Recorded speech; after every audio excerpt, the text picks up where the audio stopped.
ESPN New York. Now streaming live on YouTube. Subscribe today and watch the show. WHSQ and WCBS-FM HD2, New York. Don. You know, maybe they can go pee on each other. That'd be great. Hahn. There's a lot of women out there that want you, Alan. And Rosenberg. Give me the porn, for God's sake. This isn't North Dakota. This is New York. This is Don, Hahn, and Rosenberg. The best threesome I've ever heard. On ESPN New York and streaming live on YouTube. 3:01 of the big city. Don, Hahn, Rosenberg with you. Full frontal today till 7. I don't know. Is it full frontal? Oh, yeah. Seeing all of it, huh? All of it. Oh, man. And Ty Butler is going to be on at 7 o'clock. Oh, does he have full frontal? Yeah, he's got till 9. Psh, man. He's got a full vehicle because the Mets are playing right now, and they're up 7-3 on the Tigers. Break them up. Allen, they're going for the sweep of the Tigers. Listen, it's the Tigers. I get it, and it's the American League team. So? No, you take whatever you can get. Mm-hmm. But the interesting thing is, if they win this game, they sweep the series. And the Tigers had a 2-0 lead in game 1, 2-0 lead in game 2. They were up 3-0 in the game today, and yet the Mets finding a way. Ewing, his first Major League home run. Ewing, yes. Also had an RBI single later on. So, listen, he's the catalyst right now. Like, right now, he's the reason for the turnaround, right? They call him up, and he's been great. That's how it works. And they're winning, and it doesn't matter. And we'll talk about it later on, and it certainly will be a large portion of the show tomorrow with the Yankees kind of limping into the Subway Series, having lost 5 of 6, and the Mets might be riding into the Subway Series winners of 3 straight games. So, kind of how things can change in Major League Baseball. I mean, it's going to take a lot more than, winning 3 in a row to get me, to think that they've completely turned it around. But still, it's not nothing.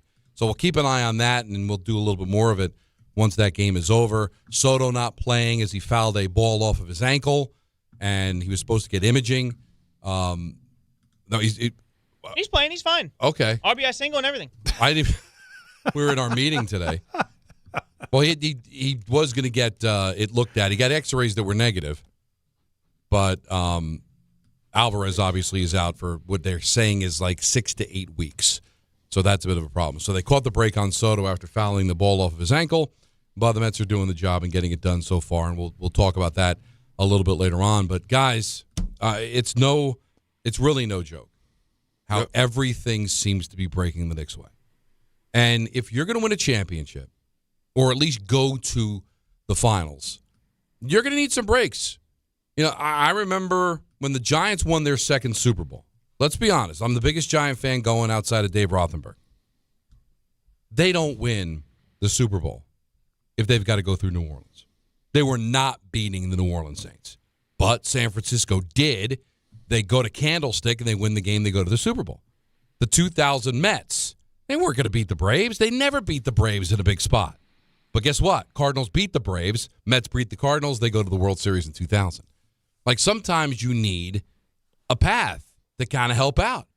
And the Cavaliers winning last night does 2 things to me, Alan. Number one, it could set up the Knicks having home court advantage in the conference final if they play Cleveland. And if Cleveland wraps it up tomorrow, the Knicks shave a couple of days off their rest. Now they're playing on Sunday, which is a lot more manageable than having to wait till next Tuesday. Really, so everywhere you turn, the Knicks are catching breaks left and right. And, by the way, playing the best basketball outside Oklahoma City. It is setting up for them. And the more you watch this series, the more you just watch 2 teams that you feel like they're not playing at that level. They're not playing at a level that you – when you watch the Spurs, Minnesota, and when you watched OKC – you're like, yeah, all right, that's it. All 3 of them. But I'm seeing nothing out of this series. And that's not, again, this isn't orange and blue skies and all that crap. You have to, at least me, I don't know how everybody else watches this stuff, but I watch it with a discerning eye because I'm going okay, which team would you rather play? Which team will give you trouble? What are you seeing from these 2 teams that you want to think about? What gives you concern? And I'm watching that game last night, and all I can, different people that you text with throughout the night, and it just becomes the same thing. And the Cavs turn the ball over. They're terrible with the basketball. If you take Cade out of the equation, they have no answers, and they're really small sometimes when they play. Jalen Duren is a mess mentally shot. They can't even use him. He didn't even play him in the end of the game or overtime. That's an all-star. Your only other all-star. So, like, I'm watching, I'm waiting for that moment where you go, wow, this team's, they're playing at a different level. I don't see it. So you're going to now take one of these teams, send them to game one with 1 day off, and you're going to tell me that the Knicks shouldn't be a runaway favorite with the opportunity and the most important thing, get that game one in your pocket? Because you saw what the Sixers looked like. They came out of a game 7 in Boston. They won an epic game. They had 1 day to just like reset, pull up at the Garden, play a game one, and you could. And after the game, they're all like, oh, "We barely were ready for this game. No one was ready to play that game." So everything you're saying, yes, things are setting up for the Knicks. It's breaking every way possible in the favor of the Knicks, and now all we wait to see is for them to take advantage of it. It's right there. It really is right there. But it just seems like, and even, maybe the Spurs can knock off the Thunder. That would be nice, right? Now, that's not a crazy take. Well, no, it's certainly. Well, we got to be careful because the reason we say that is because of how well they played them in the regular season. But we've also spent some time talking about how the regular season doesn't mean anything. Well, and how Detroit played the Knicks a certain way in the regular season, and we're not worried about that right now. Yeah, so it does seem we're very convenient sometimes talking about the regular season. We kind of use it for our own purposes. But the fact is, I think there is a matchup situation, right, Alan, where the Knicks just seem to match up better with the Spurs than they might the Thunder. Not saying they can't beat the Thunder, not saying they can't lose to the Spurs, but there is a matchup situation beyond the fact that they beat them in the NBA Cup and have been strong against them over the last couple of years. It still might just be a matchup thing where the Knicks just match up better with the Spurs than they would the Thunder, and there's still a possibility that could break their way too. Yeah, we'll see. Again, it's so much of this is because we're basing it off a team that I don't remember ever having this before in any playoffs where what they were in the regular season is not who they are now. With the way they're playing offensively and all, it just makes it really hard to do any type of guessing or matching up because you're just like, well, those games you can't really base it on because they're running a much different offense. So that's what I think. It just leaves a lot of curiosity. There's a lot of mystery, I think, about the Knicks right now in what they've become and what they can be with this time off. What have they done with this time off? How much have they been able to put some stuff in offensively? I don't know. But there's a lot of mystery. But there's mystery, but also what would you put in? I mean, everything's working, right? I mean, well, you add to it. You could add to there's it. Layers. But I think, I know, listen, they're better than Atlanta. They're better than Philadelphia. But they also, destroyed those teams later on in the series, embarrassed them. Yeah. So I don't know how much I'd really mess with it. Now, you could add some things and different wrinkles to kind of surprise them, but, I mean, the way they're playing right now, I don't know if I'm making too many changes. No, not changes, but just, again, adding layers, adding options, adding things, whatever you can do. Now, Soto DHing today, and he just homered. So he's got an RBI single they just and broke a it home open. run. So they just broke it open, right? Now it's 8-3. Yeah. You kidding me? So keeping an eye on that. Ewing's son is doing really well. He got a big day. That's good to see. I mean, listen, I'll say this. It's since they made the move, which was obviously their attempt at doing something, it couldn't have worked out any better so far. Yeah. All you can do is take wins as they come, guys. This has been a good few days. And this is one that they absolutely had to have because you've got your best pitcher on the mound and you got a chance to sweep. And even though the Yankees are struggling, you wouldn't bat an eye if the Yankees took 2 out of 3 from the Mets. And now you're kind of, if you lost today and they were down 3-0, you're taking 1 step forward and taking 1 step back, right? Take 2 out of 3 from Detroit and then lose 2 out of 3 to the Yankees. Where are you going? You just took 6 games off your schedule and didn't move. But now if you sweep today, and maybe you go in with a little momentum when the Yankees aren't. The Yankees have lost 5 of 6. Yeah. By the way, dare to dream. Now, just humor me for a second. If they win today, they're up 8-3. If they hold on, they'll be 18-25. If they swept the Yankees done, and we come back next week and they're 21-25 after back-to-back sweeps, are you admitting, fine, the season's not dead? Well, it's not dead, but still a lot more work to do. All I've ever said is get to 500. So now if you're playing to where you're 4 games under 500, all right, get to work. By next week, get to 500. Now we're believing in something. All of a sudden, you lose 2-3 in a row, and now you're back to 7 back. You see what I'm saying? They dug themselves a hole at 10.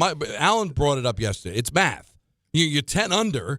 You're now going to have to play at some point 10 over just to get back to 500. And then if you want to be a playoff team, now you're going to have to play even better than that. It's a lot. So it is a lot. So you can get giddy out of the way they're playing right now. You can't hand it back. You got to keep it going. Well, what was the losing streak? 12? Yes. You got to make that. It's very hard to make up 12. Right. Now, you can go and win 12 straight. Well, but otherwise, what's the more realistic thing? 12 out of 15? So then you think of the sample size. Now you got to double it to 24 and play a certain. You see how quickly it can go. Like, they dug themselves such a ridiculous hole that it's going to take a lot of great baseball to get it done. Now, they caught the break with Soto. It's nothing serious, but Alvarez is going to be out for a while. So, hey, baby steps. But we'll keep an eye on it. But Soto hitting a home run after he couldn't get any hits for, Arizona. He was he was an offer in Arizona, and they lost 2 out of 3. So, listen, we'll keep an eye on that. Yankees have the day off. And then, of course, the Subway Series. Donnie, speaking of baby steps, you took some major steps this morning. I want to hear about this. We saw some video that was shared from those who were there.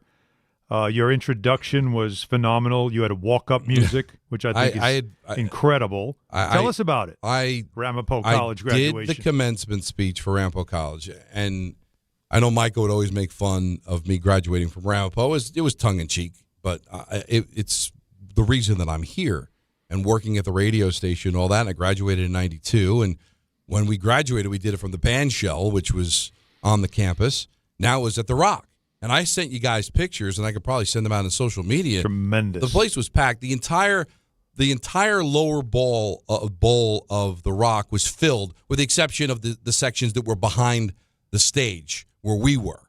And there was also a smattering of people that had made it up to the 200 section. So if I had to guess, I'd say there were probably about 8,000 people there. Biggest audience you ever played?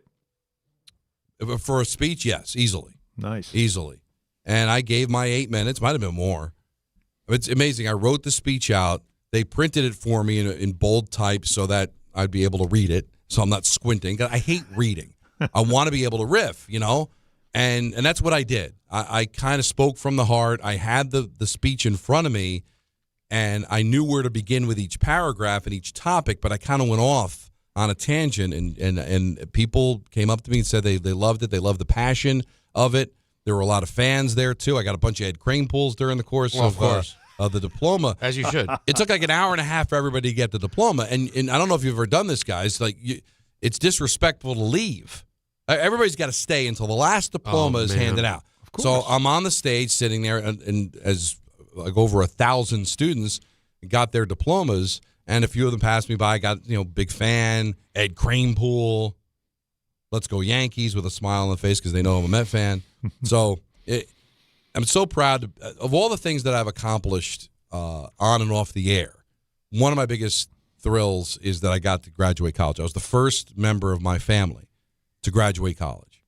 And to be able to go back to that school, 34 years later, and be able to be considered big enough to give the commencement speech, I was thrilled. And it was just pretty cool. Amazing. So you might be able to find it online. I know Rampo's going to be sending some clips. I'll send out some photos. Had to wear, the cap and gown. So that was Professor Emeritus. Yeah. Did you gain anything from this? Are you like a something now? No, because you were already because they usually give you an honorary doctorate, but I already graduated from there, but they did give me a Ramapo hockey jersey with La Greca on the back, and 92 is the number for the year that I graduated. That's true. So that was nice. They presented me with that. Let's frame that, put it in the studio, and it was just kind of dress up the walls a little bit, right? But listen, I gave the message. The big part of it is that people claim that the diploma is your key to success. And I said it's not. Because a key is something you put into a slot, you turn the key, and the door opens. My 8-year-old twins can do that. That's easy. The doors you need to kick down to live your dreams, they have to be kicked down. They need to be eviscerated. You got to, and unfortunately, there's going to be more than one. So you got to be prepared to go out there and you got to grab it. And that diploma is only proof that you have the work ethic to get it done, because it's hard to graduate from school. It's hard to graduate college. So the diploma signifies that I can work hard to achieve my goal. But that diploma alone is not going to get you anywhere unless you've got the attitude to kick those doors down, because nobody's going to hand you anything. These jobs don't fall out of the sky, my friend. So there you go. Hopefully they got the message. Do you feel good about it, though? You're happy with it all? Yeah, but I don't want to say that it's like old school and I black out, but I'd like to like rewatch it to see exactly how everything came out. Because you get in the zone when you start to like I don't want to say I'm riffing. I know everything that I'm saying, but I do kind of get caught up in it a little bit. So hopefully it made sense. Everybody said it did. Little rant at all in any moment? Like just let one out? Well, when I said kick down the door? Well, the kick down the door part is you see me. I've got the podium. You see me stick my leg out and I kick it forward. Kickboxing. That's great. But that's great. At Ramapo, actually doing a read. I went to Ramapo. Look at me. Yeah. And now you have their slogan, Ramapo College. Our degree means nothing. Well, that's not, I'm still proud of my diploma, Bob. I get unnecessary grief.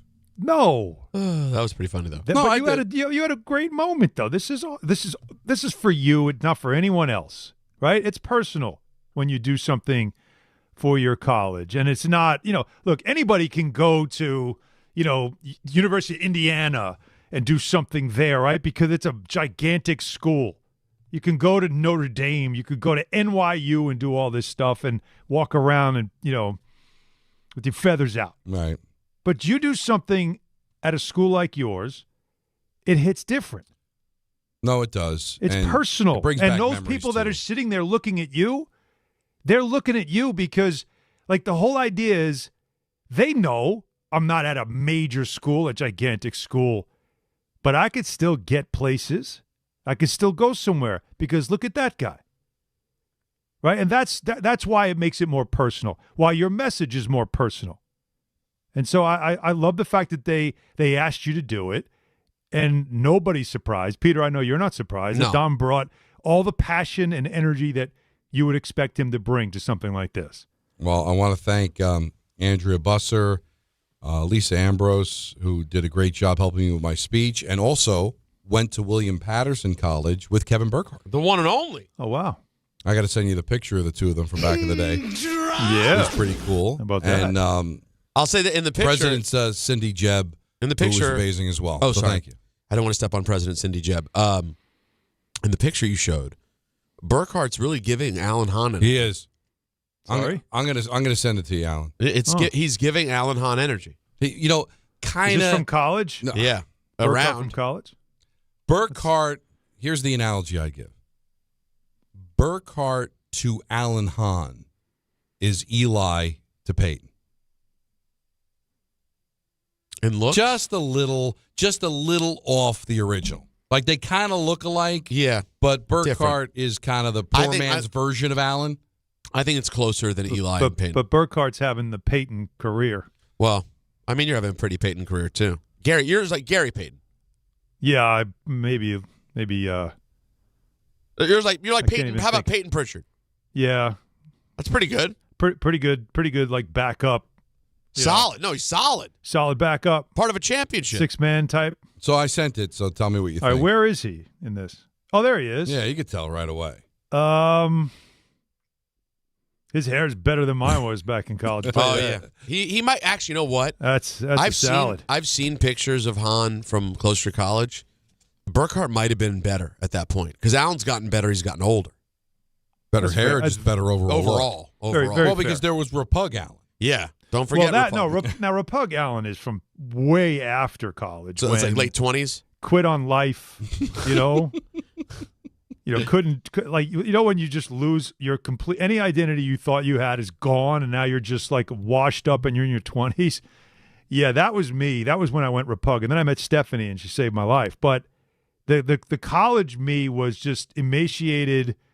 I didn't, and the hair thing was out of control because it was the early 90s and you were trying not to be Vanilla Ice, but yet didn't matter. You looked like Vanilla Ice. There's nothing you could do about it. I'll send you guys a picture. The Mets and the Yankees will start their Subway Series at Citi Field tomorrow. Game 1's on Apple TV. Like you dream. Game 2 is on Fox. Sunday's game will be local. So Michael Kay and Gary Cohen are going to have to wait till Sunday. So it's a daytime vehicle. To call it. Yeah, a daytime vehicle. But the guy that's What's Saturday? Fox. No. Daytime? Nighttime. Oh, that's a good question. Because it could be either with a Fox on a Saturday. Yeah, but I think options. it's a 7:15 start. All right. But Wayne Randazzo, former Mets announcer, now working for the Angels, is going to have the call for Apple TV. Talk about success stories too, right? Yeah, Wayne started out, doing pre and post for the Mets on the radio, did play-by-play, and now he's a big-time star out in Anaheim and getting a chance to call games on Apple. So Wayne's going to join us coming up next. And then I want to get to the calls about just get the general pulse of how you're feeling as a Knicks fan. It might be the Cleveland Cavaliers. Not that you were afraid of the Pistons. No. But listen, getting blown out 3 times in the regular season, it's tough to ignore. You could explain away the regular season. We did yesterday, but 3 times, the Pistons were the 1 seed. They would have home court advantage. And all of a sudden going to the Cavaliers and you starting at home court advantage in the conference finals. Think about that. The Cavs are 1 win away from handing the Knicks home court advantage in the 3rd round of the playoffs. So it's starting to come together here. So Wayne Randazzo is going to join us coming up next. And then we are going to talk to you. It's Don, Hahn, and Rosenberg. It's That Guy Thursday at 4:30. Ian and at 6. We're taking up until 7 o'clock. And then it's Ty Butler right here on ESPN New York. Another dominating step towards a championship. The New York Knicks have redefined playoff dominance. And for the 2nd consecutive season, the Knicks are on their way to the Eastern Conference Finals. I think that's really great to see our team in this mindset, the feeling that we got a lot more work to do. Inbound stolen by McBride, and then Brunson buries a far corner 3. 5 points for Brunson in about 3 seconds. The pursuit of the Larry-O is alive and well. You like the rhythm that you're in, but if we expect to be who we think we're capable of being, we'll find a way to stay consistent with what we're doing. Hear all the games here on 880 and the ESPN New York app. Wait! Before you change the station, listen to this.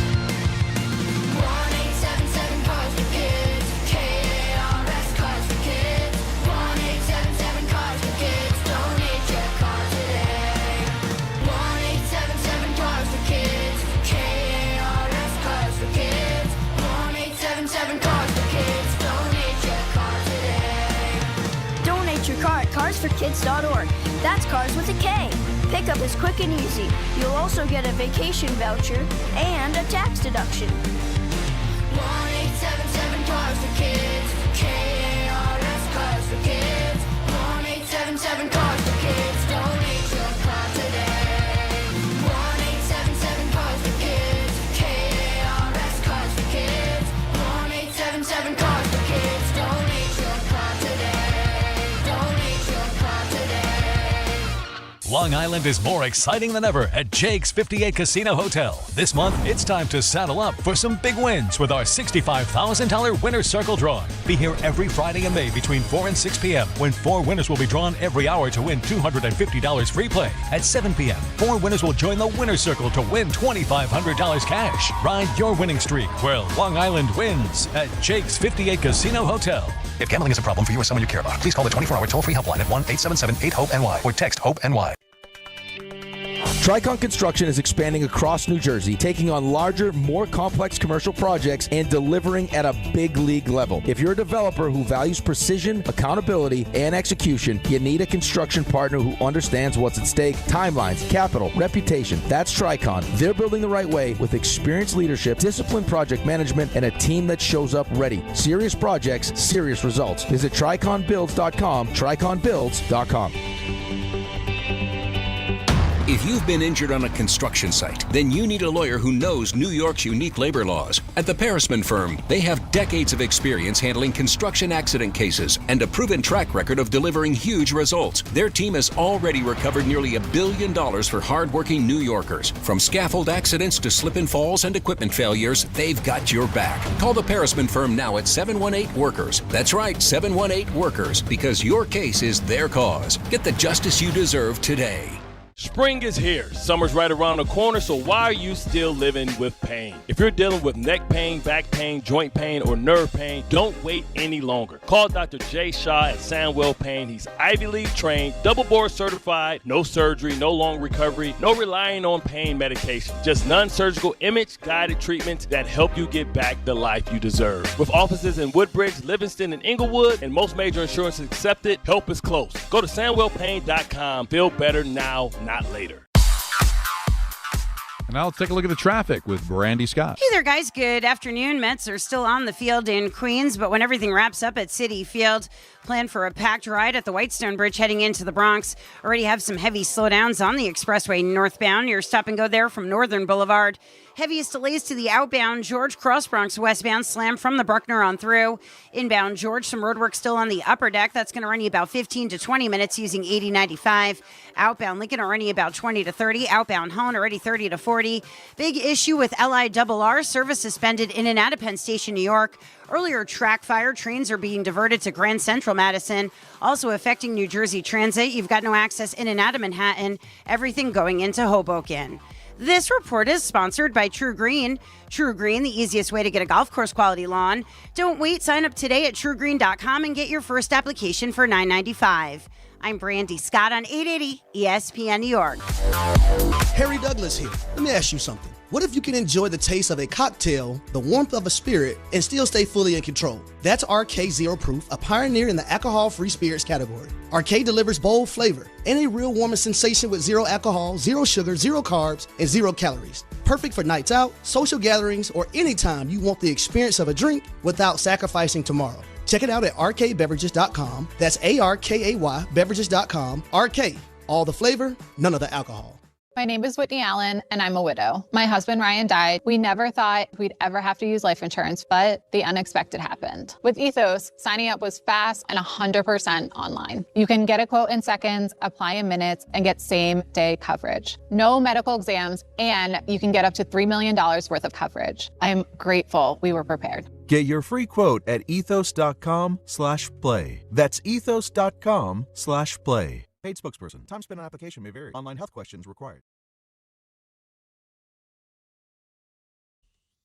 Now, fans heading to Citi Field for the Subway Series this weekend are encouraged to plan ahead and allow for additional travel time due to the potential Long Island Railroad disruption and anticipate heavy traffic around the ballpark for fans traveling from Long Island. The Mets have added additional Citi Field direct shuttle capacity from Roosevelt Field and Walt Whitman shops, along with a new shuttle route from the Manhasset LIRR station serving the Port Washington line area. The 7 train will continue operating regular service to Mets Willets Point from major transfer points throughout Manhattan and Queens. Fans can visit Mets.com/transportation and the MLB Ballpark app for the latest travel updates and build a personalized travel plan before heading to Citi Field. I believe they're talking Saturday, right? Yes. So you might be able to get through on Friday, but I think the train disruption will definitely affect Saturday and Sunday. The game is on Apple TV on Friday, and our friend Wayne Randazzo is going to have the call, and he joins us here on Don, Hahn, and Rosenberg. How are you, sir? I am good. How are you guys? We're great. Wayne, can I ask you something? How happy are you right now that this Mets team's been winning the last couple of days? Be honest, you didn't know what the hell you were going to talk about this weekend. This team was pure hot garbage, and now maybe there's a little something to chat about. Yeah, we can sell some hope. You got to believe, and that's the Mets are feeding into that at least a little bit for a few days here. It's nice to see them play well. I think everybody is interested in the Mets as a storyline, and it's a lot more interesting with a team that's fighting back than a team that's just going to succumb to a lost season and lose a lot of games. So, I think the Mets still have some time, obviously, to make things up, and it's nice to see them pushing in the right direction if it's only for a few days. And Wayne, I'm sure as you were preparing, you had the struggling Mets against this monolith in the Bronx, and it's just amazing how it can change in baseball, right? All of a sudden, the Yankees lose 5 out of 6. So, as Peter was saying, the Mets get hot now. The Yankees lose free. They're not hitting. The bullpen's kind of a mess. So it's amazing how much 1 week of Major League Baseball can just change everything. Yeah, it is, and it's 6 months. I mean, not these guys aren't robots. They're not going to just do what they've done for the first month for all 6 months or 7 months for a team that's got a shot to win the World Series. So, you deal with the ups and downs. Every team has to do it. I think fans, for whatever reason, as time has gone on here, have just become less patient with any ups and downs of a baseball season. It's just part of the deal. You're going to have.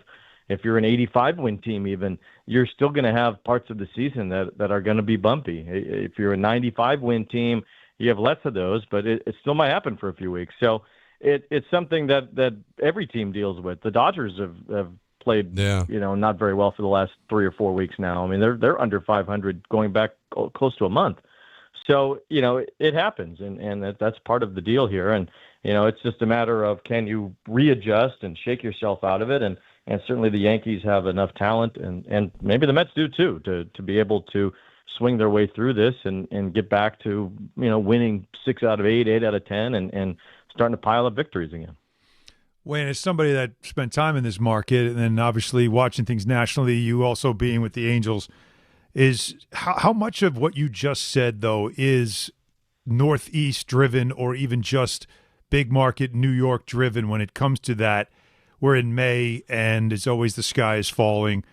Because like Brandon Nimmo talked about in his first experience away from New York in his whole career, being in Texas, how much more laid back things are. And there just seems to be less of that daily pressure game to game versus what he experienced with the Mets and what we all experience here in New York, which is from, riding high in April and shot down in May, as the song goes.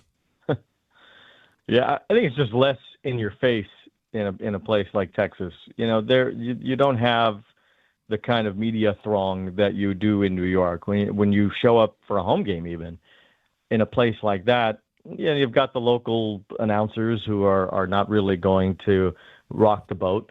You are going to be surrounded by, at best, 2 or 3, even in a big market like Dallas, 2 or 3 beat reporters that follow the team pretty regularly. And they're not really all that interested in rocking the boat either because, they have to maintain a certain level of intimacy with the people around them. And they don't want to kind of burn those bridges, especially when it's really just them or 1 or 2 guys that are in and out. So there's not just not of a traveling party that follows those teams. It's not lack of interest or a lack of desire from the fans, though. I think, the Reds just went from first to last in the National League Central, and I don't think the atmosphere around the Reds fans is get them next time. I think they're upset that this team fell like a rock over the course of a week and a half, but it just doesn't have the same temperature with the media and with the writers and with sports talk radio as it does in the Northeast in places like New York and Philly and Boston. It just hits differently in those spots. So I think the players do feel a little more relaxed, and maybe that's a good thing for them, or maybe it's not. Maybe some guys need that to really feel like they need to go out there and play under that pressure. I think ultimately as humans, you don't want that. You kind of feel like in the less pressure environment, you feel like more like yourself, and you can just kind of do your business without having to answer much for it. There's more accountability, I think. Overall in the Northeast than in the other places. But I still think the fans feel the same way after a 7-game losing streak in Texas or in Anaheim or anywhere as they do in New York. Talking to Wayne Randazzo, who's going to have the call on Apple TV tomorrow. Mets and Yankees Subway Series Part 1 from Citi Field. The American League has really struggled. There's been times where it's just like 2 or 3 teams above 500. It appears the National League is better because they've got more teams above 500. But you just mentioned the Dodgers have gone through their struggles a bit here. But still, overall, have you been surprised that as deep into May as we've gotten here, that the American League, most of the teams haven't found a way to gain any traction yet? Yeah, I think there's a lot of interleague early on, and the National League kind of dominated the interleague games, which I think has skewed the records to show the National League has played better. The American League lacked any sort of dominance last year either. I think that's what opened the door for the Blue Jays and the Mariners and even Cleveland and Detroit to have really good seasons and push for a World Series. But overall, outside of the Dodgers, there is no kind of super team. I think Atlanta's been a lot healthier this year, and they're playing really well. A lot of their guys that didn't hit much last year are hitting this year, and they look like a formidable World Series contender. I mean, they're 30-13. The Cubs have had a couple of 10-game winning streaks, and that has pushed them to the top of their division. Yeah, the Dodgers have kind of stumbled. The Padres are kind of a weird team, whereas they're certainly not crushing anybody, but they've won a lot of games with some comebacks and a really good bullpen. So, it's still, I think, kind of up in the air which teams are going to showcase themselves in the American League. And I don't know if any will. I mean, Cal Raleigh just went on the IL. Toronto has not hit a stride yet. I think it might just look like this for the entirety of the season in the American League, that just a bunch of mediocre teams trying to fight for those 6 playoff spots. And if the Yankees are better than mediocre, then they'll look like the queen of the land in that league. And it very well could carry them all the way to the World Series this year. That doesn't mean it's a great Yankee team, but it certainly seems like it's better than the others in the American League, which is really all you need. And it's what they decided to do, is the quote-unquote run it back that became a big part of the phrasing this during the winter months and into the season. But something that does feel different about them is the depth of their starting pitching. Now, we'll get word on Max Fried and find out what exactly is going on with him that could affect that rotation. But with the names that they have, with Garrett Cole coming back, Fried for now, Rodon just got back. We'll see him on Saturday. But I add to this player who'll be starting your game tomorrow, which is Cam Schlittler, and what he's become. Can you compare him among the young pitchers around baseball right now, and where he should reside in those conversations with some of the top young pitchers in the league? Well, I think he's shown that he should be right there. I mean, it's not that small of a sample size anymore. I mean, it's 25 major league starts if you count the 2 in the postseason, and he was really good in those. I mean, went deep into those games, dominated the Boston Red Sox in the wild card series, and I think he's shown that what he's doing, and what it's kind of a Corbin Burns style pitch mix, where it's just mostly fastballs in various spots and in various locations. With the various pitch types. I mean, the 4-seamer and the 2-seamer tends to be a hard combination in and of itself, and now he's got this cutter that has become probably his best pitch. And you think about Corbin Burns as a comp for what Schlittler has done so far this season, especially with that cutter being a bit more in his repertoire. So, there's every reason to think that he's going to continue to pitch at a high level. And, the stuff speaks for itself. I mean, this isn't a guy who's throwing 92 and getting by. I mean, he's dominating with some gnarly fastballs, and at the top of the zone is where he's been living with these. And, the strikeouts are there. The walks have lessened quite a bit from where they were last year. And, you think about a long season again, but if this guy can pitch 175, 200 innings at this level, the Yankees have found another gem to go with a returning Garrett Cole. And if Max Fried's feeling like himself as they go along here, and Carlos Rodon shows up to be what they thought he should be and what he's been for some of the time at the Yankees, then yeah, it's a really good rotation. Wayne, I've always been curious for people that are in the situation that you're in. You've got a national broadcast on Friday, but you got to assume the majority of people watching are Mets and Yankee fans. So how do you balance I want to let the other audience know what's going on in Yankee land and Met land, but then also not overdo it for the majority of the fans who already know the stuff that you're throwing out? So how do you handle that balance? Yeah, I think it's just balancing, overarching for the national audience and more casual viewers. I think too with Apple TV especially, you're probably it's probably 50-50, where you're half the audience is going to be the diehards, and half is kind of an Apple TV audience that's tuning into a game, and this one especially will get a higher clip than normal because it's the 2 New York teams.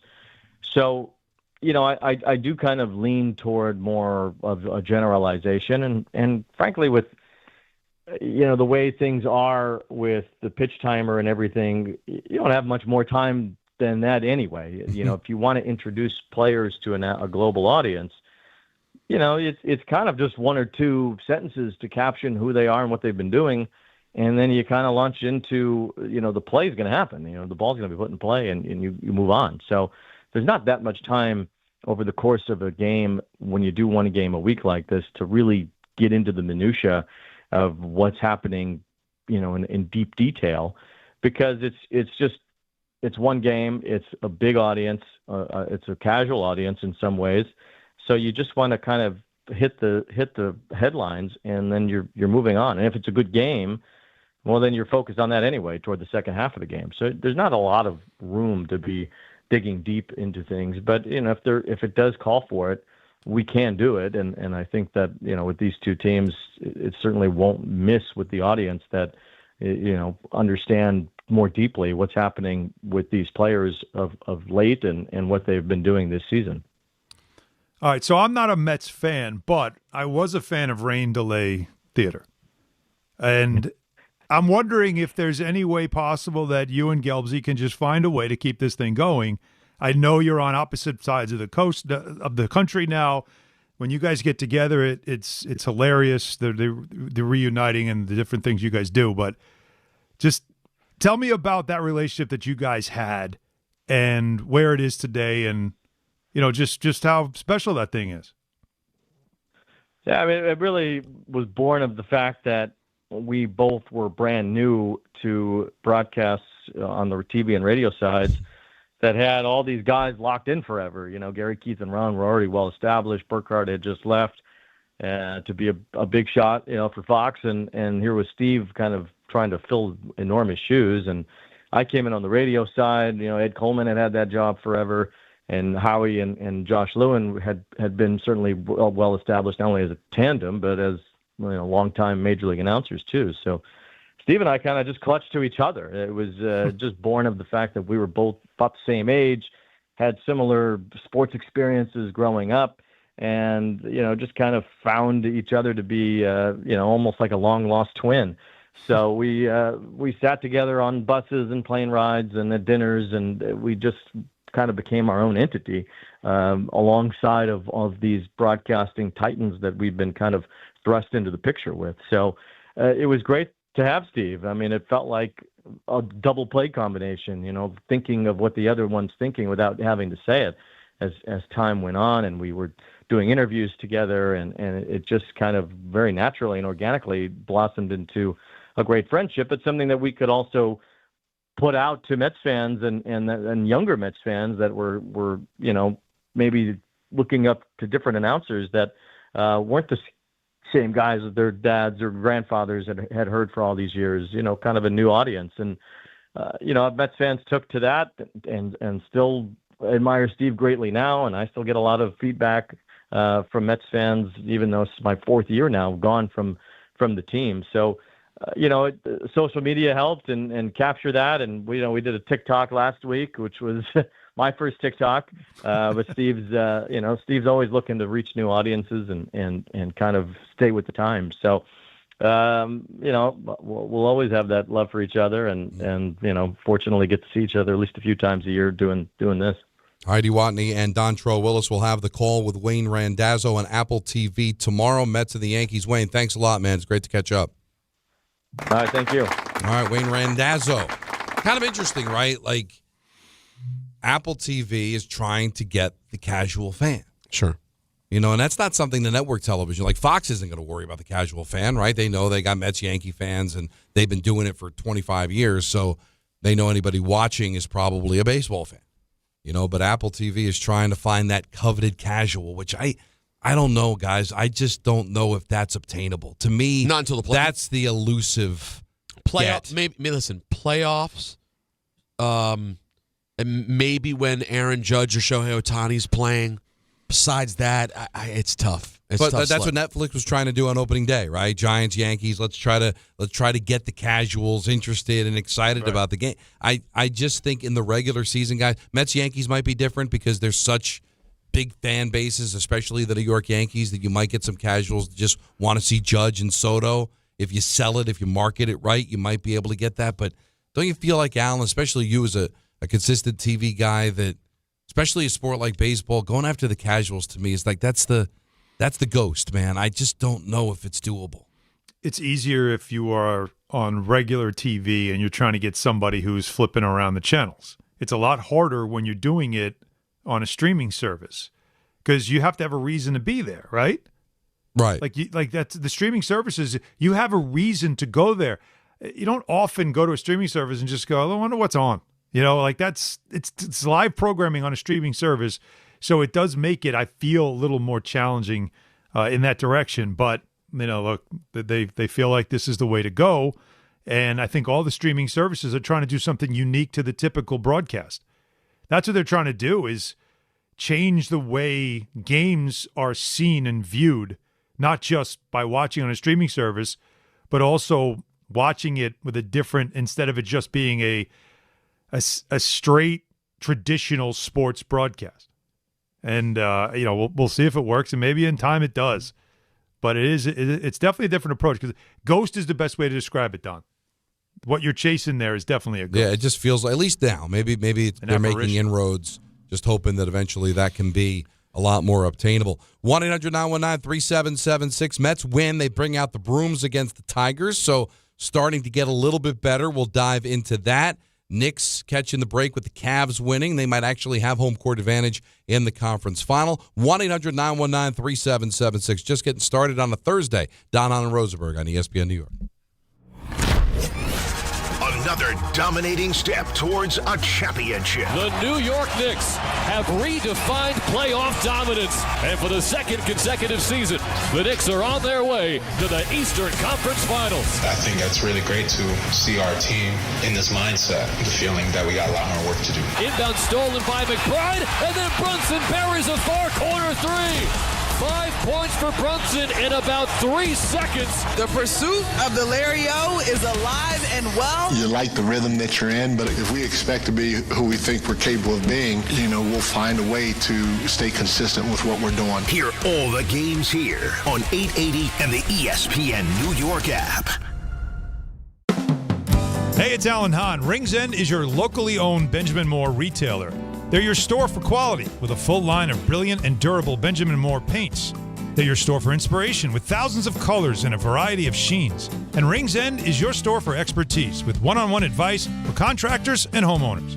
Insist on Benjamin Moore paint from Rings End, because the gorgeous color you love can't be matched in another brand of paint. Hi, this is Chevy, managing partner at Precision Solar. If you're looking at solar in New York, New Jersey, or Connecticut, here's what actually matters. Real numbers, honest answers, and a team that handles everything. We manage the entire process from start to finish. Designs, approvals, installation, and even a brand new roof if you need one. We don't sell you more than your home actually needs. Just smart systems designed for long-term savings and predictable energy costs. Visit PrecisionSolar.com to schedule your free home assessment. Precision Solar, built to perform for decades. Hey, it's Michael K. Not sleeping? Well, it could be your mattress. That's why I always recommend my friends at PC Richard & Son. At PC Richard & Son, they don't just sell you a mattress. Their experts use a 4-step mattress fitting process so that your new bed fits you perfectly. They guarantee it. Top brands like Sealy, Stearns & Foster, and Tempur-Pedic, and in-home delivery on any mattress $399 and up. It's free. So do what I do. Get to PC Richard & Son for your new mattress. Free delivery excludes Manhattan. This is the story of the one.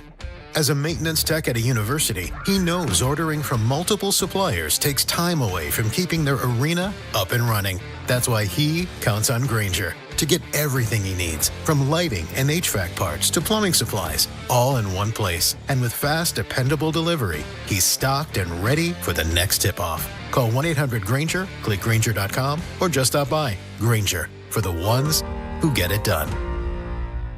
Every 40 seconds, a child is reported missing. Find the Children is a nonprofit organization dedicated to helping find missing kids. You can be a part of their mission by donating your unwanted car. Call 1-800-294-0222. You'll receive the maximum tax deduction, and we provide fast, free pickup. Call 1-800-294-0222.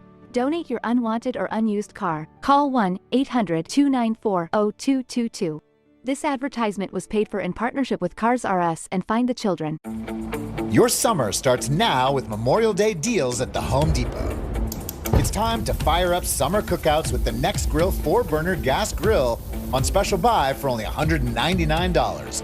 And entertain all season with the Hampton Bay West Grove 7-piece outdoor dining set for only $499. This Memorial Day, get low prices guaranteed at the Home Depot.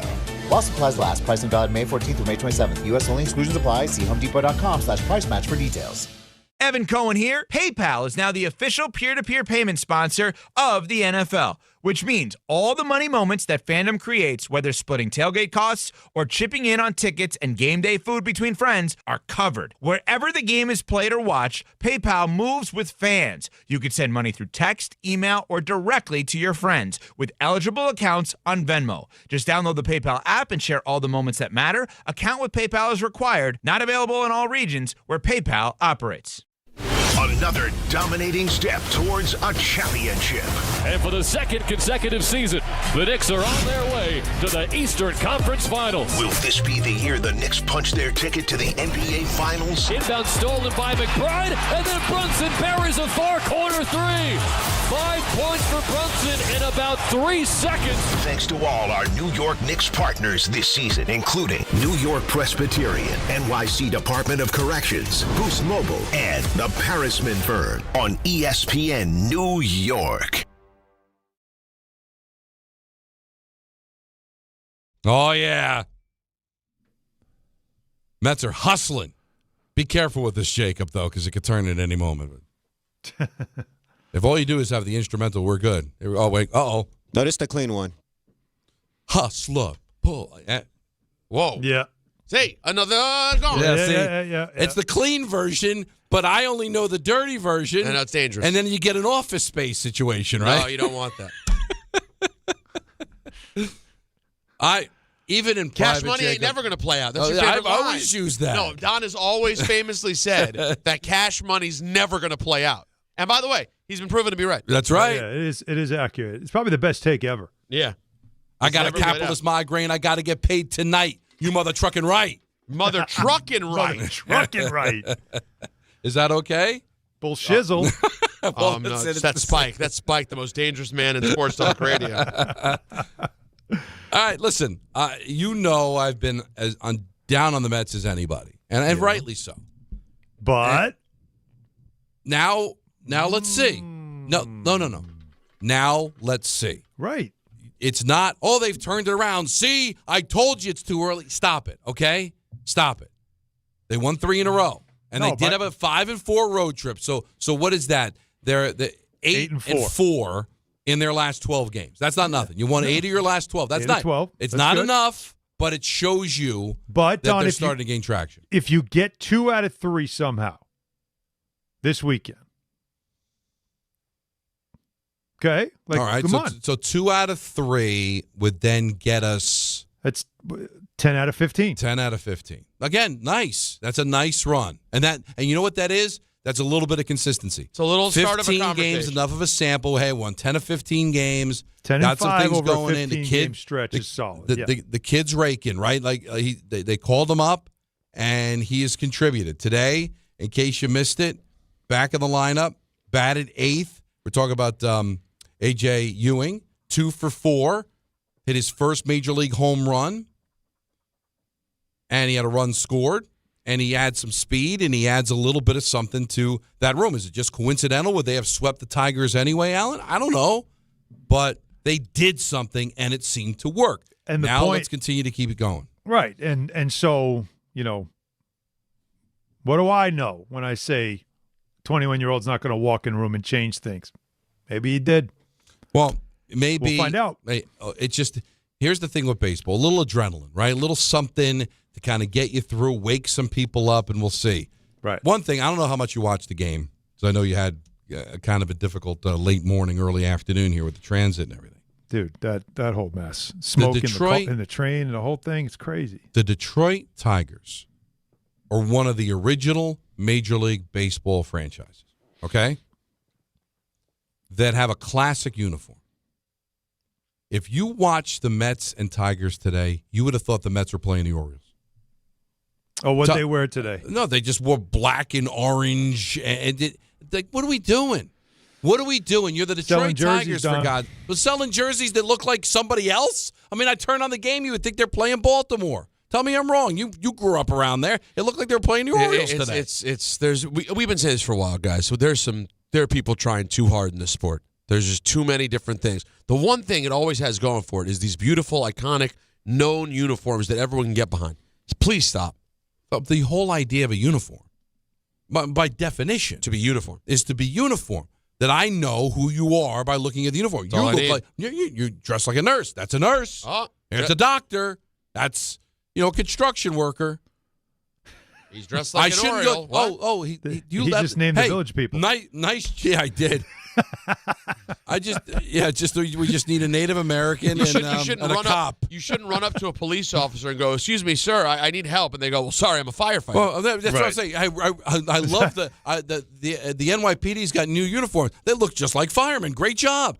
The Detroit Tigers, great road uniforms. You look like the Orioles. What are we doing? I swear to God, we've almost come full circle where now we're not even trying. In making an effort, the effort is not trying. Nobody took a look at it. Wait a minute, that's a nice idea, and the uniform's pretty well put together. But did anybody look and see it looks like another baseball team? Our own fans aren't going to know that our team's playing because we're in Oriole camouflage. Trying to find it. Remember, Don, though, used to say we were at war, and now maybe we're at war too much. Is that what it is? No one can concentrate on getting this right. Or what is it good for? Yeah, we're focused on the wrong things. We need to get our baseball in order. That's right. Well, we do have a war going on, and aliens now are popping up. So maybe we do have focus other places. Like maybe aliens? The Detroit Tigers are like, why are we worried about our uniforms? We're about to be invaded. I don't even know. Does it matter? I don't know about the aliens. We have invaded. We have. Well, what they've been showing, like all you see is that the government is telling us that they've found UFOs, and I haven't seen this. Well, I've not. You seen know what? This. You're better off. All right, good. You're better off because it's. I just listen. The only thing I want to know about, that I learn about, and that I care about is the relationship of Wayne Randazzo and Steve Gelb. Yeah, and I'll tell you what, I know a lot about it. You opened up a. You didn't know, Alan, when you threw that out there. You didn't know we were doing a Pandora's box. You didn't know you were doing A&E biography, Randazzo and Gelbs. I was really just hoping he'd say something about the podcast. No, listen, and you did. He gave you a lot more. So then when me and Steve started college, we started as roommates, and it does show you they're very close.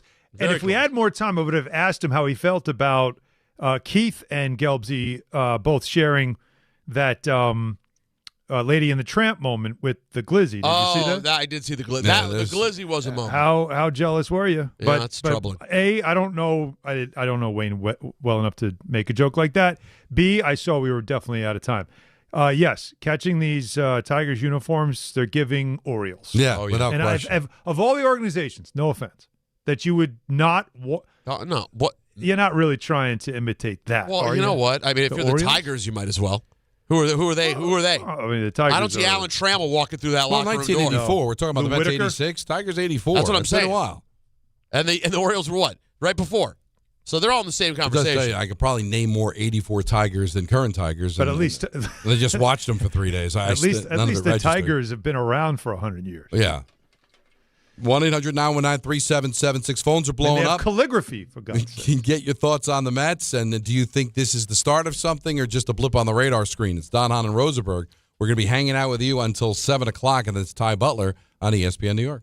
Chris Carlin with you. Glad to be joined right now by Taylor Canfield. He is the U.S. Sail GP team driver, and we are all getting ready for the Mubadala, New York Sail Grand Prix coming up at the end of May. Taylor, how we doing? Yeah, we're excited for the home event in New York, and can't wait to be there and racing in front of all the fans. Now, what is your role as driver of the U.S. Sail GP team? So, as a driver, you kind of have two different roles. One is trying to help make sure that the boat is going, as fast as you can around the racetrack. And then in addition to that, it's kind of the decision maker on board and, using the information that I'm getting from the whole team and the coach booth to kind of make those split-second decisions around the racetrack. It sounds like an awesome atmosphere here. What's the energy going to be like sailing right at New York City? There's no better feeling racing in front of the home crowd, representing our country and hearing their cheering through our headsets that we have on board is, it gives me the chills just thinking about it. So we're pumped. We're looking forward to the Mubadala New York Sail Grand Prix coming at the end of May. Taylor, thanks. New York Knicks fans, here's a total slam dunk. For a limited time, new Verizon Mobile and home customers can get Fios and Alina Mobile for just $69.99 a month with AutoPay. Get Fios 300 megabits per second for $20 a month and unlimited welcome for $50 a month plus taxes and fees when you bring your own phone. Visit a Verizon store today to learn more.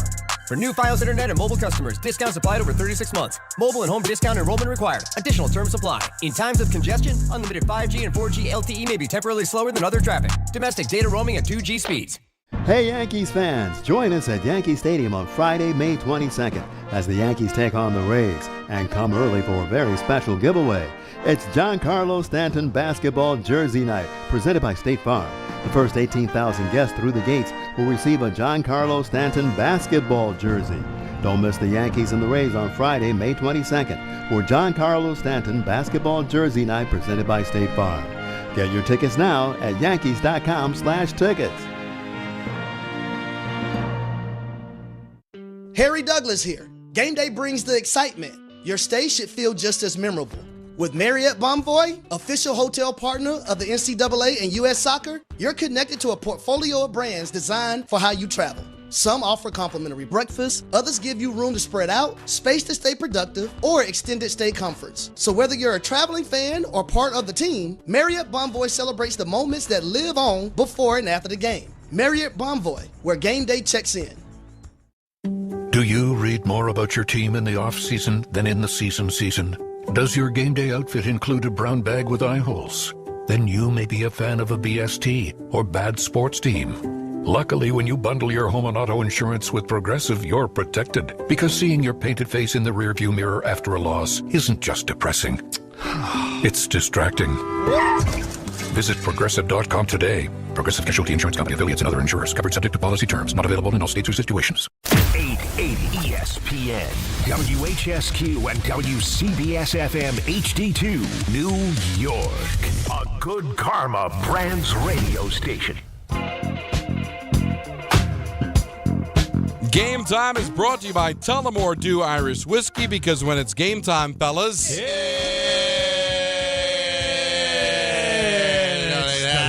It's volley time. Mets beat the Tigers 9-4, sweep the 3-game series.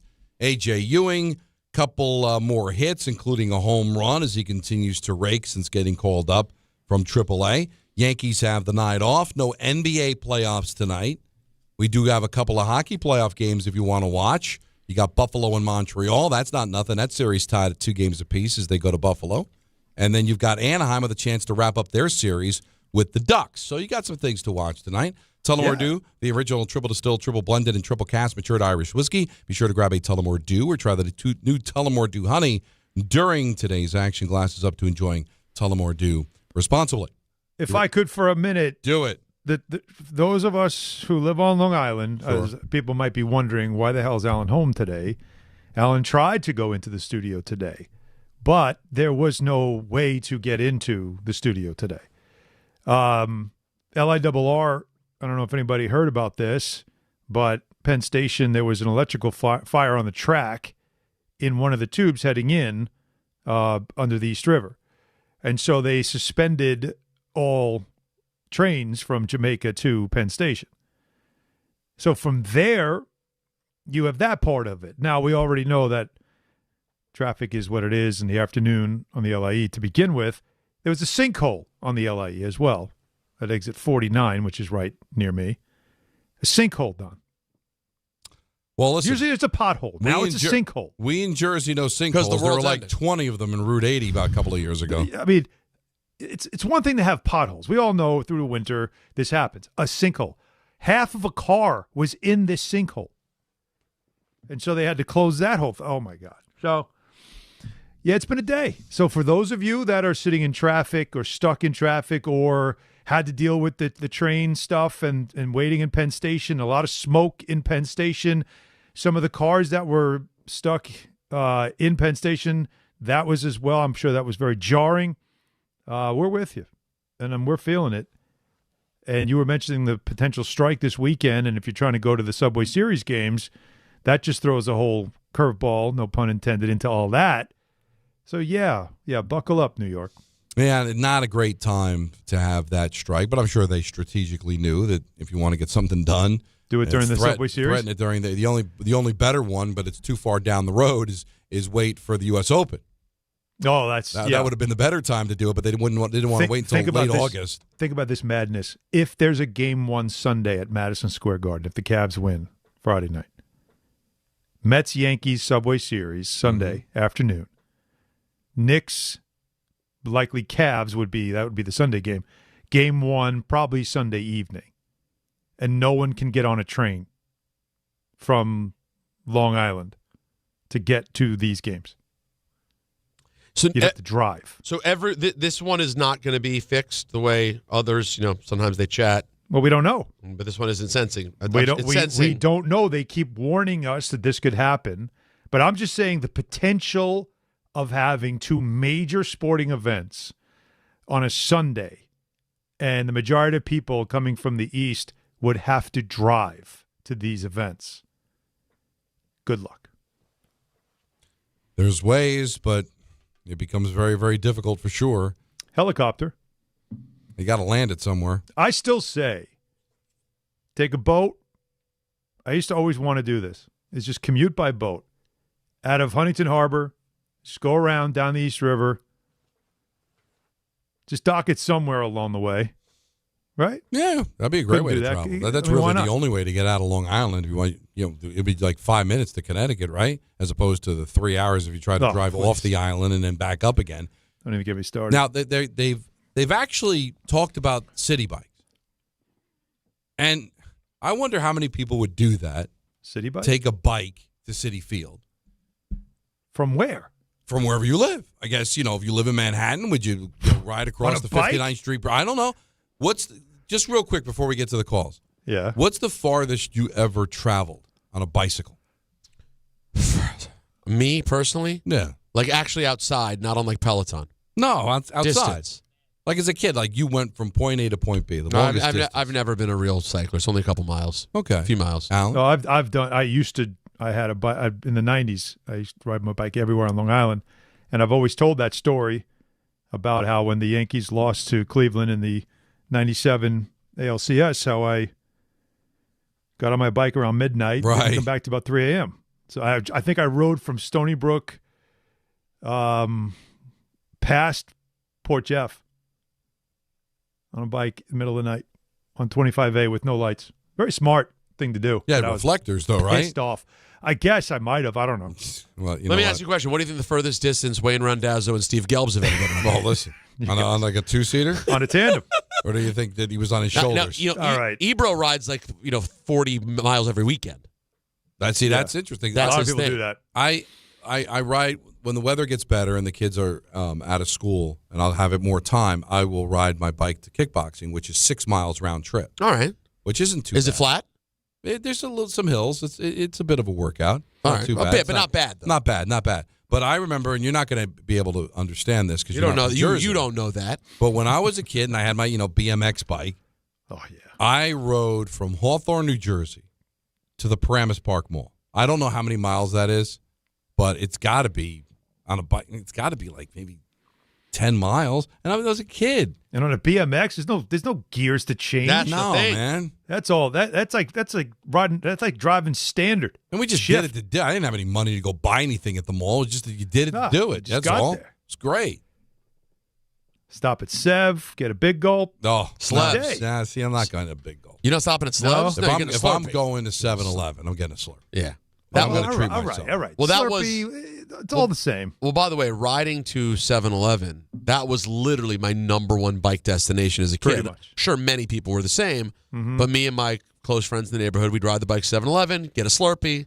Play a video game. Maybe we didn't have video games. Get one of those beef and bean burritos, throw in the microwave. Oh, God. No, but maybe a dog. Yeah, the dogs were good. You get the dog and you go over to the fix and you just load it up with as much as you could because it just felt like. Oh, by the way, that is so true. I'd put on so much cheese and chili to make, and then you I'd almost make like a little chili and cheese like side plate practically. Where's the take years off my life section of 7-Eleven? Yeah, no, excuse me. Do you have diarrhea that I can just serve myself? That you dream about? Why'd you get home so? Where's the dream section? Diarrhea, like you dream. That is the dream right there. That is the 7-Eleven dream. Let's go to David and Elizabeth. You're on ESPN New York. What's up, man? David! Hi, I got two quick things. What up, fellas? I got two quick things for you guys, right? Because I'm in a great mood. So I'm going to get the sports out the way, and I got a Freddie Kitchens for the end. Okay. So, look, the sports. I'm excited right now, Don. It's exactly what you said. You know, either they would have fired the manager, they would have shook up the lineup, or they'll call somebody up. They called up A.J. Ewing, and he's been a spark, and he's been playing really good. Him and Benj. They homered today. Not for nothing. I love it. They got the construction vest, the construction hats going on. We're punched in. Let's go to work. I see that. The orange hard hat, right? The orange hard hat. That's pretty cool. I don't like it. No. Oh, yeah. It's corny. I know you don't, Don, but I think it's an all right celebration. You're under 500 trying to, you got the vest. I know. Is baseball is just, sometimes it's stupid. Imagine scoring a goal in the NHL and all of a sudden you're putting a hard hat on. Stop it.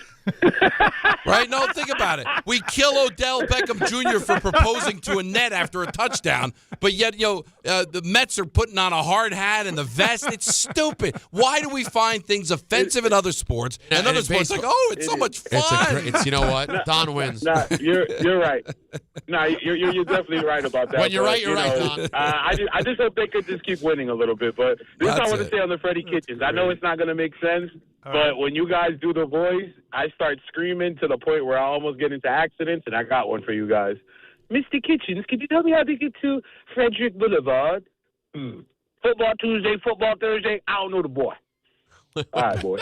You know what? But that wasn't a kiki.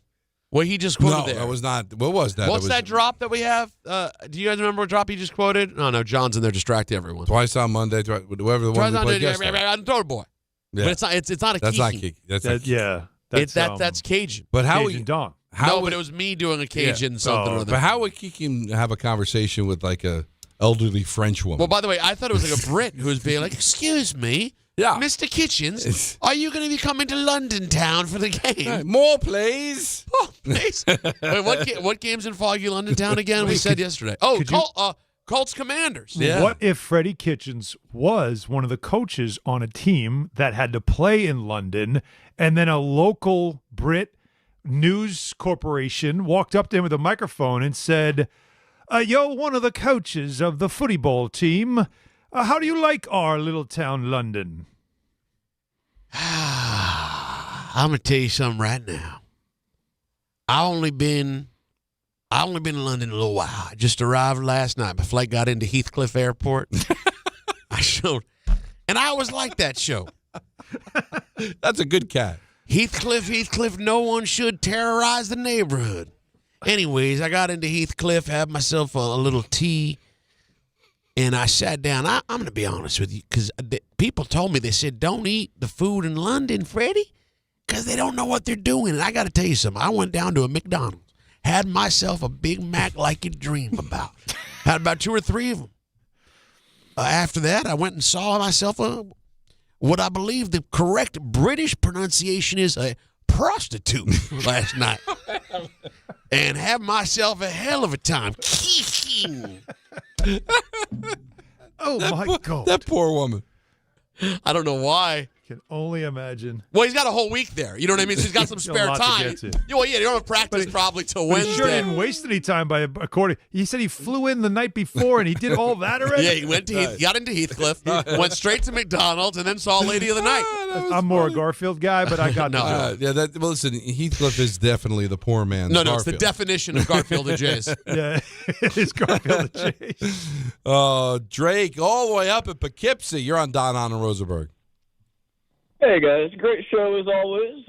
For the record, I did once ride my bicycle about 100 miles from Poughkeepsie to Walton over in the Catskills. God bless. But hey, then you had to go back. I'm not looking for any validation on the matter. All right, no, but you got it. I don't mean to brag, but I wanted to touch base with Peter about his new show coming up and a good idea that I had for promotion, maybe. Okay. I'm all about it. Next time you're at the next time you're at the water cooler chatting up Roman Reigns, maybe put this in his ear to switch up his bit just a hair. Try this one on for size, all right? Don, Hahn, and Rosenberg, validate me. So you're saying instead of acknowledge me as a promotion for my new podcast, validate me, get Roman Reigns to change his catchphrase to validate me. Wow. I got to tell you. Maybe give him a piece of the pie, but I think it would go a long way. A major piece, I would think. Well, you know what? I appreciate you calling. That's very strange you bring that up, Drake, because I just decided I've been working through all the details and struggling to come up with a date. And a friend hit me up today and said, when is this actually starting? 2 weeks from today. All right. May 28th. It's finally happening. Validate me. You can subscribe now on YouTube or wherever you find podcasts, but I finally am picking the date, May 20th. I like it. So thanks, Drake. I didn't even plant that phone call. How about some cross-promotion? How about Validate Monday? Validate me Monday? Yeah, Validate me Monday. Whoa! I don't hate that. I got to think of what it means, but I like why. No, who cares? It doesn't matter what it means. When you get alliteration and promotion all coming together that. Here's what we do. We go back. Validate me Monday is when one of us made a point that aged well, like over the weekend. Over the weekend. Like we said something on Thursday and Friday, and then we look back and go, you know what, Peter was right. So what it means, though, is we're going to have to keep track of on Thursday and Friday when we talk about the weekend. I got to listen? Yeah, that means, but then how's he going to talk to John? Struggle. Who's going to talk to John Maybe this if could Anthony has to listen to the show? I don't know if that was part of the deal for the show. Maybe this has to be a Jacob feed. Well, Jacob's got a lot going on in there. I know, but he's not complaining. Oh, man, that's a good idea. And John doesn't talk to him. That's a good point. That's fine with me. Good call by you. I like that. Validate me Monday. I mean, think about it. Last weekend, Friday's show, going into the weekend, I kept telling you guys about the crowds in Philly and how it's going to benefit the Knicks, and we could come back Monday and blah, blah. Monday, that could have been my validate me. Validate me Monday. Alan nailed it. And we just give him his props. We just give you your flowers That's it. in that moment. Now, you know what's going to happen, though. Subway Series The weekend. second we mention it, that cross-promotion, John's going to come in and say, well, is Peter's podcast spending money on the show? Then I'm gonna have to. And Alan, I'm gonna have to spend six figures to promote. I do not have $100,000 to get on board with the station right now. Are you sure? Because then one of us, Don or myself, is going to have to get a little piece of the pie also to do the read. Oh, then I got to pay you guys for the reads too. Listen. Not to mention, Alan. I'm gonna have to make you take a picture with my validate me cake. If we do it, it'd be 2 features on Monday. Oh wait, I've already heard Weekend Update is on the cutting room floor and getting money for the station. What? No. Oh what? yeah, Really? Listen. Things move quickly here, boys. You got to like something and run with it. Nobody liked it. Was a spitball. We didn't even have a name for it. Meanwhile, I had a list for 3 years on Spot. It's been sold off. How is this possible? You're doing it. Wait, all Alan did was come in and read a few news stories on Monday. Oh, you know what? No, but you know what this is? I think we called it previous Wait, show. well, let's call it out. All right, let's call it what it is. Okay. All right, They love themselves some Alan, the sales it department. had to be. Oh my God! But do this, read that. Hey, listen, if it happened, we'll push validate me Monday back. Quickest turnaround I've seen ever. You can't really blame him, can you? I know. Can you? Look at that guy and listen to him. Sounds like butter. Butter. Wow, that was interesting. I can't wait to find out during the break what's going on. Yeah, John Alan, we're gonna have to call you, Alan. Let's go to Joe. He's up or down, in North Carolina. You're on ESPN New York. What's up, Joe? Hey, how's it going, guys? Good. Hey, Joe. Nice. So I just had a quick question. So when growing up, how you guys were doing Strange Bulls the other day, it made me think about when I was younger and watching different, the Mets, the Jets, Rangers, stuff like that. And I would always fall in love with one guy and be like, oh, this guy's going to be a star. He might have been a diamond in the rough. For the Jets, it was when they picked up Aaron Maben from the Bills. And I was like, this guy was a stud at Penn State. He's going to be a stud for the Jets. And obviously he was a bust. Yeah. So I was curious if you guys had someone that you had growing up that you were so confident that he was going to be a star, and then obviously ended up being a huge bust. That is a really good question. Such a good question. Anyone come to mind just immediately? Well, one for me is Greg Jeffries with the Mets. We waited for him forever. He got called up. He was great that first season in '88. They went to the playoffs. Remember, he would swing the bat underwater and all that. Yeah. And he ended up having a career in Major League Baseball. It wasn't nothing, but it wasn't anything that we thought it was going to be. We thought he was going to be a superstar and be here forever, and it just never materialized. That's the first one that jumps to mind for me. How about you? I mean, just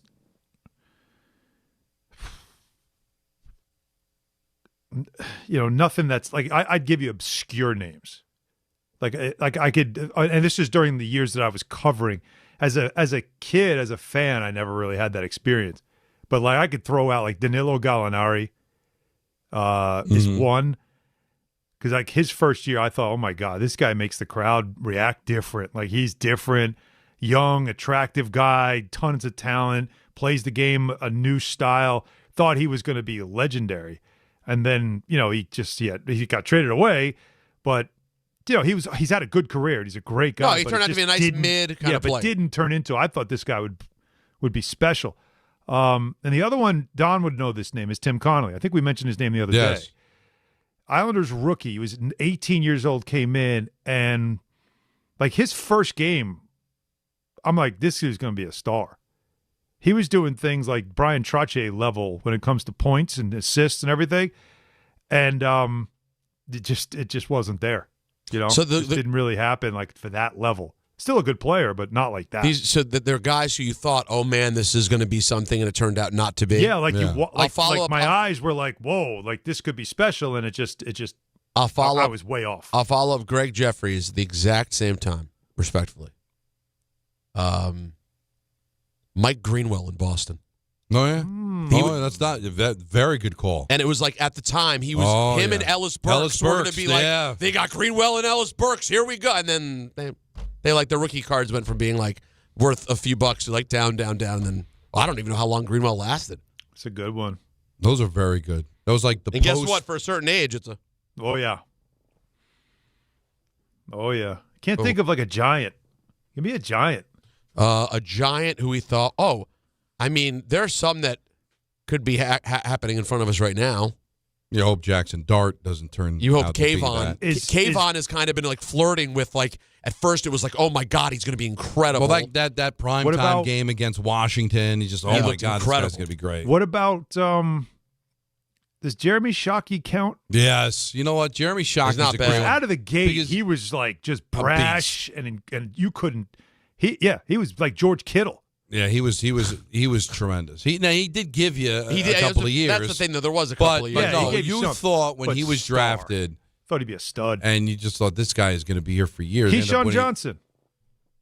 Well, I mean, you did go to a championship game with him. He had some really good years. He had too good a career. Too good a career? He had too good a career. All right. That's your boy. No, it is my guy, but again, you thought he was going to be legendary.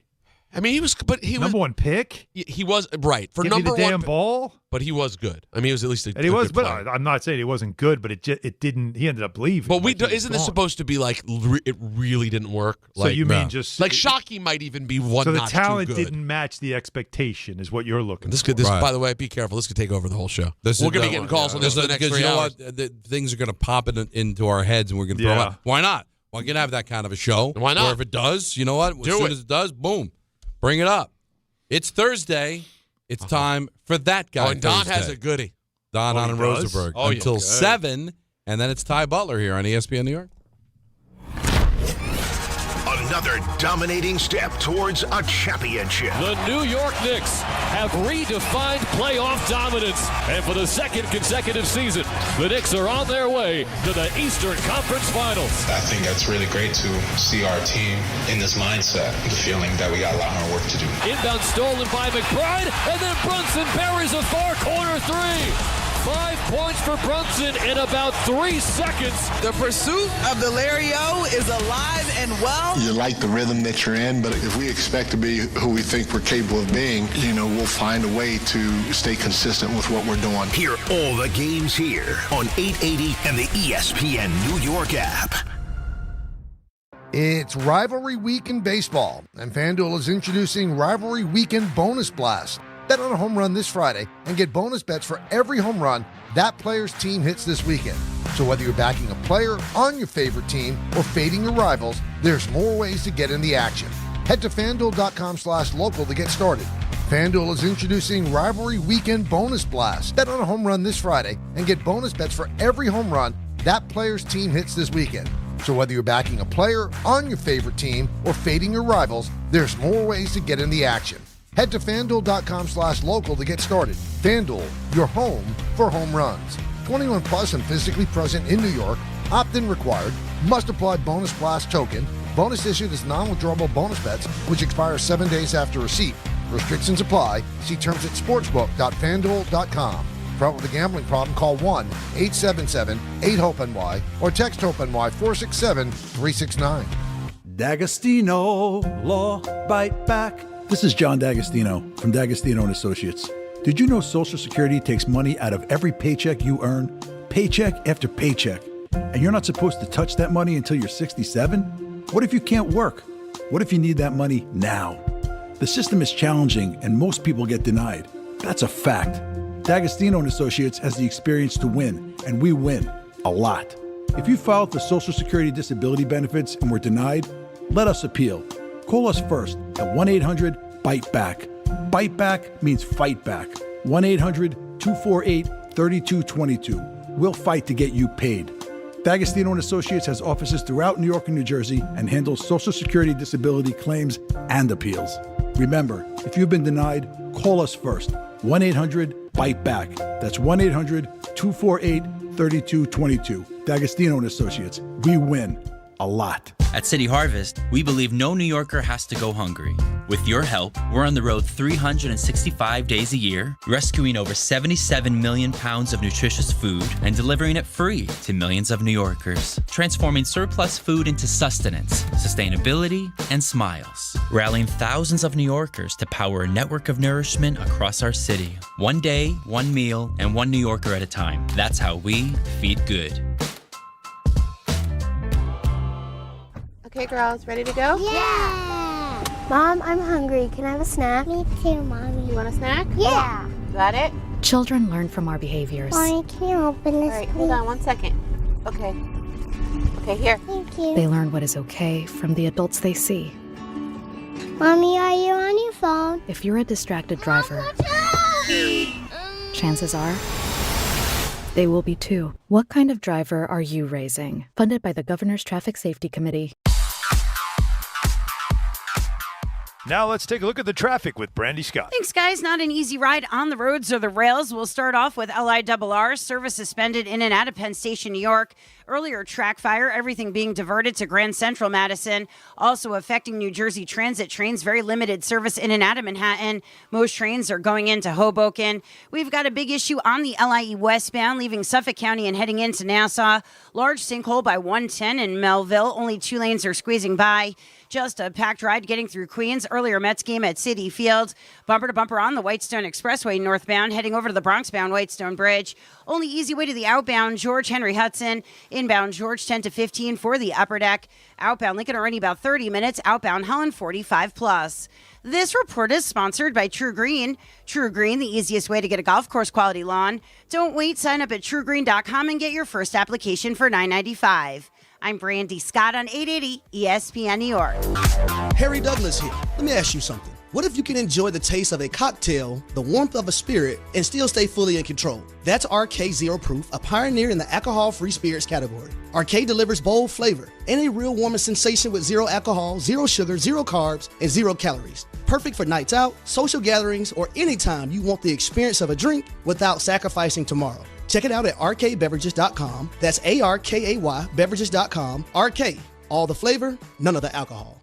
At University of Maryland Global Campus, we know you're no stranger to setting big goals, whether in school, at work, or in life, and you're ready for more. At UMGC, we offer the skills-based education you need to move your career forward. Learn how to apply AI, data science, and other emerging tech, plus gain skills in leadership and critical thinking. You've come far. Succeed again.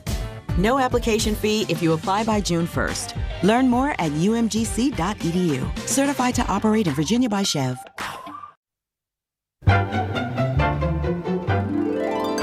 We all have that one friend. I'm talking about the yo-yos who set themselves on fire and bathe in pork and beans. Or know that one person. I'm here with my family. Who can't help but be. He's not cool. His voice is weird. He's kind of a dork. His brother's a tool. His girlfriend's annoying. That guy. I didn't know it was Banner night. We won't be out for that. It's time for That Guy Thursday. Hey guys, anyone want to play some ball? With Don, Hahn, and Rosenberg. He's just being that guy. The music for this is spot on. The intro's perfect. Love it. It's our best intro, for sure. It's until whatever the Monday thing's going to be. Oh yeah. Now, I want to nominate that guy, Noah Syndergaard. Now, I am not making any kind of political statement. Obviously, he's a Republican and Trump. That's not why I'm going after.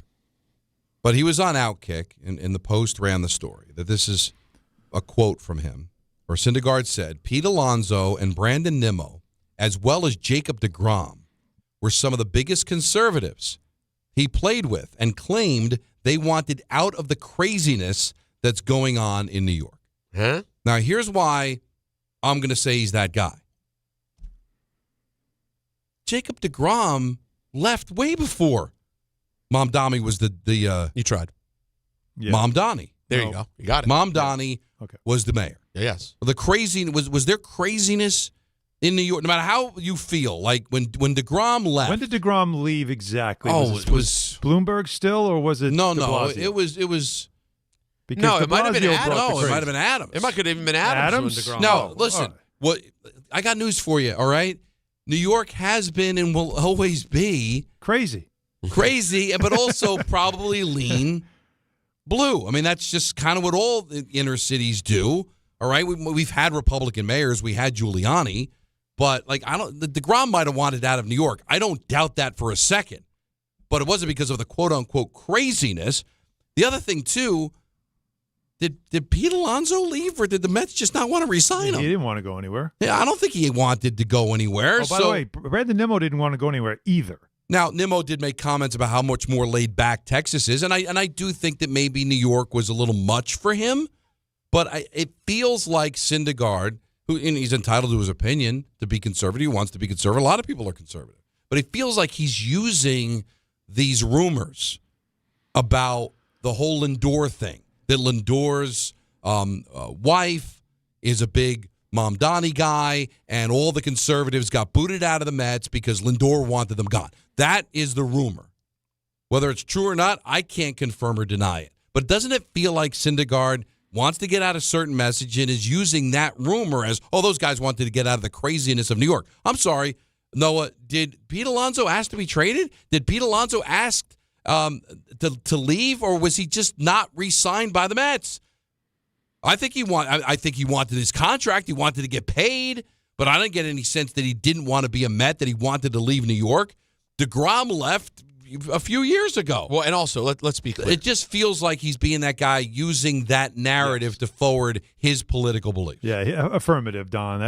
Unfortunately, that's what he's doing here, and unfortunately, that's what a lot of people do to try to push their point and make it seem more legitimate. Well, I think what it is, Alan, is that he's looking for, clearly in the last week, Syndergaard has made, he went to the White House and then he's done a bunch of political interviews. He's making a pivot to whatever he's going to be next, right?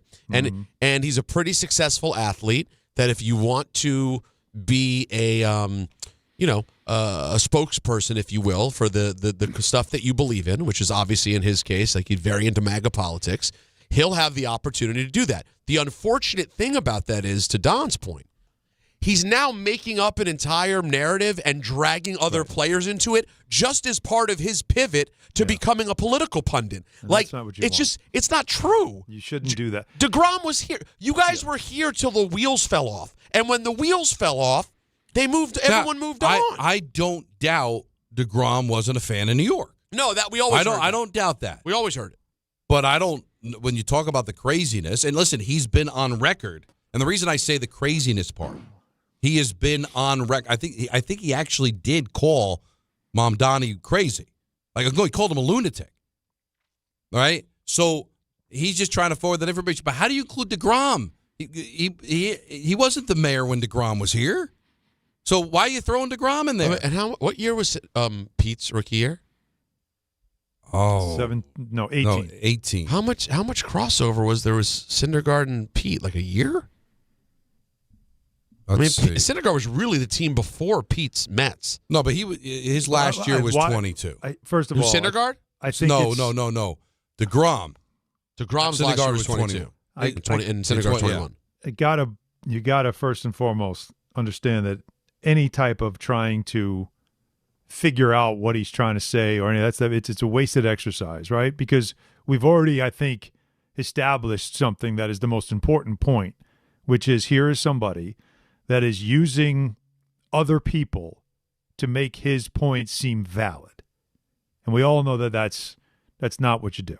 I don't. Right? Yeah. No matter what side you're on, no matter what stance you take, no matter what you believe in, using other people as the example to create credibility for a point you're trying to make is obviously, it just shows you once again that you don't have enough to say. So you're trying to create a narrative that doesn't exist. Now, if you let's just leave it there. To try to validate it doesn't make sense. Now, or and invalidate. that's why I think he's that guy. And again, not being that guy for his political beliefs, he's entitled to do whatever he wants to. It's not even that. It's just that. No, just even though it was the other side. Don't put words in these guys' mouths. And I'm sure they would all deny it if they were asked anyway. Yeah, don't spit on me and tell me it's raining either. Yeah, that's the other. By the way, did you talk to Pete?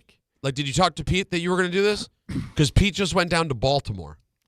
Pete's now trying to be the star player in Baltimore, and you just jumped out when I've never heard a thing about Pete Alonso. And you were just like, I'll tell you what, Pete Alonso is one of the biggest conservatives I've ever met in my life. Yeah. Has Pete ever expressed that? And he might be.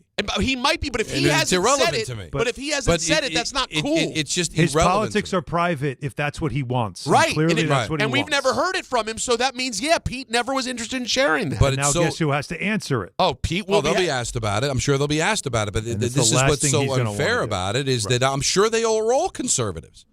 And maybe there is a part of them that thought, New York is kind of a kooky place to be. But you know what? But I don't think that's the reason. I never heard Pete Alonso demand a trade. Hey, Pete, one guy was DeGrom. I always got the sense DeGrom didn't really want to be here. He wasn't a New York guy. But that was way before the new mayor. Mm-hmm. And the reason that I think that he's that guy is because he's called the mayor a lunatic, and he's trying to throw these three guys in, saying they left because of him. One of them was gone before he took office. The other one wasn't re-signed by the Mets. The Mets didn't want Alonso back.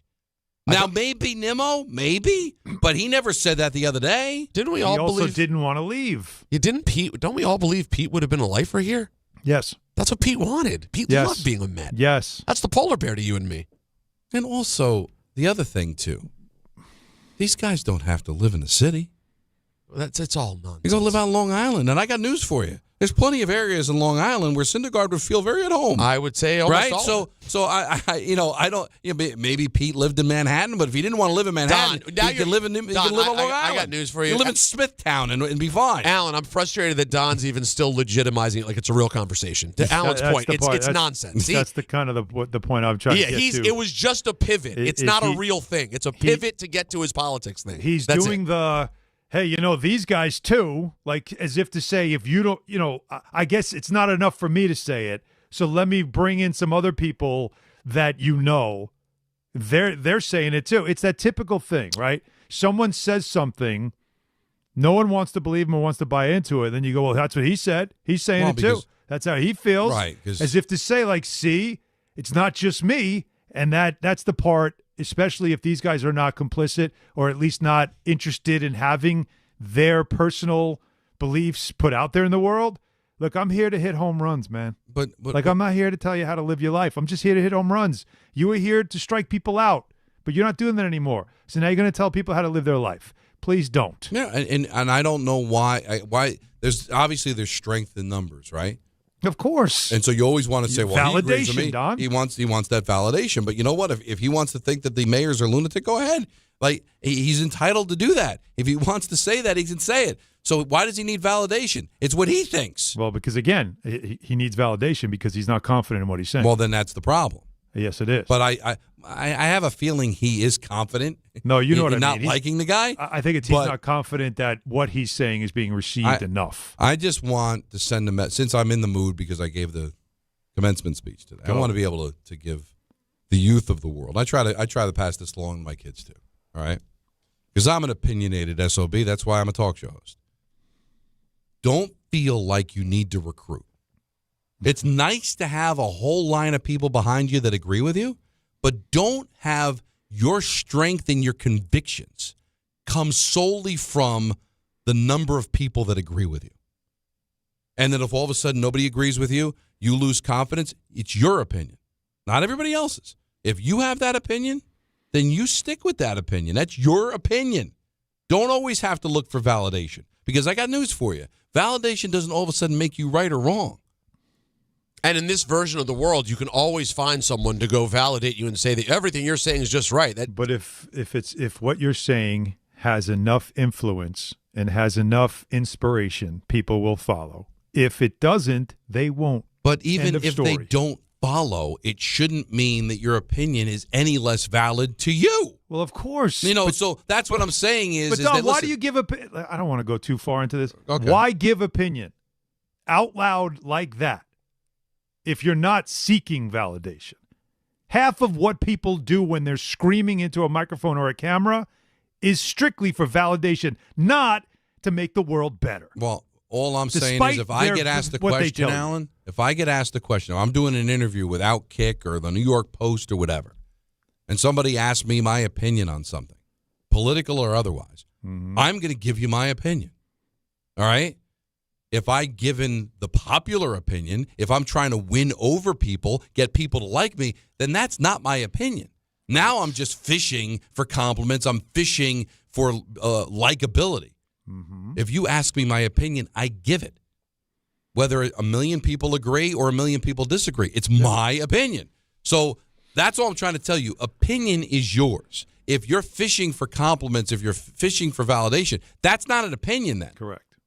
What you're doing is just trying to go with the common belief so people like you, and I'm just trying to let the world know that is not opinion. That is just you just trying to be with the rest of the herd and get everybody to like you. But if you want an honest opinion, it shouldn't matter what the rest of the room thinks. Right. Noah Syndergaard is well within his right as an American, as a former New Yorker, to think Mamdani is a lunatic. But is he saying that because he believes it, or is he saying it because he believes that that there's enough people that will validate his opinion and he'll be liked by the right people? Well, that's what the move was. Then that's not an opinion. Well, there's a reason why people, when they make the move, they all go to the same few outlets who they know will be a cozy spot for you to go to, because now you're trying to take – he goes to Tommy Loren going, I'm going to get her audience, I'm going to go here, and I'm going to build up this resume. To Alan's point, it's not about bridge building, changing hearts and minds, doing good things. It's about brand building and figuring out what his next move is, because let's be honest. Let's take a moment here, guys.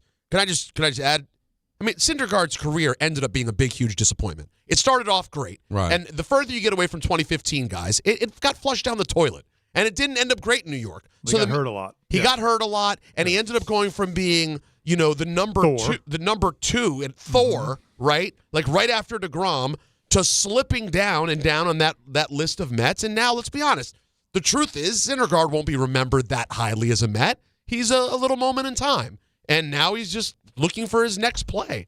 So I don't even look that much into it. But he's also looking to be accepted on a side. And it happens, again, this is a very typical media political thing that has happened when you are looking for that validation. You want to be amplified, and then, of course, you're standing with people that you know. The louder I say it, the more they'll notice it, and the more I'll be accepted into this side. No. Can I sneak one in, or is it too late? No, you do it. I'll make it work. I'm nominating me. Okay. Because last night I was that guy. You know why? Because I'm watching Cavs Pistons, and I kept having to remind myself where the freaking game actually was. Not because of the crowd, but because of the jerseys. Do you know what color that the Cavs were wearing? Cavs were the road team. They were wearing white. Yeah, that's the Pistons were the home team. They were wearing blue. They were wearing their road jerseys at home. Is it stupid for me to say you get that's what you get? I know that's a thing. Don, you were only talking about the other day, the jerseys and everything else. And we were just talking about the Tigers. But I was just curious, like, when did this become such a thing? I want to give credit to Kevin O'Connor from Yahoo. He actually looked it up. The home team has worn white in only 22 of 66 NBA playoff games so far this year. 22 out of 66. 10 years ago, the home teams wore white in 83 of 86 games. Wow. Every round 2 conference finals and finals game. So 97% to 33% in 10 years. I know it's a small thing. I know that's why I'm being that guy. I'm being the old man who's like, this doesn't make sense. But at some point it doesn't make sense. Because if you don't know enough and you're just turning it on, you generally used to know who the home team was just simply by the color of the jersey. Now, obviously the court says it. Gigantic Detroit Pistons and the PA guy yelling, Detroit basketball. Like, so you know I like that impression. where they are. But there's something visual about the game when you get to the playoffs. It's classic. If you want to do this in January because you're selling jerseys or just random games, just make it interesting. They have their extra courts that they're doing now. That's fine. I'm sorry, though. I still believe when you get to the playoffs, it's time to just be classic. And that's when the court should all stay the same, and a home team wears white, and the road team wears their color, and that's it. Yeah, no third jersey. But I'm being that guy, No. so I nominate myself. I like it. We've got calls to get to at 1-800-919-3776. We've got ENN at 6 o'clock. Full vehicle today. Take you up until 7 o'clock, and then it's Ty Butler right here on ESPN New York. Another dominating step towards a championship. The New York Knicks have redefined playoff dominance. And for the second consecutive season, the Knicks are on their way to the Eastern Conference Finals. I think that's really great to see our team in this mindset, the feeling that we got a lot more work to do. Inbound stolen by McBride, and then Brunson buries a far corner three. 5 points for Brunson in about 3 seconds. The pursuit of the LIRR is alive and well. You like the rhythm that you're in, but if we expect to be who we think we're capable of being, we'll find a way to stay consistent with what we're doing. Hear all the games here on 880 and the ESPN New York app. Partner with Amazon Hub Delivery to earn extra revenue for your business with your business. Assist with local Amazon deliveries and get paid for each package you deliver. When you become a partner, you and your staff will deliver packages to customers in your area on a schedule that works for you. You'll gain extra revenue, increase exposure for your business, and connect with your neighbors. Plus, it's easy to get started with no delivery experience, long-term contracts, or startup costs required. If you're interested in learning more, visit Amazon.com/Hub Delivery. That's Amazon.com/HUB Delivery. The New York City Department of Correction offers countless career opportunities, from specialized units to leadership roles that support public safety and change lives for the better. It starts with one step: registering for the New York City Correction Officer exam. Earn over $109,000 after just 5.5 years. Benefits on day one, job security, pension at any age after 22 years of service. Go to nyc.gov/joinDOC or search Join DOC. One career, many opportunities. Registration ends in 2 weeks. Take the test. Empower. Pete's back on the links with all new golf clubs and hopefully less swearing. Dang, sliced it. He worked with Empower to help him get good at money so he can be a little bad. Heads up! Oof. Talent sold separately. Guy said these were slice proof. At least he has money for lessons. Invest well, live a little. Start today at empower.com. Your summer starts now with Memorial Day deals at the Home Depot. It's time to fire up summer cookouts with the Next Grill 4-burner gas grill on special buy for only $199. And entertain all season with the Hampton Bay West Grove 7-piece outdoor dining set for only $499. This Memorial Day, get low prices guaranteed at the Home Depot. While supplies last, pricing valid May 14th through May 27th. U.S. only, exclusions apply. See homedepot.com/price match for details. Pros, save more on the materials you need to get the job done inside and out at Lowe's. Right now, get 10% off in-stock Trex Naturals decking, now available in more styles. Plus, get 15% off select custom entry, interior, and storm doors. Then, And we'll deliver it all straight to your job site to help keep your jobs moving. Get the brands pros trust, priced right, and ready when you need them. Our best lineup is here at Lowe's. Valid through 5/27. While supplies last. Selection varies by location. Harry Douglas here. PayPal is now the official peer-to-peer payment sponsor of the NFL, which means all the money moments that fandom creates, whether splitting tailgate costs or chipping in on tickets and game day food between friends, are covered. Wherever the game is played or watched, PayPal moves with fans. You can send money through text, email, or directly to friends with eligible accounts on Venmo. Just download the PayPal app and share all the moments that matter. Account with PayPal is required. Not available in all regions where PayPal operates. Another dominating step towards a championship. And for the second consecutive season, the Knicks are on their way to the Eastern Conference Finals. Will this be the year the Knicks punch their ticket to the NBA Finals? Inbound stolen by McBride, and then Brunson buries a far corner three. 5 points for Brunson in about 3 seconds. Thanks to all our New York Knicks partners this season, including ZipRecruiter, Amazon Hub Delivery, Princeton Jeep, and Food Bazaar on ESPN New York.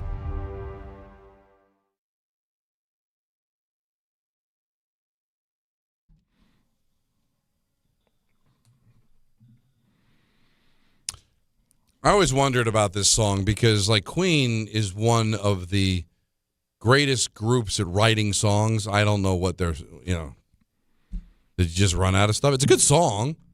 I love this song. But I like it too. Bizarre. But you're not, I want to ride my good bicycle. at writing songs. He's like, I want to ride my bicycle. I want to ride my bike.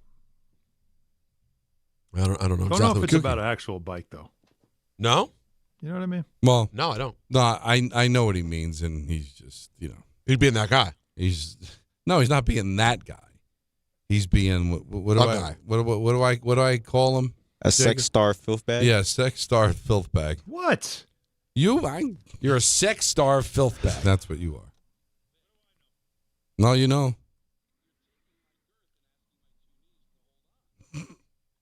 Damn right. Did you say that today in the speech? Oh yeah. No one yelled Skinner at you. I mean, it was on the Fat Bottom Girls B-side. So, just saying.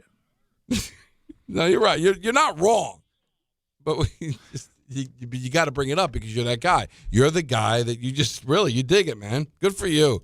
Not only do you dig it, you get it. So good. Keep. Why not? Keep literally riding that horse. 1-800-919-3776. Let's go to Anthony in Fairlawn. You're on ESPN New York. You've got the guy that was expected to do things that did nothing. I think I got the Giants player. He got drafted when I was a teenager, and I thought he was going to be an absolute stud, and I think he's a bust. Ron Dane. Yeah, he's a bust. Oh. You don't even have to think about it. He was a bust. He was the all-time leading rusher in college when the Giants drafted him. Great college running back. Yes, it was good for a minute in the NFL too. Was he? Yeah, for a minute. For a minute. Yeah, he had a couple of nice games in his rookie year. But we were supposed to have the Thunder and Lightning, remember the Giants? And there was no Thunder. It was a Dane and Dixon. Yep. Yeah, didn't. Yeah. Don, there's a big crowd you spoke in front of today. Oh, yeah. There was a lot of people there. Like, that's a lot. I can't believe Ramapo has that many people. Looks like the Maryland graduation. Family, like that's, you could fill up not to mention an arena. They had over 1,000 graduates. That's not nothing. But still, it's way bigger than when I went there. It's 1,000 graduates, but it looks like 10,000 people. Yeah, there was a lot of people. But Alan's right. You bring in grandma, grandpa, the parents, kids, I didn't even go to Maryland's big graduation. What's the matter with you? I went to the journalism school, and that's it. I went to that's how big Maryland is. Yeah, but you still got to go. No, my class at Maryland was 10,000 people. I went to my... You'd be there all day. I went to my school, the J school. Went to our, which is probably... But you went to a graduation. Yes, I went to the J school graduation, which is probably 1,000 of us or 500 of us, whatever it was, and that was it. And your parents were there and all that. My parents, That's a problem. My brother. As I mentioned in the speach, take a bow, parents too, man. You had a lot to do with your kids being able to graduate college. All the sacrifices they had to make, financial and otherwise. That's right. Oh yeah, Alan will tell you. Yeah, I've been there and still there. Still there. Got more to come. I don't even know how you're doing it, actually. But Zach's got a couple of years left. And some of your kids are getting some money, though. Yeah. Right? But some. Thank God. Not, That Subway NIL money. Yeah, that Subway NIL worked out nice. I will tell you. But Emma, by the way, I don't know if she was ready to announce this, but I'm just going to mention it. Mm-hmm. She graduated. She got her master's down at Miami last year, as you know, and started working. And guess what? She just dropped on us. Law school. Oh. Last I checked, that's not free. Well, time to get a new gig. You better start covering more than the NBA. You know what I mean? Listen, I'm so proud of her because she's super smart. Doesn't get that from me, and she's very ambitious, which she gets from me. She's a worker, so I love it. Yeah, I will. So it's just kids in school, just forever. I will tell you this though. As time goes on, I'm not saying I'll definitely feel this way, but part of me, I'm entering a world where if Maya got to the point where at 18, like assuming she's on point, like she's interested in things and she becomes the great kid, I know she will. Where if she were to be like, I don't think I want to do college, I'm going to pursue blank instead, I think I'm at a point where I'd be like, cool, sounds good. As long as there's something you're interested in. I'm just at a point now where I'm starting to believe the whole college thing in some ways can be such a racket that's not necessarily the right thing for you. But it's not for everybody. It's also not necessarily, and we discussed this even with Gracie, is you don't have to go. Like Zach did 2 years of junior hockey. He didn't go to school right after he was done in prep school. Right. He had a break from school, and he just played hockey for 2 years before college became a thing. Now, that's a hockey thing, which everybody does that now, which is so bizarre. In hockey, yeah. 21-year-old freshman, but that's the way it goes. But, sometimes you need that little gap, little break. You're a little more mature when you start college. You might take it more serious than a 18-year-old that goes right into it, really doesn't know what they want to study, doesn't know what they want to do, shows up at a college campus, everybody's partying, you get lost in that world, and you're not really focused. So it doesn't mean you don't necessarily have to do it immediately just because everybody else is. If you don't think you're ready, if you don't know what you want to do, get in the real world, work a little bit, figure it out, mature, and then do it. You'll probably get more out of it. Mets trying to turn it around. What's going on with the Yankees? Some interesting stuff from Buster Olney about Anthony Volpe on the K Show earlier today. We've got ENN at 6, take you right up till 7 o'clock. And then it's Ty Butler, Don Hahn and Rosenberg, ESPN New York. I'm a dog, and my job is to make you happy. So I recommend Optimum Fiber for your home. It's famously fast, way better than flaky 5G home internet, which can slow down the more people or dogs are online. So switch to Optimum Fiber, starting at only $25 a month with a 5-year price lock. Call 888-4-OPTIMUM or visit Optimum.com today. That's 888-4-OPTIMUM. Gus, fetch. I gotta take that. Terms apply. See Optimum.com for details. Monkey Sports, built by players for players, is your one-stop shop for hockey, baseball, lacrosse, and more. Find top-name equipment and expert in-store services like sharpening, break-ins, and relacing. Shop in-store at Monkey Sports in Farmingdale or Woodbridge or online for all the top brands. Whatever your sports, Monkey Sports gets you game ready fast. Monkey Sports, where athletes shop. From your neighborhood stop to the city and back, New Jersey Transit keeps your day moving. Reliable, convenient, and ready when you are. We're on this ride together. So keep aisles clear, use headphones, and be mindful of fellow riders. Small actions make a big difference, especially during travel times. New Jersey Transit. Ride together, ride better. Plan your trip at njtransit.com. Hi, this is Don LaGreca. Just like the New Jersey Devils protect their home ice, Viking Pest Control protects your home. And I know because I use Viking at my own place. As the pest control provider and proud partner in the New Jersey Devils, Viking brings 45 years of trusted experience and expert service to keep ants, cockroaches, stinging insects, rodents, and even mosquitoes out of your zone. Their local team builds a personalized game plan that actually works. And when you bundle pest control and mosquito services, you score big savings. One call, one company, total peace of mind. Visit VikingPest.com. Protecting your home inside and out. And now let's take a look at the traffic with Brandy Scott. Thanks so much, guys. Just no easy way to get around right now, and we still have this big issue with LIRR service suspended in and out of Penn Station, New York. Earlier this morning, a track fire, everything being diverted to Grand Central Madison, also affecting New Jersey Transit trains, limited service there in and out of Manhattan. Most trains are going into Hoboken. We've got a big sinkhole on the LIE westbound. You're crawling there, leaving Suffolk County and heading into Nassau. Only 2 lanes are squeezing by 110 in Melville. A car got stuck in that hole earlier this afternoon. Heading over to the outbound, George, best way to do it, Henry Hudson. West Side Highway northbound, slowdowns from the 50s. Inbound, George, stick with the upper deck. Lower level of crash on the span, about 15 to 20 minutes. Outbound, Lincoln and Holland tunnels, 30 to 40 minutes each. This report is sponsored by True Green. True Green, the easiest way to get a golf course quality lawn. Don't wait. Sign up at truegreen.com and get your first application for $9.95. I'm Brandy Scott on 880 ESPN New York. My dad passed away unexpectedly. Of course, it was awful in every way, but we are very grateful that he had life insurance. So even after he was gone, he was still able to provide for us. And that's why I have life insurance for my family. Ethos.com. They make it fast and easy to get covered. It's 100% online. You get a quote in seconds, and you can apply in minutes. You get covered the same day. Get your free quote at ethos.com/game. That's ethos.com/game. Paid spokesperson. Time spent on application may vary. Online health questions required. Rates may vary. It's Rich Eisen for Pella Windows and Doors. Sometimes teams take a timeout to regroup and call the right play. When it comes to your home, Pella Windows and Doors always has the winning game plan. They do it every day, and that's why your neighbors trust them. Visit Pella.com/Eisen today. Right now, Pella Windows and Doors of New Jersey is offering up to 25% off windows and doors and 0% financing for 24 months. Some restrictions may apply. See store for details. Offer ends May 31st, 2026. Hey, this is Jalen Brunson. Jalen Brunson for 3. And this is your home for New York Knicks basketball. This is 880 ESPN. WHSQ and WCBS FM HD2, New York.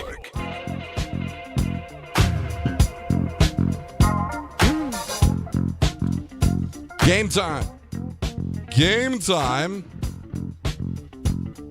Game time is brought to you by Tullamore Dew Irish Whiskey, because when it's game time, guys. It's totally time. Mets defeat the Tigers 9-4. They sweep the series. Home runs in this one by the new kid. Ewing hit a home run. Soto hit a home run. Bench hit a home run. Great series for the Mets, and they win 9-4. Yankees are off.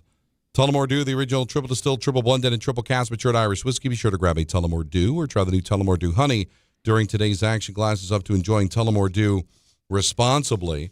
So, baseball on the table. Mets go into the Subway Series tomorrow hot. They've won 3 in a row, 8 of their last 12. Still significantly under 500. Still a lot of work to do, but at least they seem like they're moving in the right direction. Yankees, on the other hand, not great, Bob. They got 1 hit yesterday by the Orioles, and they lost 2 out of 3 there after getting swept by the Milwaukee Brewers. So they've dropped 5 of 6. So we were talking about Wayne Randazzo earlier, guys, like how things change. Like a week ago, God, the Mets are going to get killed. Yankees are hot. Mets just can't do anything. And now all of a sudden the Mets are flying high and the Yankees are kind of a mess a bit. I still like the Yankee matchup. I mean, Cam's going to pitch, and the Mets pitching, I guess we'll see Peralta on Sunday, although they still have a TBD on the starting pitcher for the weekend. But it's amazing how things can change. Now, does it mean the Mets are back? The Mets are going to the playoffs? There's still a tremendous amount of work to be done, but the vibe has completely changed over the last 7 to 10 days with these two teams. And the Tigers are just a bad team right now. Well, the Tigers that going on. Well, the Mets are only 1 game back of Detroit. Like right. The Tigers are 19-25. The Mets are 18-25. So yeah. I'm listen. A win's a win. I'm not throwing them back. Okay, this is the same team that got swept by the Rockies at Citi Field. Yeah, that wasn't the point of why I said that. Yeah. What I'm pointing out to is that like they're going through it, and the Mets took advantage of it, which is that's how you get right. Is you start playing some teams that are also struggling like you are. 5 home runs and 2 strikeouts. That's pretty impressive, right? You don't normally see anything like that. So that's good to see. And if you're the Mets, we talked about this earlier in the show, you lost 12 in a row. It's hard to make up for something like that. Like you can't just say, well, just win 12 in a row and now you're back to even. It rarely happens, almost never happens, probably won't. So instead, you've got to go over a stretch of 20 games, make it up in that kind of a stretch. Oh, no. Let me get that real quick. I always forget to turn it off. And The it's house amazing phone how is it's crazy, for some reason, bro. they got to call. It's crazy. Like, who's calling at 5 o'clock on a Thursday? Like, what do you call me for? Unless it's the Long Island Railroad to finally have my No, refund no, from no, today's it's not ticket that was not usable. No. Have you guys seen the pictures at Grand Central, by the way? Do you hear the Hahn Yeah.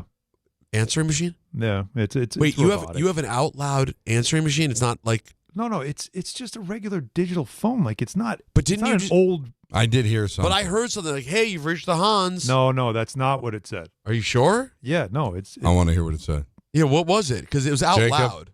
We used to have. It was Gracie who used to leave a message. She was the one, but that's in our old one that we threw out. This one was strictly just some kind of robotic voice.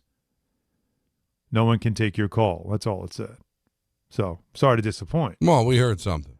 But interesting. The point I was trying to make was Interesting. basically that they took advantage of the schedule, and now they've got to see if they can. Like, this is a more significant weekend for them. These last couple of games, what did we say? 8-4? Yeah, 8-4 over the last 12. So that 8-4 run, meeting a Yankee team that's kind of going through it right now with lots of injuries. They're a much different looking team right now. Is what can you do? Right? What do you got? And that's kind of come out of the weekend on Monday. How will you feel about the Mets by Monday versus how you feel about them right now after this pretty significant win and a sweep? No, because I don't want to hear, like, let's say they take 2 out of 3 from the Yankees. That's good. That would be good, but I also don't want to hear, well, you also caught the Yankees at the right time. Doesn't matter. They're struggling. Doesn't matter. It doesn't matter. Right now, everybody in baseball is going through it. The Giants just took 2 out of 3 from the Dodgers. You know, take a look at the Dodgers. They started with a 15-4. Yeah. They started the season. Yeah. Yeah. Take a look at what their record is now. The Dodgers, They're in second place as we speak, now. they're in second place and they're 25-18. Yeah. So they're under 5. So by my math, I think they're 10-14 over their last 24 games. All right, Yeah, they're still a good team. Split the last 10 games. They're 5-5, so they're playing 500 ball right now. Yeah, but they're going through it, right? I mean, there's certain teams that just seem to be really hot. The Cubs off to a tremendous start. They've dropped 4 consecutive games, right? So there's teams that go through it, but you can't apologize for that. If the Mets are going to be able to make up ground, they've got to take care of business. They're home. You like that too. Not just a sweep, but they played well at home, getting it done there. And we'll see. We'll see what it amounts to right now. Maybe it's just a coincidence that they call up Ewing and they win 3 in a row, but he's contributed in all 3 games. He gets on base. He's got speed, got a little pop as he hit a home run, tripled in his first at bat. Again, it's baby steps. But Allen made the point yesterday. You're going to have to go on a run to make up for the 12 straight losses. You can't take 2 out of 3 and then lose 2 out of 3. 1 step forward, 1 step back. You'd have to take 3, 4, 5, 6, 7 steps forward. 1 step back, then 3, 4, 5 more to be able to make up for the slow start. Yeah. I always look at any team struggling, any sport. Get me back to 500. Don't talk about how many games you're out. Don't talk about postseason. Get me to 500. And if the Mets are able to take, 2 out of 3 against the Yankees, you'd be 25-26. You'd be still 6 games under, but you're starting to make inroads. Get back to 500. Then we can have a conversation about building off of that and getting to the postseason. And then and then being buyers instead of sellers, and then fixing what you've got. Because if you fall 10 games down, if you fall, any further at this point, now you're kind of thinking about it, of taking offers for different players, especially Peralta. Who you're going to get something for. Like, it's a big difference. Like, think about it. The mortality of this particular team in this season lies in the next couple of weeks. Mm-hmm. It really does. And really could start, with right here this week and then into this weekend. It's just too bad. I know McLean pitched today, and he pitched very well, and he's very good. But wouldn't it have been more fun if he just one more day, and instead of Clay Holmes, you got Schlittler versus McLean? Yeah, it would have been nice. Yeah, you know what I mean? There's just something cool about that. But they need. I'm glad he pitched today, though, because they haven't won the games he's pitched well in because the offense has been putrid. But what I like, they scored 22 runs in this series, right? And they won the game in the 10th inning last night. Yep. Is that in all 3 games they were down? They were down 2-0 on Tuesday, came back and won 10-2. Didn't allow another run. They were down 2-0 last night. Scored all 3 of the runs the rest of the game, winning 10-3-2. They were down 3-0 in the game today. 3-run home run in the first inning. Come back and win the game 9-4. So they're showing you some heart. I understand Detroit's not good right now. They're going through it. So what? Who cares? They fell behind. So they're showing some heart. They're showing some gumption. They caught a break with Soto. Looked like he might be out after fouling a ball off his ankle. He DH'd today. Had a couple of hits, couple of RBIs, a home run. They're going to have to try to survive right now without Alvarez. That's a bit of a problem. But they've pitched well. Even in their struggles, they've pitched well. So they got the Yankees coming up. Then they hit the road. 4 against the Nationals, 3 against the Marlins. There you go. So you're looking at it. If they can find a way to win this series against the Yankees, the road looks like it can be pretty conducive to go on a bit of a run here. Let's see. Yeah, there you go. Now on the other side of things, so Fried he's probably got the MRI by now, right? I would think. I believe they were scheduling it for today, and so we should hear something now. Will we not know until tomorrow pregame? But we will know something, I would imagine, by during the show tomorrow, right? Because to me, that a lot of things hinge on that. I would, with the day off, I would think you'll hear an announcement probably before the game tomorrow. Yeah, he was Cashman in the will today, say for sure. something or whatever. He's not pitching this series anyway, even if he wasn't hurt. But then they got to decide because after the weekend, right? You got Weathers on Sunday, so yeah, you're coming back around. You're going to need to fill his spot anyway in the next series. So that's when I would imagine look. They'll have something to say tomorrow. I'm really curious about it, and I do think there's a lot of curiosity riding on this. It's amazing because Cole is close, right? We're going to see him very soon, and they have never been in the rotation together, obviously, right? Mm-hmm. And so, if they lose Fried, let's just go worst case scenario, and I hate doing that because I suffer with optimism. But if it's worst case scenario, something bad, they had to shut him down. We don't see him the rest of the season. It's like these two guys in the same rotation. It just makes you elite. How long is it going to be before we see them both in the same rotation, at least one time around? Right. It reminds me of Bernard King and Ewing. Never played together. They were teammates, never played together. That is crazy, right? I'll just say this. It's feeling better today than it was 1 week ago, 2 weeks ago, 3 weeks ago. It's baseball, Susan. Things keep turning around. Well, literally. Listen, the Mets are far from being in a good spot, Don. And I know you were saying you were using 500 as the metric. Given what this league looks like right now, and the National League is better than the AL, which is just a complete joke, you applying the idea of 500 is the conversation point, could we say today is what? The 14th of May. The 14th of May. Don, I'm sort of good if they could get to 500 or a little bit better by the break. That's a long time. If in 5 weeks they can make this up. Alan, am I off? No. Get to 500 at the break, Yeah. which after today it's 7 now? After the win today, it's 7. Yeah, they're right? 18 and 25. 18 and 25. Yeah. So get me, if you want to be serious, get me 2 of 3 over the weekend. So get me to 20, get me to 19 and 26. Is that right? No, it'll be 20 and 26, right? Because they're at 18 now. They take 2 out of 3. So give me to 20 and 26 by the end of the weekend. Let's have a conversation. Yeah, because the thing with is, that schedule coming up, yeah, you got good reason to think you could be by this day or even by next Friday. Next Friday, Knicks could be up 3-0 in their series, and the Mets could be 500.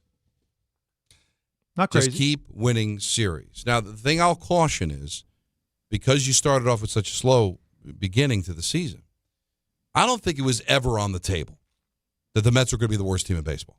So you knew eventually they'd start winning some games. Passan had them at what, 70, between 70 and 80, in that, 75 to 85 was his range, wasn't that what 75 Passan was to 85. telling you? That's not great. But they were on pace to lose 100 games. Yeah, right. So you knew that they were going to start to play better because they're too talented to lose 100 games. But that doesn't mean they turn it around to the point where they make the playoffs. They're going to play better because they're not the worst team in baseball. Okay. But we went into the season hoping they'd be competing to win the division and possibly compete for a championship. Now, So that's how much they've got to turn it around, Alan. It's not turning it around to just finish 500. It's not turning it around to not be the worst team in baseball. It's turning it around for them to be at least an upper 80s win team, and that means you're going to have to play some tremendous baseball to get there. Now, if I could also now flip it on the other side for the Yankees and what this weekend means for them, because you do have, like, you need to see Rodon give you a better start. Even he said it, he has to be better. So that's important. Weather's building off his last start. And then you should feel good about that tomorrow night. But you can't have, even with all the issues, Volpe's got to – he's in right now. I know he booted the ball around. He's not hitting the ball. He's got to be better. Jazz got to be better. Wells got to be better. You're not bringing back Caballero yet. You're not going to see him for a while, even though he keeps counting the days down. So you're not getting him this weekend. You are what you are when it comes to the injuries, but you still have a lineup that does, despite the one hit in the last game, that lineup does mash. You still have Judge. You still have Rice. Two guys that should be able to – like, you should be good enough to win this series. Yeah. You should be to get 2 out of 3 or sweep the weekend. But you got to do something. You got to have a response after what you just went through. That was pretty embarrassing, especially that last game. So for the Yankees, this is also of equal importance. There should be sizzle in this weekend. And speaking of which, 62 tomorrow night for that game. Nice night, little chill, but not too bad. High 70s on Saturday, 80s Sunday afternoon. You talk about a day to be at the ballpark, or a weekend to be at the ballpark. Couldn't ask for anything better. We don't have to worry about the weather, nothing. It's going to be gorgeous. Just good luck getting there. Now, you brought up Volpe. Buster Olney was on TMKS earlier today. That's the Michael K. show. What is the best for Volpe right now? I reached out to a bunch of other people, and I asked them, about Volpe, what's best for him in his career right now. And every person I talked to, evaluators of the team, said, yeah, he would benefit from going and playing other places. To this point, as far as I know, he has not asked the Yankees to do that. He hasn't talked about, hey, let me take reps at second base. Let me go play the outfield. Let me go play third base. I'll move around. Are we going to have a conversation, Alan, where we bring up the players that didn't live up to the expectations, and Volpe's going to be an answer in a few years? It feels like he's one of many of Cashman's kids that just you hear about and hear about. Now, he's one of the few that actually came up and at first gave you like a little bit of he caught my attention. He caught everybody's attention. But it fizzled out real fast. But how many names have we heard along the way? This guy's coming, that guy's coming. Wait till you see this guy. And like Jones is up right now. Is anybody excited? Been hearing about Jones forever. Is anybody like gushing right now?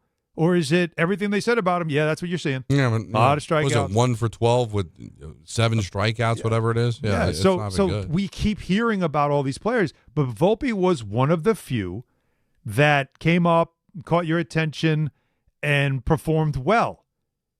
And then they really started, but they babied him, which they did the same thing to Sanchez. That didn't work out. And now it's become too, what Buster said there, I firmly believe at some point it's going to be he needs a fresh start somewhere else. And it's the Nimmo thing. He needs to get out of the fishbowl because he's not comfortable in the fishbowl. A young player is going to pay attention to everything being said about him, going to hear everything that's yelled at him in the stands. And his family probably, because he's young and he's from the area, they're going to pay attention to all of it too. His family, they're all Yankee fans. They all know what's going on. They're paying attention, and that gets everybody fired up and gets everybody frustrated and everybody talking about it. I think Volpe needs to get out of the fishbowl. And unfortunately, that means obviously moving on from him. Having Lombard Jr. helps because it allows you to do it. Having Caballero play as well as he's played, A-plus defender, it's almost like you stumbled upon something you didn't know you had. It allows you to do this, and I think it's a matter of time. Yeah, it's the perfect storm for Volpe, right? He's a young kid with expectations high. Yep. To try to play the position that Derek Jeter made so attractive. Right. I mean, they've had guys that have played shortstop since Jeter. You go back to Didi and all that, but still, a kid coming up, you're going to get that label. You're the next Jeter. The team is winning, so it's really hard to develop a young player. And oh, by the way, also try to win a World Series. Yeah. You know, and he's local. Like Right. it's a lot, right? It is. It's just, and not everybody can handle that, and not everybody's in that situation. Play a coveted position, New York Yankees, Derek Jeter's former position, young kid expectations, and oh, by the way, you're from Jersey. Yeah, and your whole family is probably all caught up in it too. And so when the criticism came, it's impossible. Like, again, you got to, you know how this, if you understand it, I think Rick probably could relate to it more than anybody of everybody at the station, because, you know, again, when he was going through with the Islanders, you know, his brother, his dad, like they all paid attention. They all were, because you want to protect them. Like the criticism comes, and the first thing that the family does is step in front of it and try to defend him and protect him from it. But all it does is create more of that tension because you're just so aware of it. Mm-hmm. And I think, you know, you're going to get that when you're from here, and you know how fans are here in New York. It's exactly what Nimmo said. He had no idea until he left just how intense it is around here. No, it's intense. There's just so many people and so many people that care and so many media outlets. It's a tough proposition for a young kid, especially a kid from the area. Let's go to Larry in Center Reach. You're on Don, Hahn, and Rosenberg. Good evening, Don, Alan, and Peter. What's you up? guys do a great job. Well, thank you. I want to talk about was it yesterday that you was talking about a guy who on the first, whether in any sport that comes up and he did something, hit a home run. Yeah, the best debut whatever. games. Yes. Yeah, that was my top 5 yesterday. Hey, Don, what about this guy named Greg Jeffries? Yeah, Jeffries How was. good was he? Well, he was very good, and he had a high impact. He helped the Mets win in '88.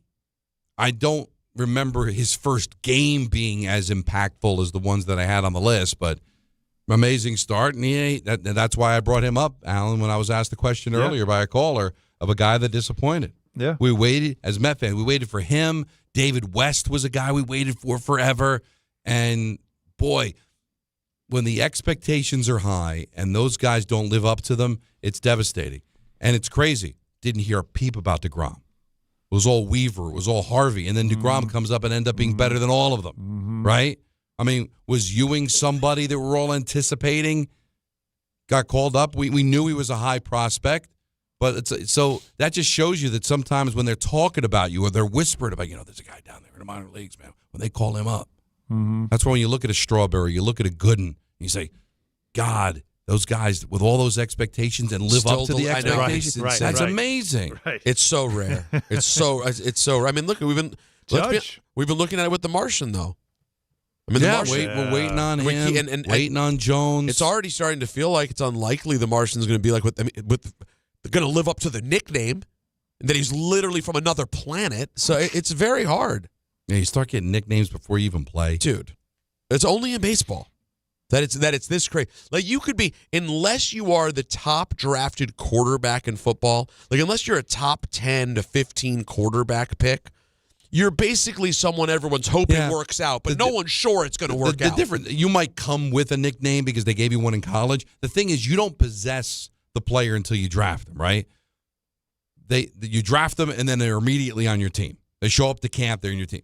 You draft these ball players in baseball, and you don't see them for a few years. And but the now, legend builds in the minors. well, and especially now, Somerset, the AA team's right down the road, so people can go to the games. Now you get a nickname. The organization start talking about you. Yes has a show, in the minors, and down on the farm, right? And to take a look, this guy's coming, that guy's coming. You don't even have a chance, right? You get drafted in the NFL, you get drafted in the NBA, NHL, really highly touted. Bang, you're on the ice, on the court, on the field immediately.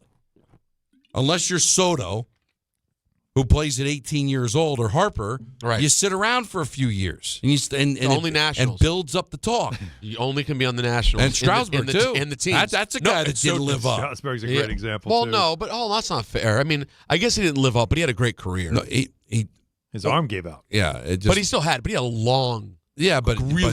We thought he was going to be the greatest thing ever. We thought he would be DeGrom. He or had better, a chance to even be better. one of the all-time greats. Yeah. No, you were talking about him. Because like even he was gonna be the DeGrom, greatest it ends up being short-lived. That's another thing too. That's a whole other conversation. But if you can win multiple Cy Youngs, that's pretty good short-lived. No, Who cares? it is a good short-lived. But then there's a next.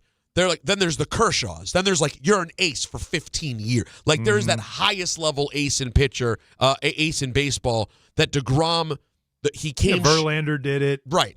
DeGrom just came short of that. He was really great for 6 years.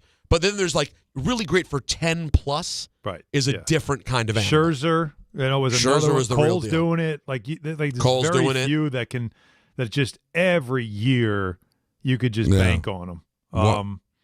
Yeah. No, it is interesting, but for Volpe, it is as simple as I think a fresh start is needed, as much as the Yankees probably are, and you could hear it in the way they talk now versus months ago. Cashman only a few weeks ago, that's always been the plan. Is that when he got healthy, he was back at shortstop. And then Caballero showed you something that maybe you didn't know, and all of a sudden that message changed. Well, we have Lombard, and this kid's really, he's proven every year he's getting closer and closer, and Caballero can hold the fort for right now. So you know what? Maybe Volpe is the odd man out. More phone calls at 1-800-919-3776. Don, Hahn, and Rosenberg till Ty Butler at 7, ESPN New York. Another dominating step towards a championship. The New York Knicks have redefined playoff dominance. And for the second consecutive season, the Knicks are on their way to the Eastern Conference Finals. I think that's really great to see our team in this mindset, the feeling that we got a lot more work to do. Inbound stolen by McBride, and then Brunson buries a far corner three. 5 points for Brunson in about 3 seconds. The pursuit of the Larry-O is alive and well. You like the rhythm that you're in, but if we expect to be who we think we're capable of being, we'll find a way to stay consistent with what we're doing. Hear all the games here on 880 and the ESPN New York app. Some stages celebrate. This one tests everything. Every drive, every approach, every putt. Pressure builds, resilience matters, and history waits for the bold. In June, the 2026 U.S. Open Championship returns to the Hamptons at the iconic Shinnecock Hills Golf Club. Experience the world's best golfers as they compete on one of the sport's most storied stages. Daily tickets are available now on SeatGeek. Don't just watch greatness. Experience it live at the 126th U.S. Open. If you're heading into summer without a medical emergency kit, you're taking a risk most people don't think about until it's too late. Summer colds linger and can turn into sinus infections that last for weeks. Getting sick right now before vacation can derail everything. And when you're traveling, finding a doctor and pharmacy is stressful. That's why I ordered a medical emergency kit. It's like having urgent care and a pharmacy right at home. It includes essential prescriptions like amoxicillin and generic Z-Pak to treat a wide range of common and serious illnesses. So if you wake up sick at home or on the road, you already have what you need. No waiting for your doctor, no hours at urgent care, no pharmacy lines, no copays. Just match your symptoms to the right prescription in your guidebook or call their telemedicine doctor standing by. Start on your meds sooner and feel better faster. Every home needs at least one medical emergency kit. Order yours online in minutes and it's shipped to your door. And save $45 with my promo code 880 at urgentcarekit.com/880. That's promo code 880 at urgentcarekit.com/880. At Uline, they know going the extra mile takes hard work. For companies pushing to go further, Uline will go the distance with you. 24/7, they answer the phone to get you the shipping and industrial supplies you need. Business can move fast. Unexpected large orders, adverse weather, new safety guidelines, and changing economic trends. Uline works hard keeping 41,000 items ready to ship, minimizing detours on your way to the extra mile. Visit uline.com. If you manage an active facility, you don't have time for disruption. Tricon Construction specializes in working inside healthcare, commercial, and industrial buildings without shutting operations down. That means tight planning, clear communication, safe, disciplined execution, because when patients are inside, when tenants are working, when production can't stop, there's no margin for mistakes. When it has to be handled professionally and handled right, Tricon is the only choice. Visit TriconBuilds.com, TriconBuilds.com. Prizes, flyaways, even Cash money. You want it? We've got it. Find a list of all contests and official rules by visiting ESPNNewYorkContests.com. That's ESPNNewYorkContests.com.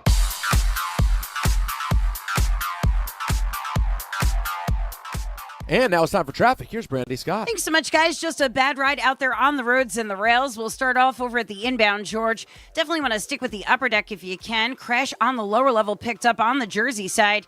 But now we've got a new accident mid-span blocking 2 lanes. Going to run you about 30 to 40 minutes using 8095. All of your approaches the outbound side are jammed aside from the Henry Hudson. Cross Bronx westbound, crawling from the Bruckner on through. Outbound Lincoln and Holland tunnels are running about 30 to 40 minutes each. LIRR service still suspended in and out of Penn Station, New York. Earlier track fire, you're being diverted into Grand Central Madison. Also affecting New Jersey Transit trains, some limited service in and out of Manhattan. Most trains are being diverted into Hoboken. This report is sponsored by True Green. True Green, the easiest way to get a golf course quality lawn. Don't wait. Sign up today at truegreen.com and get your first application for $9.95. I'm Brandy Scott on 880 ESPN New York. Earn an accredited MBA in as few as 16 months for about $21K at University of Maryland Global Campus. Explore 10 specializations, including finance, HR, cyber technology, and more. Plus, showcase the value of your MBA with a comprehensive learner record and digitally demonstrate in-demand skills and credentials to employers. No application fee if you apply by June 1st. Learn more at umgc.edu. Certified to operate in Virginia by Shell. Evan Cohen here. In life, as in sports, the pros make it look easy. That's why pro golfers like Jason Day, Ben Griffin, and Patton Kazire trust the pros in lawn care. True Green. They have the experience and expertise to give you a lawn worthy of the PGA Tour. And since True Green does the work for you, you get more free time, or more tee times. So stop stressing over your lawn and start loving it. Sign up now at truegreen.com because nobody makes it easier to get a golf course quality lawn than True Green, the official lawn care treatment provider of the PGA Tour. Subscribe to ESPN New York on YouTube. Stream the full Weekday Lineup live. Watch complete replays or catch up fast with can't miss highlights. Jump into the live chat, react in real time, and make your voice part of the show. Subscribe to ESPN New York on YouTube now and stay locked in so you never miss a moment. So many different ways to consume YouTube, app, 880. Really appreciate everybody that finds us in any of those three avenues. 1-800-919-3776. Always a pleasure to talk to Griffin in Connecticut. You're on ESPN New York. Hey guys, What's up? Hey, when you talked about guys in baseball that you don't hear of, and then all of a sudden they come out and they do something. Did we hear anything about Ben Rice at all? That's a great Until point. He came up, we heard nothing about him at all, and then he came up because they had the injury at first, and they needed a first baseman. They moved him into first. He comes up.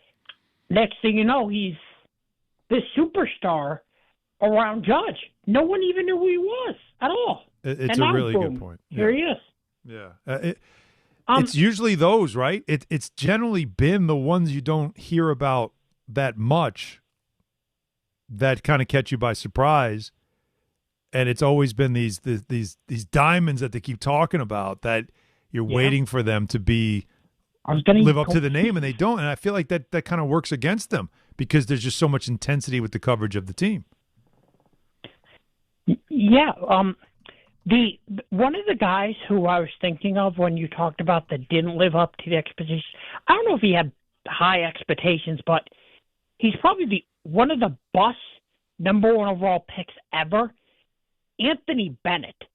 He got dropped to number one in 2013. We heard, we saw, he did nothing. And now where is he now? It was a bad pick. He was at UNLV, and it was him, and I'm trying to think of who went number 2 that year. Who ended up being pretty good, but not great. In 13? Yeah, I'm trying to remember who it was. It was not, again, whoever it was, I don't think was a great. It was Oladipo was the second pick that year? Oladipo was second, Otto Porter Jr., Cody Zeller. Wow. Well, Bennett. Like you dream about. Bennett was a really good college player at UNLV, and he had like a good finish to his year, but no one saw him as number one pick. It shocked everybody that he went number one. God, the draft is just so. Best player in that draft was Rudy Gobert. Woof. Wow. Yeah, that's tough. I got news for you. That's one you remember. Well, actually, I take that back. You could do a whole strange pulls probably from that draft. Who taking it back? Who was it, Jacob? I overlooked the Greek guy, Giannis. Oh, he's good. Well, Giannis went what? 15? He went 15, right? Yeah, that's a good one, but didn't feel sexy at the time. No, but that's a good one. That's good. That's one of those. Who saw that coming? Nobody. Maybe they just didn't pick him because they didn't know how to pronounce his name. So let's just kick it down the road. Unbelievable. It's just like him, Curry. Who's another one that went like the middle of the first round that ended up being great? Kawhi Leonard. Yeah. Crazy. Some of the I'm just looking at some of the names that we heard about for years from the Yankee perspective, like Loizaga and Florial, and like Florial felt like he was in the minors for 15 years. Well, that's what it felt like. Remember with Garcia, Jones, right? Debbie Garcia. Oh, well, he came up and was good for a while, and a lot of pitchers, pitchers had the potential. Yeah, like you kept hearing about guys, and you're like, oh, he's going to be a stud. This guy's going to be a stud. Like at least like Glaber came up, did something for a minute. Judge was great. Greg Bird got hurt. I don't think you can blame them for Greg Bird. Right. He was going to be good. He just got hurt. Well, there's also a problem of just too many Yankees prospects become a thing. They probably shouldn't even be a thing to start out with. Like if they were in Cleveland, it wouldn't be a thing. They would just be another person. But Yankee fans are so passionate and they study the system so much that everybody gets a lot of noise. It's just I'm seeing some people just posting some Pete Alonso like historical stuff, being like, yeah, big conservative, like suggesting that Syndergaard may have also just been making it up. Wow. So it's going to be interesting to see how Pete now gets forced into responding in Baltimore after a presser, and which I'm sure he'd love to do. It's as you're building your there's a guy that he's very comfortable talking about anything other than baseball. He's always I'm also looking at right now. Just getting back to the Yankee part of it, the top 100 prospects list was updated. Because this is where Yankee fans get all caught up in it, right? Nobody can live in the now. It's always like, who's coming next? Right. Because I can't wait to get rid of that guy. So who's coming up that I could start complaining? Why don't they bring him up? So I'm trying to find the first Yankee that comes up on this list. And there isn't anyone in the top 15, everyone. I'll say that much. And probably whoever it is probably either been traded or already up, right? But as I scroll through the list, Lombard is 21. And he's what everybody's gushing about. Right. And he's at 21 on the ranking list. And he'll be here sooner than later. And that's another one. Ewing was 34, by the way. Mm-hmm. So that's where he is. But I do think, and it's probably, look, fans are always looking for the next one, and they always want the next. It's always the backup quarterback thing, as we know. Yeah. I do think that's also part of this, is that you become a prospect. Like, For A.J. Ewing, these last 2 days could be a blessing or a curse, right? Oh, yeah. Because now we set a bar that I don't know if he could even possibly keep up what he's doing. How could you possibly keep that up? But he set a bar now. That if the first 0 for 4, it's like, he sucks. Send him back down. He's not ready. He's got a lot of outs in that bat. The more they continue to win, and the more he continues to contribute to those wins, it'll build. Now he becomes the reason why they turned it around, right? Yeah. Here's because what? Let's say they beat the Yankees tomorrow, and Ewing goes 3 for 4 with a home run. Yeah, 1 for 3 with a walk. Well, guess what? On Saturday, Fox in their open is going to feature him. Maybe have an interview with him. Now the nation's being introduced to him. Hey, there's this kid, 5 games. Mets are 4-0. He's played 4 games. He's got a 4-game hitting streak. Yeah, and then it just starts to. And then what do? Wait for that moment where he gets 0 for 12, and it's like, I'll bust. You just got to stay off the roller coaster. There's the cars are going to still be going by on the roller coaster. Just don't get on it. Because it's going to happen. The emotional roller coaster the fans go through, players just got to learn not to get on it. Steve, did you see that the reporters did ask him if he knew who Patrick Ewing was? Yeah. And you know, and here's the other thing too, because and it's also, listen, it hasn't happened yet because it's only been 3 games, but isn't it coincidental that like it's happening while the Knicks aren't playing? So everybody's paying attention to it. Just like, you know, Linsanity happened. Like I think literally the day after the Giants won the Super Bowl. So we're all focused on it. They played the Nets, right? I think it was the Tuesday after the Super Bowl. Correct. And that's when it all started because football season was over. All right, let's pay attention to what's going on in basketball. Hey, there's this kid playing out of his mind. Like, would it have happened, say, if he was playing that way between the divisional round and the championship game where, we're a little bit too focused on the Giants right now, kid, sorry. Yeah. You know, but right now the Knicks haven't played at all during this run. You know, and so now we need something to kind of sink our teeth into, and now this is it. So it is kind of a perfect storm a bit. Let's go to Steve in Maplewood. You're on ESPN New York. What's up, Steve? Steve. Hey, guys. How are you? Good. Big fan. Love the show. You know who you turn into, Don? You turn into Mike Vail. That's who you turn into if you start out and then totally That's a good out. one. That's an old school one. That's an old name. Yeah, I'm a big Mets, but a bigger Devils fan, Don. I think you're doing a tremendous job. Thank you. You're doing a tremendous job, by the way. It's I great to have appreciate it. somebody who really cares about the team that's announcing for us. I used to work for NHL Productions, actually, in Old Japan, so I was kind of close to the league for a little while. But I have a couple old Devil polls for you, Don. Craig Wolanin, Joe Sorella.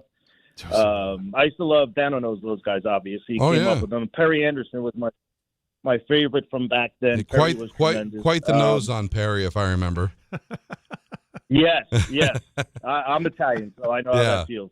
He had a Roman nose. It was Roman all over his face. The last one, yeah, exactly. And the last one, Don, I want to tell you, it's about a player for the Devils that started out like gangbusters and then just phased out, was Sean Burke in '88. Came up and was just off the charts good. I think he won 12 or 13. He was 13-1 or something. And then I was like, wow, we got our goalie. And then he just never panned out. Yeah, it's crazy. I don't know if he had a run, though. He did have a run. He played in the league for a long time. He was in the league a long time. He was hot in '88. Came out of the Olympics. Lou put him in the lineup, and I guess it was Schoenfeld put him in the lineup. But Lou brought him to the Devils after the Olympics. He played for Team Canada. They get hot. They go to the conference finals, losing Game 7 to Boston.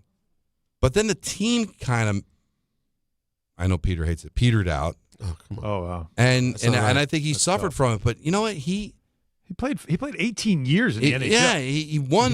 He won 324 games. Now he lost 341 of them, but he had a longer played. He played until 07. He was 40 years old playing for the Kings.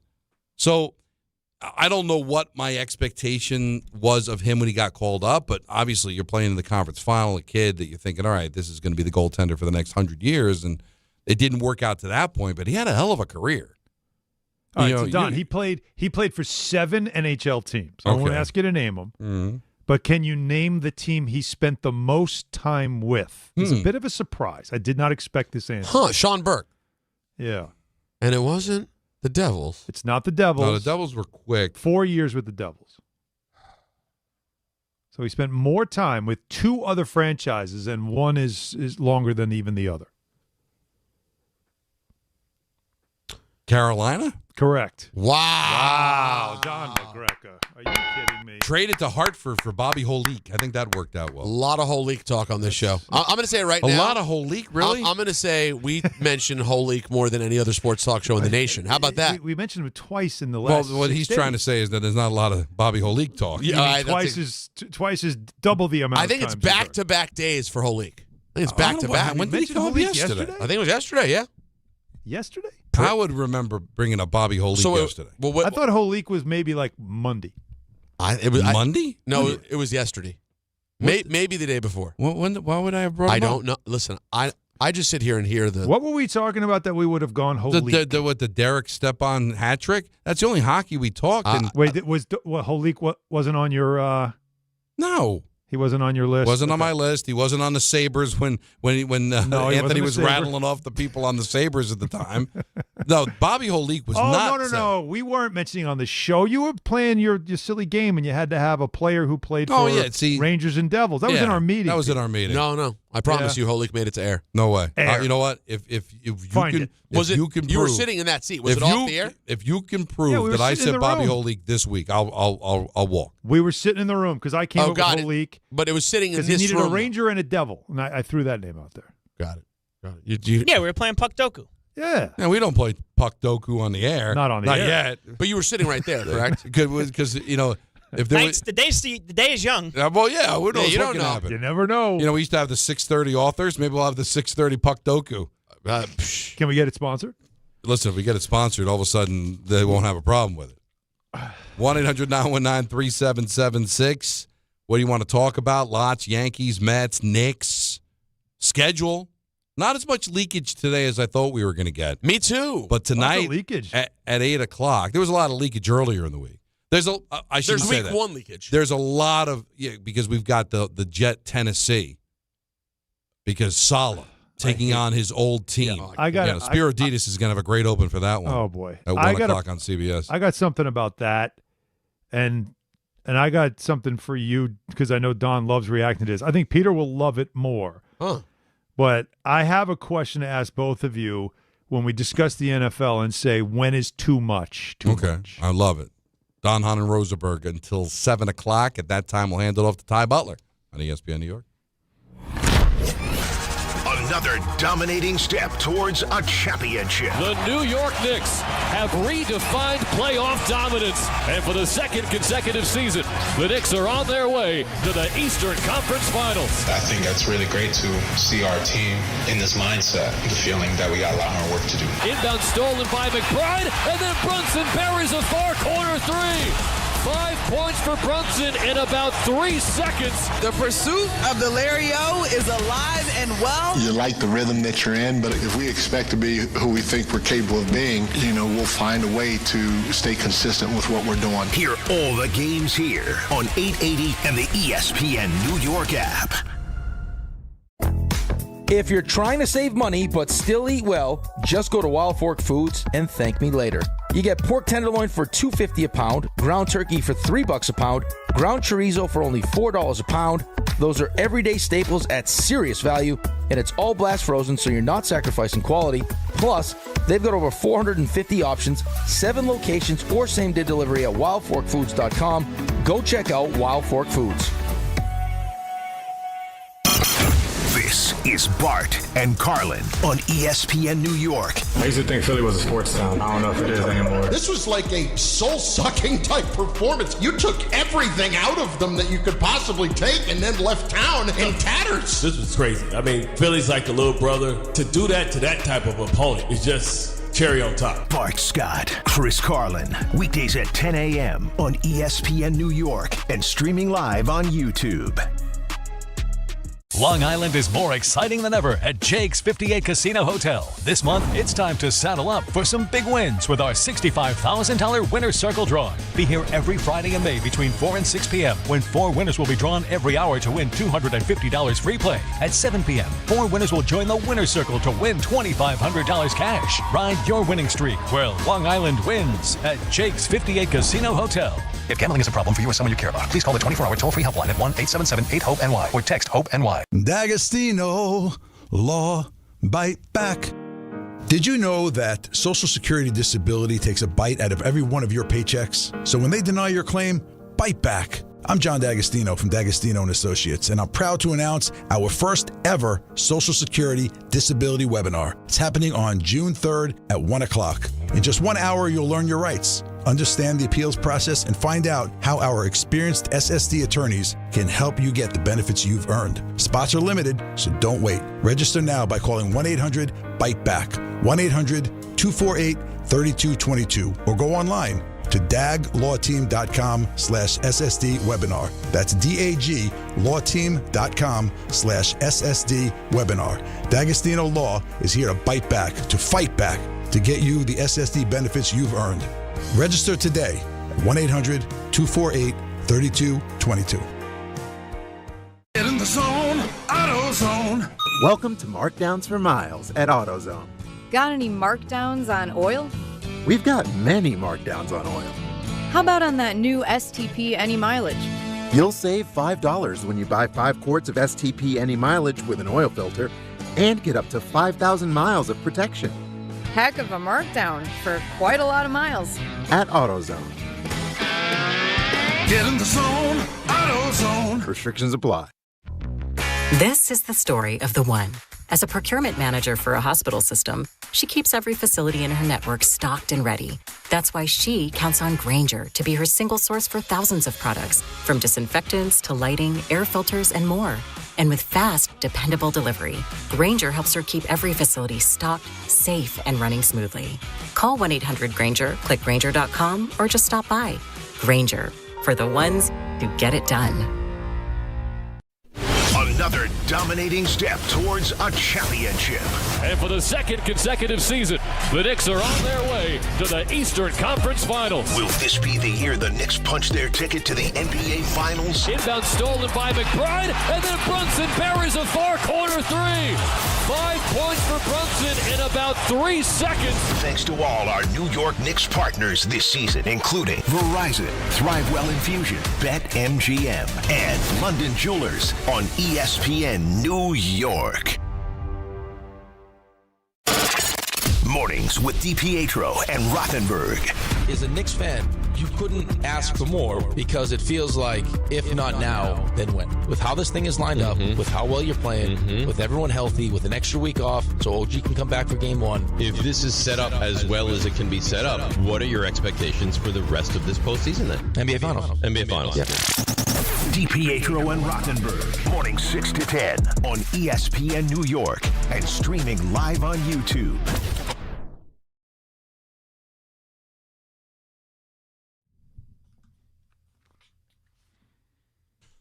Oh, Alan. Yes, sir. Alan. Yes, sir. What happened of significance in your life 33 years ago today?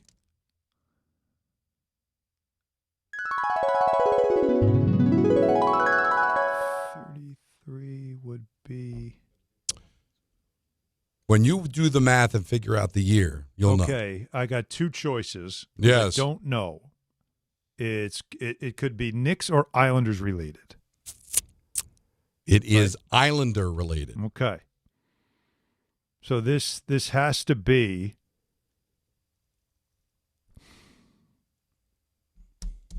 It's not David Volek, is it? Oh, it certainly is. Yes. I think you crippled emotionally a young Peter Rosenberg in 1993. A 14-year-old Peter Rosenberg, excited about Game 7, Penguins and the Islanders. A nice Game 7 win as the Penguins would be on their way where he hoped would be a 3rd consecutive Stanley Cup championship, derailed by David Volek in overtime. Oh, my God. 33 years ago. It's Glenn Healy, baby. Glenn what year Healy. is that? 33 years ago? 93. Yeah. They'd won the Cup in 91 and 92. We're thinking on their way to doing it again a 3rd straight year. I'll be honest, I could care less that time. Darius Kasparaitis No one expects 3 in a row. versus Mario Lemieux in that series was something to behold. Wait, versus Kasparaitis had left? Kasparaitis was an Islander. Yeah. That year was the year he left? What do you mean?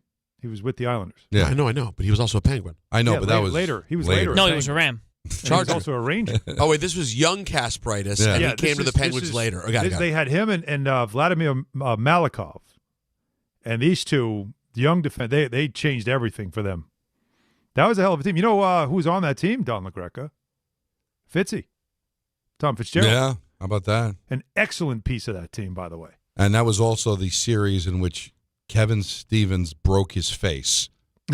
Seriously, Oh, yeah. he broke his face. I know. Like the whole sinus cavity. I think they had to peel his face off, like fix everything, and then put it back on. It was like it was so terrible. Who hit him again? And he couldn't brace himself. It just landed face first on the ice. Who was it that hit him? God, it's going to bother me. I'm sure some Islander fan or Kofi will send us the Kofi will information know. on that. Now you said he'll you have had video. You said you had a question for us.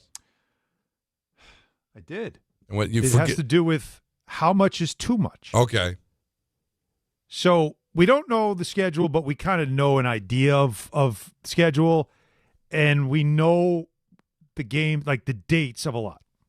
And we already know that Christmas they're going to take over again. Yeah. Thanksgiving they're going to take over again. Thanksgiving Eve, like you dream Thanksgiving Eve, like you dream about. And so Thanksgiving week, we could see 5 out of 6 days of NFL football. Yeah. With Saturday being the only day where they will leave that to the college. But Wednesday, Thanksgiving, I was going to say Good Friday, Black Friday, and then obviously Sunday, and then Monday night. Yeah. Christmas week, Don, we could have 5 straight days of football because Christmas is on a Friday. Mm-hmm.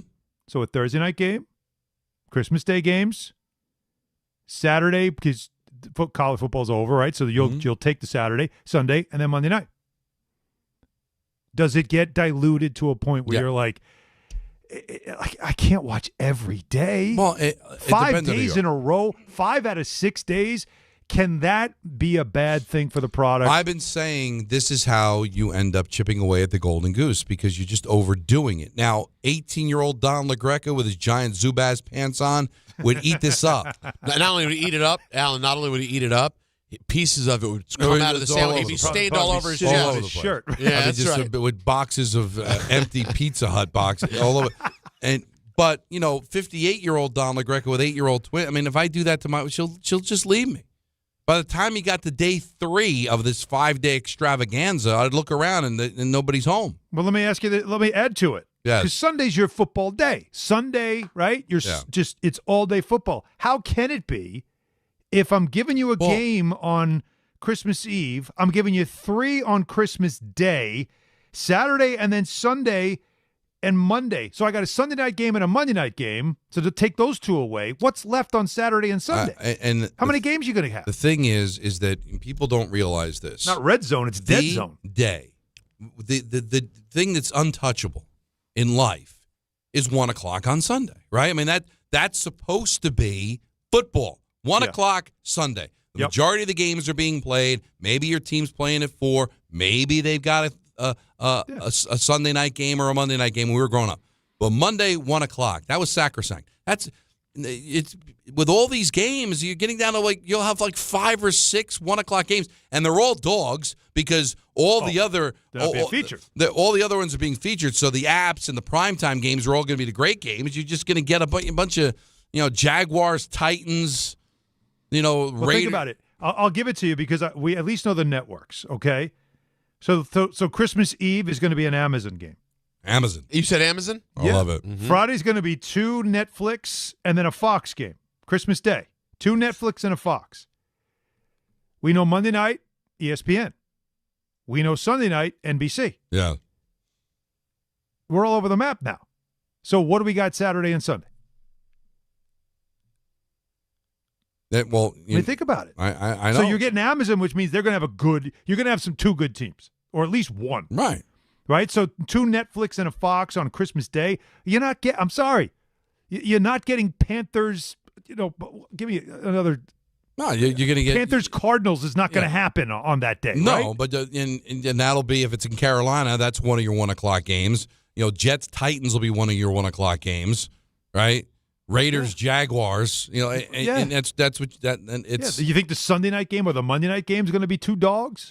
It's so you're going to get the time of day, the time of the weekend that you expect football.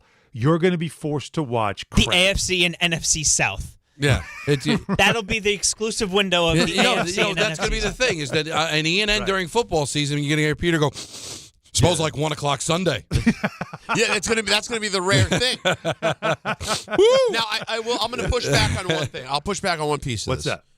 that? I do think that if they're not greedy pigs, which they will be, and try to do this everywhere, and it's probably too late. Or maybe it should be almost in retrospect. Had they not been greedy pigs and done it everywhere, I think there is a world where them completely doing every day of the week, Thanksgiving week, and being like, this is our week. Like, it's a special week. We play every day in that week. I think that could have worked. However, between the Christmas stuff and the international stuff and the other stuff they're going to do. 9 international. It's just going to be too much. No, but I could have seen them just owning that Thanksgiving week and it working. Yeah.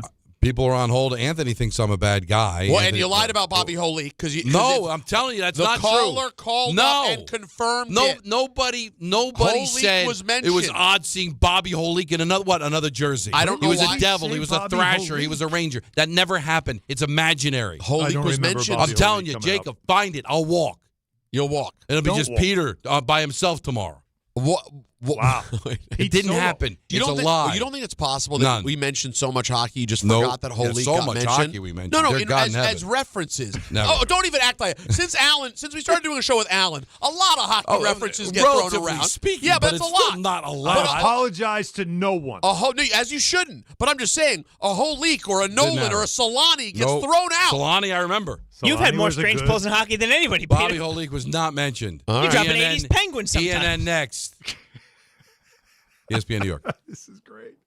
Big events are bringing more riders across the region. So if you're taking New Jersey Transit for everyday trips, plan ahead. Check schedules, allow extra time, and consider traveling outside of peak hours when you can. New Jersey Transit is running additional service to help keep everyone moving. But a little planning goes a long way. Stay aware, be courteous, and ride smart.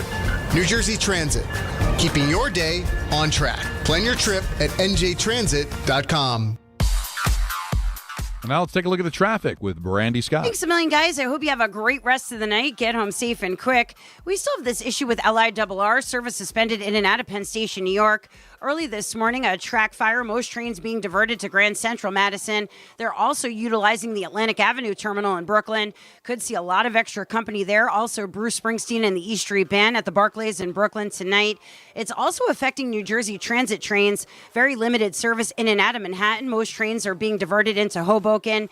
Heading inbound at the George, stick with the upper deck if you can. They did pick up that crash on the lower level, but it's going to run you about 45 minutes using 8095. Best of it's the outbound George, southbound Deegan and Henry Hudson, outbound Lincoln and Holland tunnels. Those are run you about 30 to 40 minutes each. No relief on the LIE westbound, leaving Suffolk County and heading into Nassau. Big sinkhole right before 110 in Melville, only 2 lanes squeezing by. I'm Brandy Scott on 880 ESPN New York. FanDuel is the clubhouse leader for betting major golf because right now, all customers can get a 25% profit boost every round of the second major. Boost your winnings on anything from outright winners to round leaders to tourney matchups and so much more. And make sure to check out the FanDuel app, where placing those wagers couldn't be easier. So don't wait. Visit FanDuel.com/local to download FanDuel and take your swing at boosted winnings. Right now, all customers can get a 25% profit boost every round of the second major. Boost your winnings on anything from outright winners to round leaders to tourney matchups and so much more. Visit FanDuel.com/local to download FanDuel. 21 plus and physically present in New York. Opt-in required. Bonus issued as non-withdrawable profit boost tokens. Restrictions apply, including any token expiration and max wager amount. For help with a gambling problem, call 1-877-8-HOPE-NY or text HOPE-NY 467-369. If you've been injured in an accident that wasn't your fault, then you need a lawyer who knows New York's unique personal injury and workers' compensation laws. At the Parisman Firm, they have decades of experience handling all types of accident cases and a proven track record of delivering huge results. Their team has already recovered nearly $1 billion for injured New Yorkers. From construction to car accidents and slips and falls, they've got you covered. Call the Parisman Firm now at 718-WORKERS, where your case is their cause. Get the justice you deserve today. Progressive knows that boat days can come with unexpected problems. Dang, I forgot the wakeboard. How am I supposed to enjoy myself without my favorite water activity? I mean, sure, we could still go tubing, fishing, or even just relax on a floaty, but without the wakeboard, what's the point? If a real problem comes along, your boat's protected 24/7 with Progressive, so you can keep worrying about boater problems. Progressive Casualty Insurance Company and Affiliates, not available in D.C. Rich Eisen here. PayPal is now the official peer-to-peer payments sponsor of the NFL, which means all the money moments that fandom creates, whether splitting tailgate costs or chipping in on tickets and game day food between friends, are covered. Wherever the game is played or watched, PayPal moves with fans. You can send money through text, email, or directly to your friends with eligible accounts on Venmo. Just download the PayPal app and share all the moments that matter. Account with PayPal is required. Not available in all regions where PayPal operates. What's up, my friends? This is Francisco Lindor. This is Devin Williams. This is Luke Weaver. Bo Bichette here. You're listening to the home of New York Mets baseball. WHSQ and WCBS FM HD2, New York. This is an ENN special report. Now reporting. The very handsome Jewish man, Peter Rosenberg. We should talk some sports. Do what you want. It's ENN.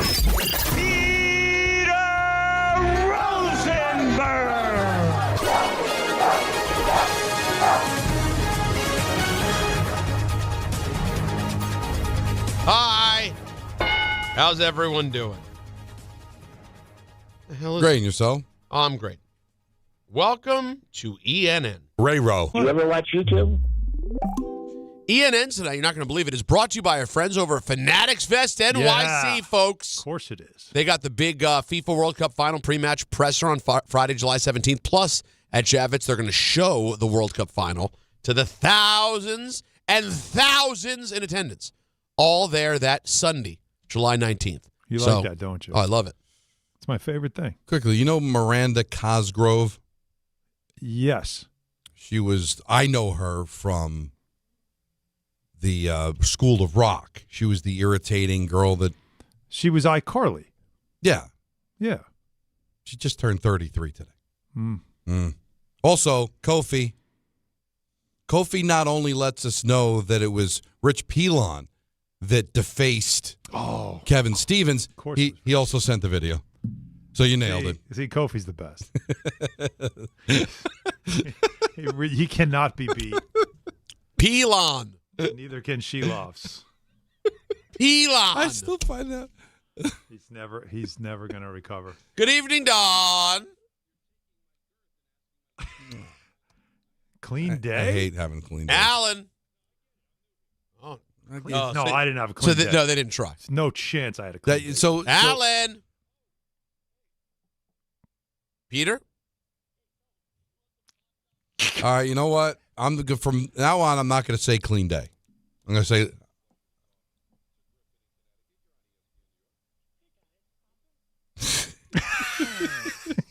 Hey, why did Don... What happened there? I guess it wasn't a clean day. No, it happens.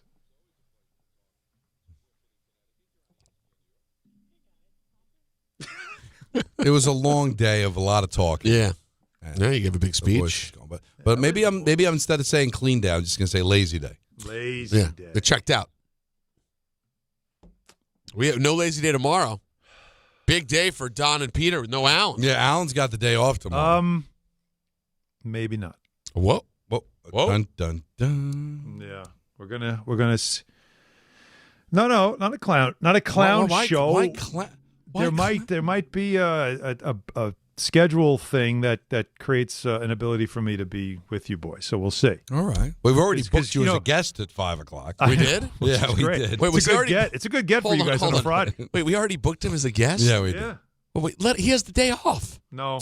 He didn't really want the day off. No, I don't want the day off. But take it. Callie's hockey schedule was creating it, but, USA Hockey doesn't care about kids or school. Okay. They just want you to play hockey whenever it's available, and it doesn't matter when. So now are they changing it? Yes. To schedule now is changing, and it could free me up to be available to work, which is nice. It's what I want to do. So we'll see. I will know more tomorrow. Morning, though. Early enough. But I wasn't a part of this conversation, so can I just follow up here? Why was he booked as a guest at 5 o'clock? Because with the Knicks. With the Knicks playing next week? Well, they could play Monday. Well, you know what really hurts, Alan? Sunday. Peter just wanted a break from you. Is really what it sounds like. No, I want him to take a break. I'll tell you what. I'm good. All right. I'm off. You don't want me? You don't need me? No, what Peter is saying you're going to get is a better if similar guest? circumstances happen, Correct. he just wouldn't let you know the schedule changed and just maintain the day off. Well, it depends. I guess if he didn't really want the day in the first place. He didn't. I'm gonna. I hope you don't mind, Alan. I'm gonna recreate the conversation he had with John Winthrop of our Pinhead suit. Who do you want me to play? Do I get to be anyone? John said, "I love Disney." You want the day off on Friday? And Sex! Alan said, "No, I need the day off on Friday." Yeah. Not want, need. But now the need has changed. This was about me just trying to be, because I have not been available to my family the last couple of weeks, as you all know. It's been a bit busy time for me. I'm on the hamster wheel. Of course. But this week with no Knicks and Get Up released me for tomorrow because, NFL schedule released tonight, which means wall-to-wall NFL schedule. So they were like, not going to be as much NBA. There's no games tonight. So you're released from Friday, and I thought, okay, now I'm free from that. And with Callie playing a couple of games in New Jersey, I just told my wife, you've taken enough time. Let me step in here. But what I'm saying is, at that point, once you're doing that, why not go all the way with it? Why be like, and I'll call in at 5:00? That's my question. Because at the time I thought I'll be stuck in traffic driving home from New Jersey at the time. But Don, you don't think it gives a little bit of like,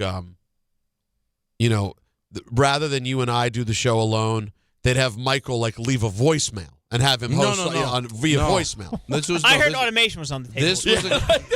That's what it gives. AI, we don't want Peter and Don to go through the whole show. They did ask me about AI, and would you mind if we just had an AI of you on the screen? Can we just do Al and I? This was a conversation, because I was in early today, because I was done with the commencement speech at about 11:30. So I got in, it's like around 10 after 12, something like that. All right. And, of course, Anthony was already here. John's here. And we were just talking about the lay of the land for the show on Friday. And because of the fact that it may be a bigger Knick day than we anticipated when it looked like they weren't going to play until Tuesday, we were talking about a guest. And Anthony suggested, well, why not Alan at 5:00? Because that's going to be his window. I got to say, you know what, Anthony? Let me never give you a hard time. That is some real innovation as a producer. Well, wait a minute. You don't often see He's people our book. Knick guy. You don't often see people book the host of the show as the guest. Very rarely to the host. Well, you know what? That's what I'm trying to give him credit. That's innovating in a way we've never seen. Like Letterman never said in our guest tonight, you're not going to believe it, we have David Letterman on the program. Listen, alert, by the way, get the alarms. Kay's not doing a show tomorrow. We have him at 4. Yeah, we have him at 4. That's but a little different. There was a lot of times, maybe pre-Peter, where Michael would be unavailable, but he would free up, not be on his own show, but he might be able to be of it when they were in Japan. All right, he couldn't do the show, but he was able to free up a segment to be a guest on his own show. That happened quite a bit. That did happen a lot. Well, listen, I'm excited either way. No matter whatever Alan you get is what you're happy about. You take as much as you can possibly get. That's what I always tell Stephanie. And she agrees, apparently. So we do have. We're going to get into a lot of schedule stuff tomorrow. We're going to have some fun about that. Play some win-loss, loss-loss, win-loss. My favorite game. But we do have Week 1. FanDuel has listed all of Week 1 already. So if you can bet on it, it's happening. It's happening. Yeah. As we know, September 9th, because like you dream about, you got to have 2 openers and during the week. It's my anniversary. We start out with a Super Bowl rematch. And Don, you know what they said? They said, Peter, we knew that you could care less about the actual Super Bowl matchup, so much so let's run it back again. I didn't really have a hankering to see them play again. By the way, hold on. And can I just get a little? Can I just get a little bit of credit? Do you remember how uninterested I was in that Super Bowl? I had no interest. We are well aware. And it played out exactly like you dream about. Bad Bunny was the only compelling part of the game. When you thought it might get good, they just replayed it earlier. NFL Network was showing it to get you ready for the big schedule release. Sure. And I was reminded of that moment. You thought for 5 seconds the Patriots were going to make it a game, and then Drake May throws the interception and ends again. It was just a terrible game. But we'll get to run it back. And as of right now, and guys, it probably won't change too much. As of right now, Seattle is a 4.5-point favorite at home against New England. Now, of course, the only thing that could really change that, Don, would be if somehow New England has a head coach by the time we get to September. We'll see about how that plays out. Or A.J. Brown. Yeah, or maybe they sign A.J. Brown. We'll see. That is definitely. I think that feels like a fait accompli, by the way. But go ahead. Although, you know what's crazy about football? As big as A.J. Brown is, A.J. Brown would probably affect this game by 1 point, whereas an altogether new head coach could affect it by 2.5. Who knows? Because obviously Vrabel was so good last year, and I mean we'll assume he'll be the head coach, but I don't know, in 5 days, we're going to see a picture of Vrabel, Diana Rossini, and a baby elephant walking down the street in Hong Kong, and we're going, oh my God, they were raising baby elephants. Nobody knew they have an elephant farm. I'd hold that out for opening day. What'd you say? I would hold that out. No, just you got to say day. TMZ is waiting on the elephant farm drop. It's going to be big. We're sitting on the elephant. They starred in a movie together. Not a lot of people know this, but it's a TV movie that's coming out. They have an alpaca farm. They told no one. Exactly. Vrabel and Rossini alpaca farm. They thought no one would catch on. The families don't know. But now they're fighting over who actually has. And then who gets access to the alpacas? They bought Rick's alpaca farm? They bought Rick's alpaca That's farm. what it was. Rick finally sold it. Rick has one? Yes. He had, I think. I don't know if he owned well, it. It's somewhere. They don't know where it is. Where was it? He lost it. That's how big his house is. Now day 2 of the NFL opener. Where's this game again? Don, this is being Melbourne. San Francisco and the Rams. Any guess on the line, Don? Guess a line. Niners, Rams. Niners, Rams. LA's the home team in Australia. Well, of course. I'm going to say Niners favored by 1.5. Alan, you want to guess? Niners, Rams. Niners, Rams. That Friday. No, I'm going. No. Give me the Rams. There you go. Laying 1.5. Laying 2.5. No, 2.5. Got to take the under, right? You definitely. Maybe you take the down under. You know, a sports book will have that as like a boost. Oh yeah, for sure. The down under. Good call. All right, so we go to Sunday like you dream about. Don, you already said Spiro Dides you think is all over the Jets. I don't know. He may be competing for this game. Buffalo at Houston also. Now, that could be a Harlan vehicle. But that's Buffalo, though. That's still Josh Allen. That's true. It's Buffalo, and they are going to be down in Houston. Houston's a 1.5-point favorite. You got Tampa and Cincy. You have Chicago and Carolina. Guys, stop me when we get to a sexy game. Okay. Like, don't get me wrong. Tampa-Cincy could be a good game if Cincy's back. That's two quarterbacks with some personality. No, if Cincy's back to playing football and he's healthy. New Orleans at Detroit. Jets at Tennessee. Oh, good Lord. Atlanta at Pittsburgh. Hold on. What? Hold on. Is that it smells like amusement park diarrhea. Cleveland at Jacksonville. Oh, God. This is... tell me amusement park diarrhea wasn't right. Let me just say this. It would make more sense if this was week 2 instead of week 1. Oh, because it feels like a number 2. Exactly. Cleveland at Jacksonville. Oh my God. Are you done yet? Because I need to say something about I'm on my way. I'm on my way. Tennessee. I'm on my way. We're almost there. Go ahead. Then we have Baltimore at Indianapolis, which, has interesting implications if you're from Baltimore or Indianapolis, but not really. Yeah. Green Bay at Minnesota? No, that's good. That could be good. That's good. We're getting better. Minnesota. It's starting to solid up a little. Yeah. It's taking form. These are the 425ers. Actually, you know what? They're always the better ones. I think we could be the national. I think we could be a Hello Friends or a Burkhardt vehicle. This Burkhardt, what do you got? 425. The commies at the Eagles. Oh yeah, that's sizzle. That's sizzle. So that's a decent game. Okay. Arizona at the Chargers. Oh, another one like you. Throw out the record books for that barn burner. Just to throw out the TV. Oh my God. I think I'm gonna pee. No. I think I'm gonna. No. The Dolphins at the Raiders. What are they doing? This is all summer. You made us wait for this week 1. Yeah, if this was 1973, you got me. Yeah, hang on. Hello. So this is Mendoza's debut. It's at home. There you go. That's something. All right. And it's going up against a Dolphins defense that can't stop a nosebleed. It all works out pretty well for the kid. There you go. Well, then you got the 8:20, and that would be the New York Giants hosting the Cowboys. Any guess on the line for that one, guys, for your Nye Giants? Cowboys favored by 2. 2.5. Sorry, Alan. My bad. Should let you guess jump in there. What were you going to guess there? I wasn't going to guess 2.5. We said it 2 days ago. No. And then lastly for that week. Who listens, Anthony? Let's go. Not me, apparently. You have the Denver Broncos at the Kansas City Chiefs on the Monday Night Football. Only one Monday Nighter. Sorry, guys. No doubleheader like you love. Damn. Chiefs are 2.5-point favorites hosting the Broncos. That's a fun game. The attempt of the Chiefs to get back in. The Chiefs should be very compelling this year. to see whether or not they're back or not. Patrick back for sure. Like them scheduling this, do they know Mahomes will be under center, or do they just hope he will be? Like you're not scheduling that because who's the backup this year there? Didn't they sign somebody interesting? It's no longer Carson Wentz. It's not Justin Fields, is it? Is it? Because Justin Fields is over there. Yeah, it is Justin Fields. Remember that was my thing. I was like, wait a second.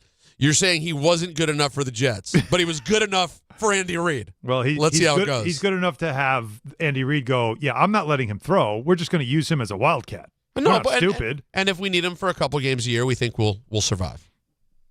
Right. But lastly, I know you wanted to get into this Jets-Titans a little bit, Alan. Oh, good, yeah. The Titans are 2.5-point favorites at home against the Jets. Totals 38.5. What a sexy game. First of all they're telling you is the Jets have reached that point where, and look at last year. What was the opener last year? Steelers, right? Oh, that's right. And that's why? Right. Because Aaron Rodgers, right? Yeah. Yeah. So it's almost like we have no way to make the Jets interesting. Because 3 years ago, it was interesting. Or 4 years ago. How long has it been now? I can't remember. But like you have to create these, hey, let's put drama in this. So now they're going to play Robert Saleh. That's it. That's it. You know what that tells you? The most interesting part of this game will be the pregame.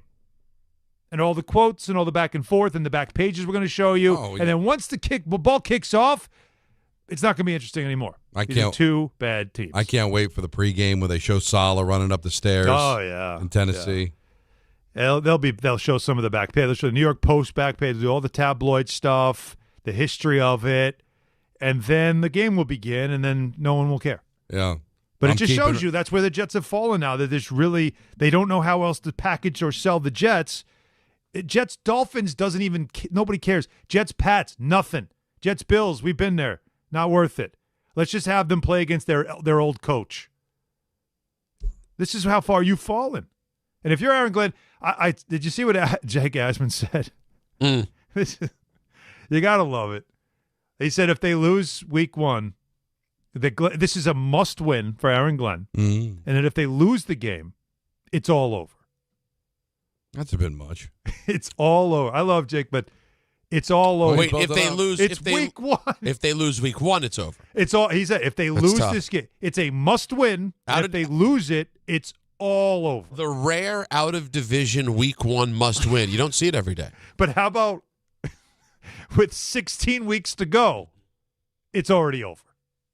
It's all over. Well, anyways, that is God your bless you, Jake. That is your NFL schedule for week 1. Schedule. Real quick, before I forget, because I just remembered it, but I did think this was super cool. I wanted to show love to our guy, Robin Lundberg. Okay. Who announced on his social media a book called Caitlin Clark. That's a good title. That'll sell. Yeah. It says, this is a photographic history of one of the most electrifying athletes we've ever seen, tracing Caitlin Clark's rise from high school sensation to WNBA superstar, the records, moments, and a movement that's still building in women's basketball. It's a story about basketball first, but also about impact, momentum, and a player who changed the conversation around the game. It's on sale August 25th. It's available for pre-order right now with a forward by, this is easy to guess. Caitlin Clark. No, well, that... Ryan Rucco. There you go. Really? Yeah, put a little bit of thought. I know. Between the fact that Robin and Ryan are really close and Ryan's the voice of the WNBA. But the fact that John's first guess was Caitlin Clark. Didn't even try. He might as well have guessed Robin Lundberg. I love it. So anyways, congrats to Robin. Pre-order the book. Should be really, really cool. Nice. All right, moving along here. Let's hear from Tom Pelissero, who was on Rich Eisen, and gave us an update on Malik Nabers' knee situation.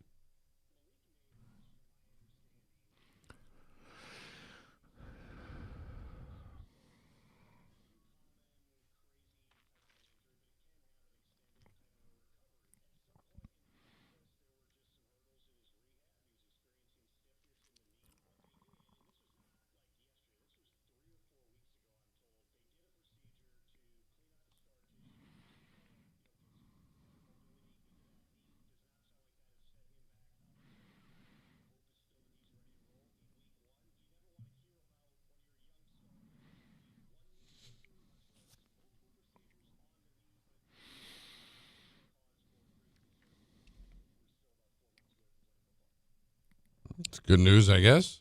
I mean, yeah, for the most part. It's just concerning. Well, yeah, I mean, to have to go back in and clean up. You remember how they always put out the statement of how Malik Nabers underwent successful knee surgery, and then a couple of months later, it's we had to go back in and clean it up. How successful was it? Now I'm sure it was it's a reaction to it. I get it. Right. He didn't die. It's not great because you really want him by now on the field and progressing towards being at his best, because if you heard Jackson Dart, do we have that audio, by the way? Jackson Dart is already talking cash money going into this season. Oh, really? Oh, yeah. I don't like hearing cash that. money. Yeah, I don't know. If I had no idea what you were talking about when you asked me for that. You can't. Well, guess what? It's never going to play out. We know. Cash money's never going to play out. But no, yeah, that's true. But could we get like more than like 6 great games under your belt? I didn't play. I didn't hear it, so I'm not going to react to it. Yeah, you know what? You're better than that. Find it. This could be sports pickle. Yeah, who knows? Let's see. No, it was on Get Up, so I don't think it was sports. No, that's true. Be unlikely to see him sports pickled on Get Up. All right, let's see if Alan can find that. In the meantime, in the post. In the meantime, here's Pelissero also on Eisen talking about teams being frustrated with the international slate of the NFL. There is, let's just say, some frustration among some teams about the international slate, and specifically when teams learned they have to go and play overseas. This time of year has to be the most frustrating week for football operations people around the NFL, because the announcements on the home teams for some of these games. For instance, the Saints knew they were playing the first ever Paris game. They found out in like January, but their opponents did not. The Steelers found out on Tuesday, hey, remember last year you went to Ireland to play the first game there? This year we're sending you to play the first game in Paris. So good luck. It's not that the teams don't want to go on these trips. It's more just the matter of, okay, it's all the operational things of going back to a city that, yes, the NFL has been to, but that team hasn't been to before. And hey, didn't we earn a little something last year when we played those 2 games overseas? You wouldn't anticipate you have another one. Yeah, it just seems like it doesn't feel like there's rhyme or reason to it, with the exception of Jacksonville, who is basically London West. Yeah, right. Like, but otherwise, it's hard to read what the logic is. I guess the logic is we've got to be able to let a team know that's losing a home game. They're losing a home game. Get them agree to it. Now we just got to find the other team. Should be a little easier because they're only losing a road game, right? But I don't know why you have to wait as long as you wait. One finds out in January, and then another one finds out in May? It's very odd. Now, before we get out of ENN, we didn't get time to get to this yesterday, and I thought this would be a good time to do it. We lost Jason Collins at 47 years old on Tuesday, 5 months after the first openly gay active NBA player learned of his brain cancer diagnosis. Less than a year after marrying his longtime partner. And just a really, really sad story. At just 47 years old, he came out in 2013. And there are probably young people listening to our show right now who are maybe 20 years old, 22 years old, and don't realize that 13 years ago, how big a deal that was still, and how brave he was for coming out, and how much impact he had. Now we live in an era where, heated rivalry is this gigantically popular show. But it's not like we've seen that many come out since. Well, but no, absolutely, which is a testament to how crazy it was just then. Yeah. No, but I'm just saying it's come still a long crazy. way, And people still aren't out. But you can't tell me that there's been like 0 gay athletes since then. I think there's the one football player. So obviously there's still a stigma among athletes. For sure. I think in the general population we're like, okay, good for him. But in the locker room, in the dressing room, I still think it's a thing. Oh, I totally agree. But obviously an incredibly brave and memorable NBA figure. And Kenny Smith and Charles Barkley talked about him last night on ESPN. Just an unbelievable, like the guy said, soul and understanding what that moment was. And you say 13 years ago, say, well, what's the big deal if somebody said that they're, openly gay? What's the big deal? Well, 13 years ago it was a big deal. Mm-hmm. And the reason why it doesn't feel as big now at times is because of people like him. And so, kudos to him. Yeah, but Kenny, in fairness now, if another guy did it, it would still be a big deal because we live in a homophobic society. And that's unfortunate. That's why, first of all, anybody who think we ain't got a bunch of gay players in all sports, they're just stupid. But there is such animosity toward the gay community, and that's what's really unfortunate. But anybody think him, and I know a couple other soccer players that came out, if you think there are not more gay players in the NFL, Major League Baseball, and the NBA, you're just stupid. By the way, they literally just mimicked me and Don's conversation. Well, but it's true. Kenny took the place of me talking about how great it was, and then Charles was like, yeah, but they're still not out. My only difference is I think society is way less homophobic than we were 13 years ago. But I think the sports community, the athletic community, still is. Because there's still that, I think, stigma of you're in the room, the intimacy of the locker room. So we may be over it, I think, outside in the general public because we're so used to it. But I still think in the sports community, it's still a thing, Peter. Yeah. And you know that if tomorrow an athlete came out, it would be the big story of the day. And it would probably be as big as it was 13 years ago. Well, the most recent Carl Nassib, right? That's who you're talking about? Yeah.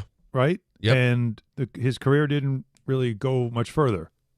You know, like he was good, not great, but he was good. But it like you wait for, you'd think, okay, when Jason did what he did, you thought it would be this sign that others would then follow and feel like it's safe because someone had the guts, the courage to step forward and say, you know what, I'm tired of living a lie, or I'm tired of hiding it. I want everybody to know, and this is it. Right? Like Nassib did. The same thing. I'm tired of living this way, and I want the world to know. And you thought, once that happens, doesn't that kind of open it up for others then to follow? It never did. And so it definitely shows you that while in society, it's definitely the lines have blurred enough, and there's become more of a, I hate using the word acceptance. I don't think that's the right word to use. I think it's more of a just like we just get used to it, and it becomes, it's not as jarring, I guess. But in sports, it is something that just continues to be just don't say anything. Keep it to yourself. Wait till your career's over, that kind of stuff. Now, do you think it's unfortunate? I imagine the Nets will probably do something in his honor. I would hope so. Next year. He spent most of his good teams. Yeah, he spent most of his career with the Nets, and even though he came out in 2013, his career started back in 01-02 with he was on Jason those Kidd, Kenyon Martins, Kerry Kittles, Nets. Don, back-to-back finals. He was a tough, very good player. Don, that's your season ticket era, no? Did my 01-02? And my brother's. Or your brother's season ticket. And he would take me on occasion. Yeah, he was there from 01-02 all the way to 07-08. Yeah. And then he returned to Brooklyn to end his career in 2013-2014. Rest in peace to Jason Collins. That will do it for ENN, which is brought to you by our friends over at Fanatics Fest NYC. Don't forget, July 16th to the 19th, you can meet all of your favorites. So many great New York Knicks and New York athletes will be there, plus great wrestlers. Go Knicks! Oh, Danhausen will be there amongst others. Get your tickets now at fanaticsfest.com. All right, last call, crew, 1-800-919-3776. Don, Hahn, and Rosenberg until 7. Then it's Ty Butler on ESPN New York. Another dominating step towards a championship. The New York Knicks have redefined playoff dominance. And for the second consecutive season, the Knicks are on their way to the Eastern Conference Finals. I think that's really great to see our team in this mindset, the feeling that we got a lot more work to do. Inbound stolen by McBride, and then Brunson buries a far corner three. 5 points for Brunson in about 3 seconds. The pursuit of the Larry-O is alive and well. You like the rhythm that you're in, but if we expect to be who we think we're capable of being, we'll find a way to stay consistent with what we're doing. Hear all the games here on 880 and the ESPN New York app.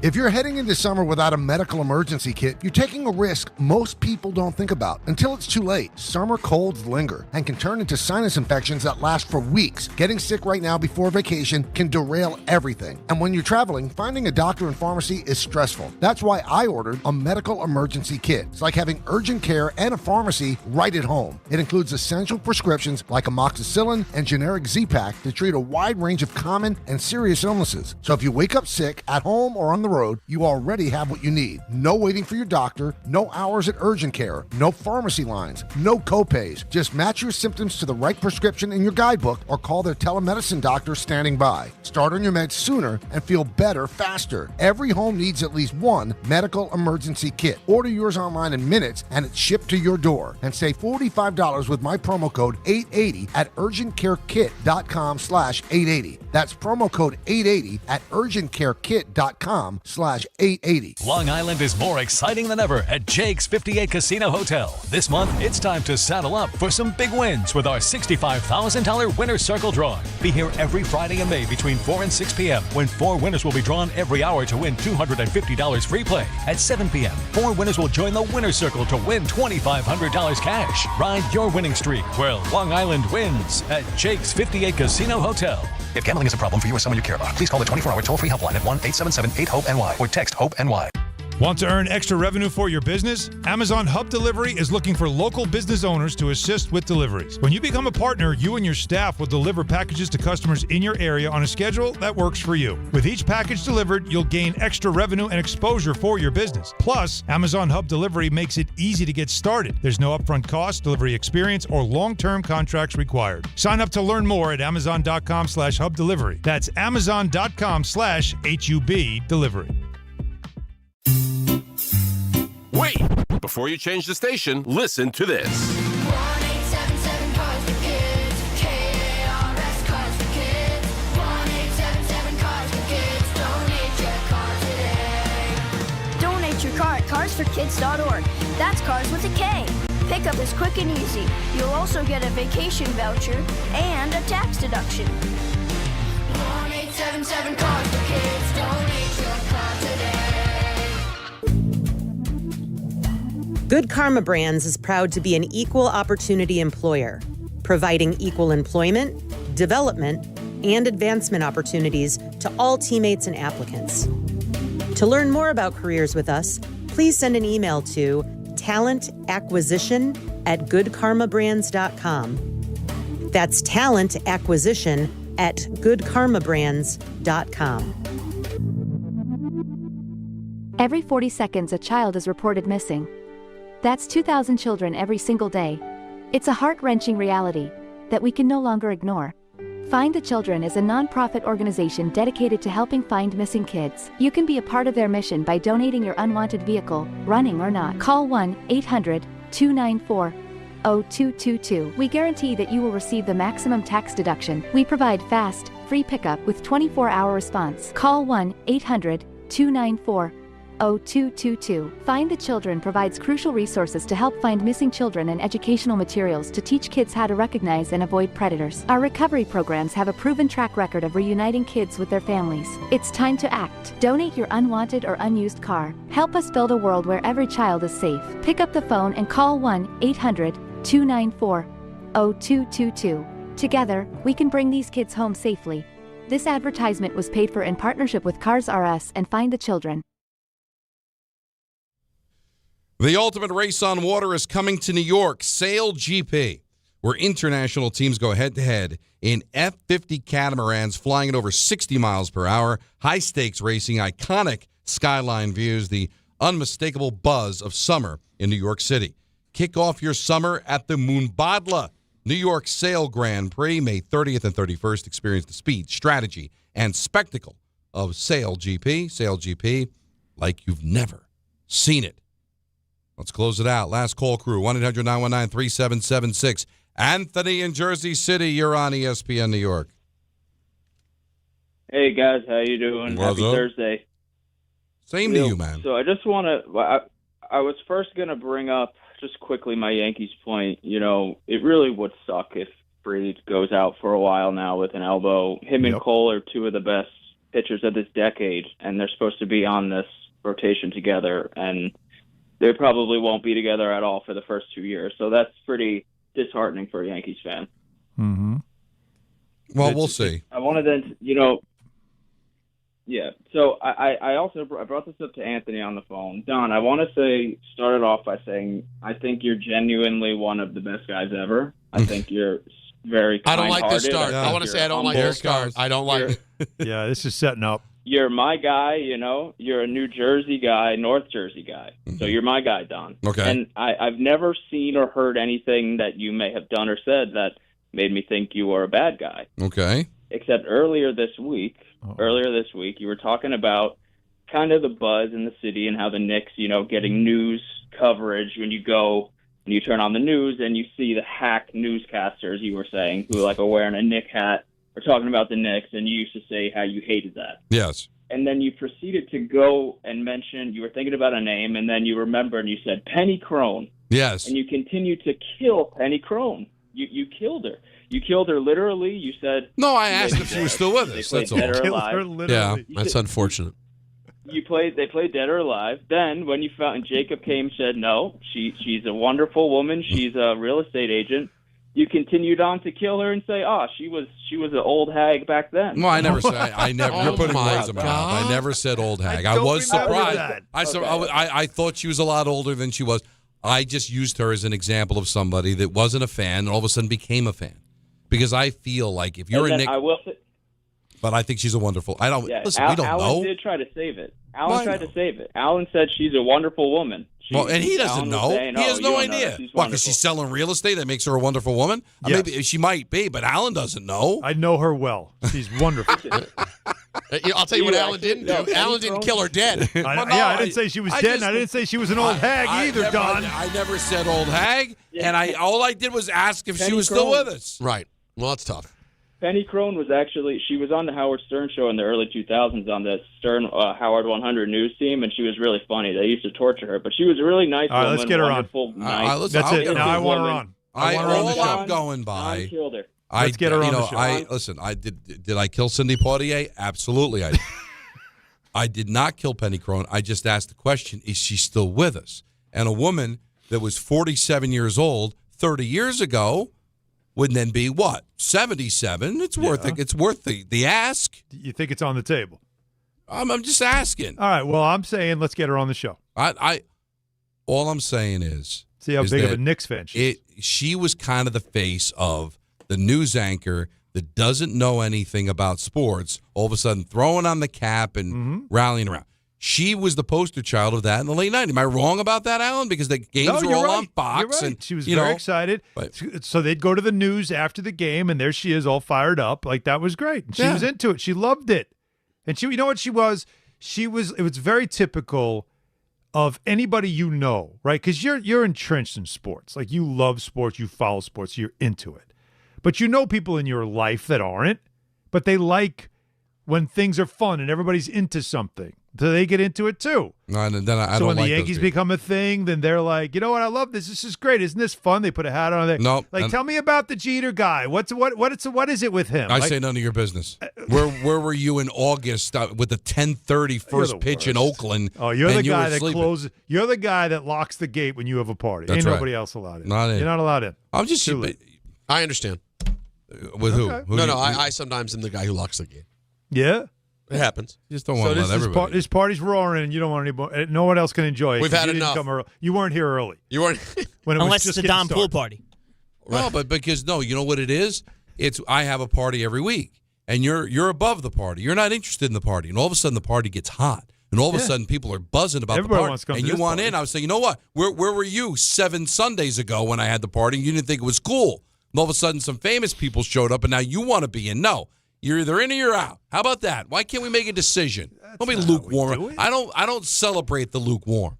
You know what happens when my tub has lukewarm water? I get more hot water. I don't want it. Or you pee in it. Sorry. So, Don, you're telling me that the Penny Crones of the world are not allowed to listen to our show because where were you when it started? Now all of a sudden the Knicks are good. They're on a run. I can't. Now you want to listen to our show, so they can't listen now?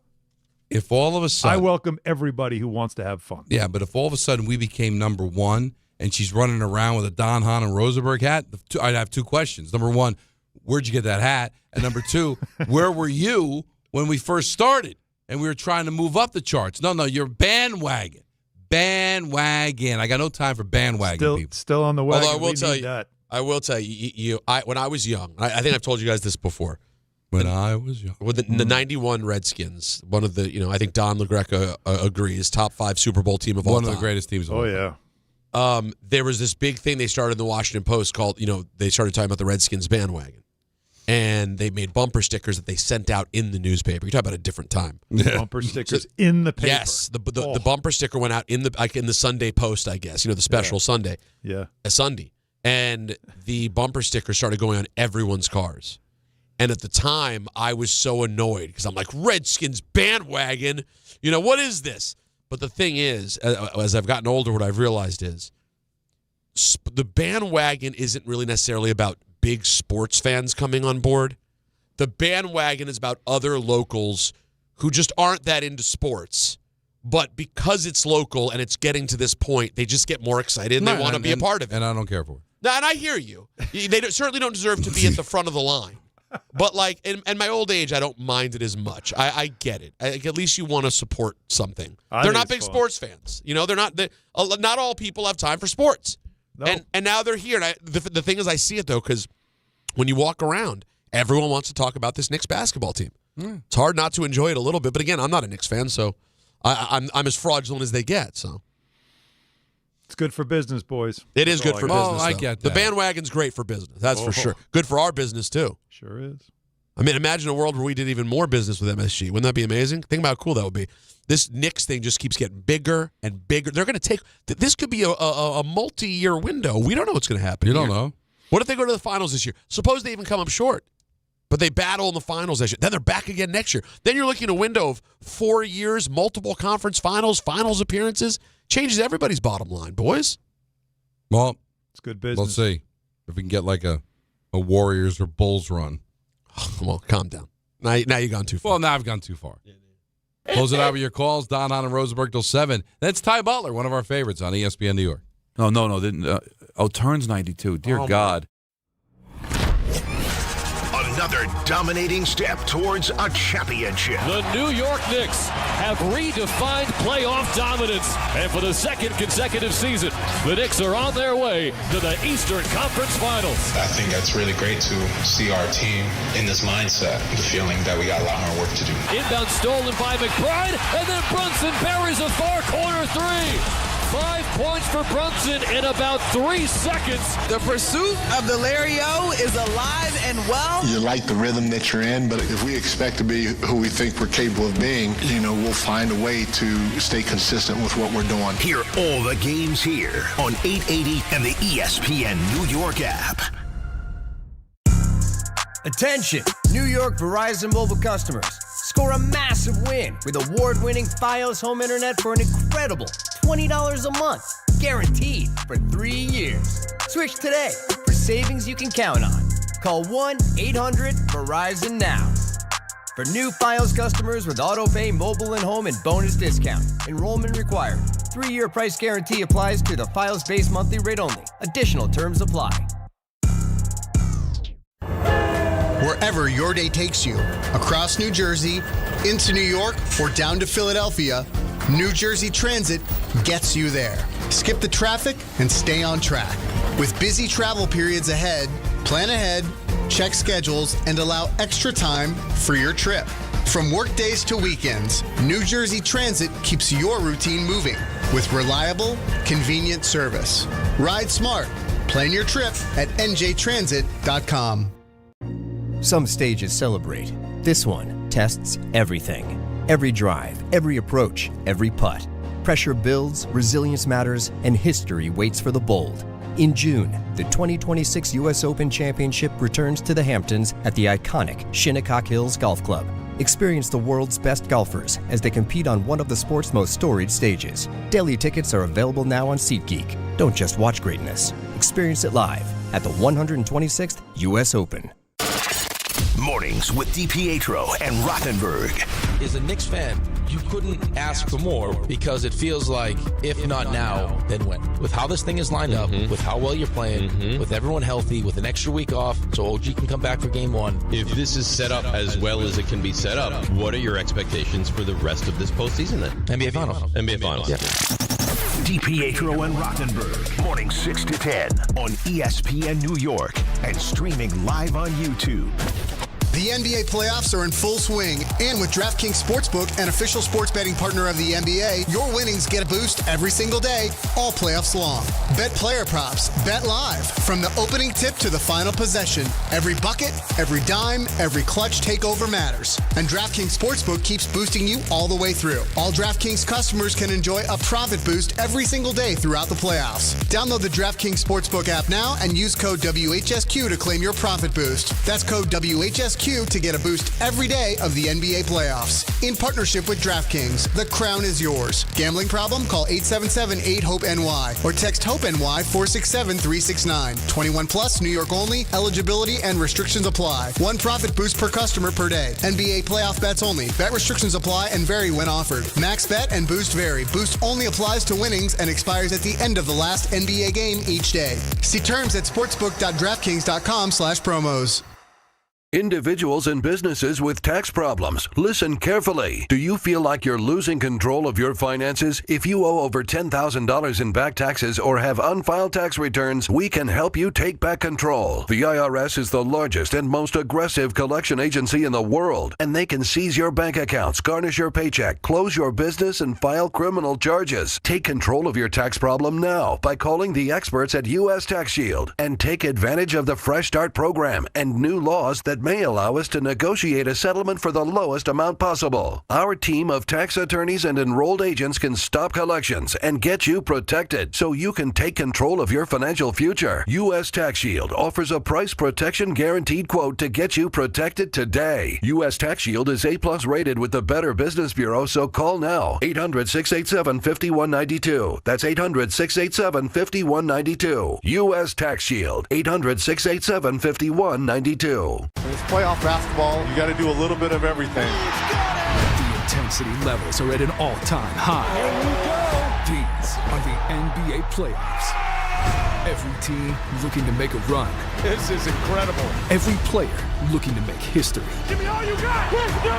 So tune in because this is going to be unbelievable. This is exactly what we want. The NBA playoffs presented by Google continue on ABC, ESPN, NBC, Peacock, and Prime.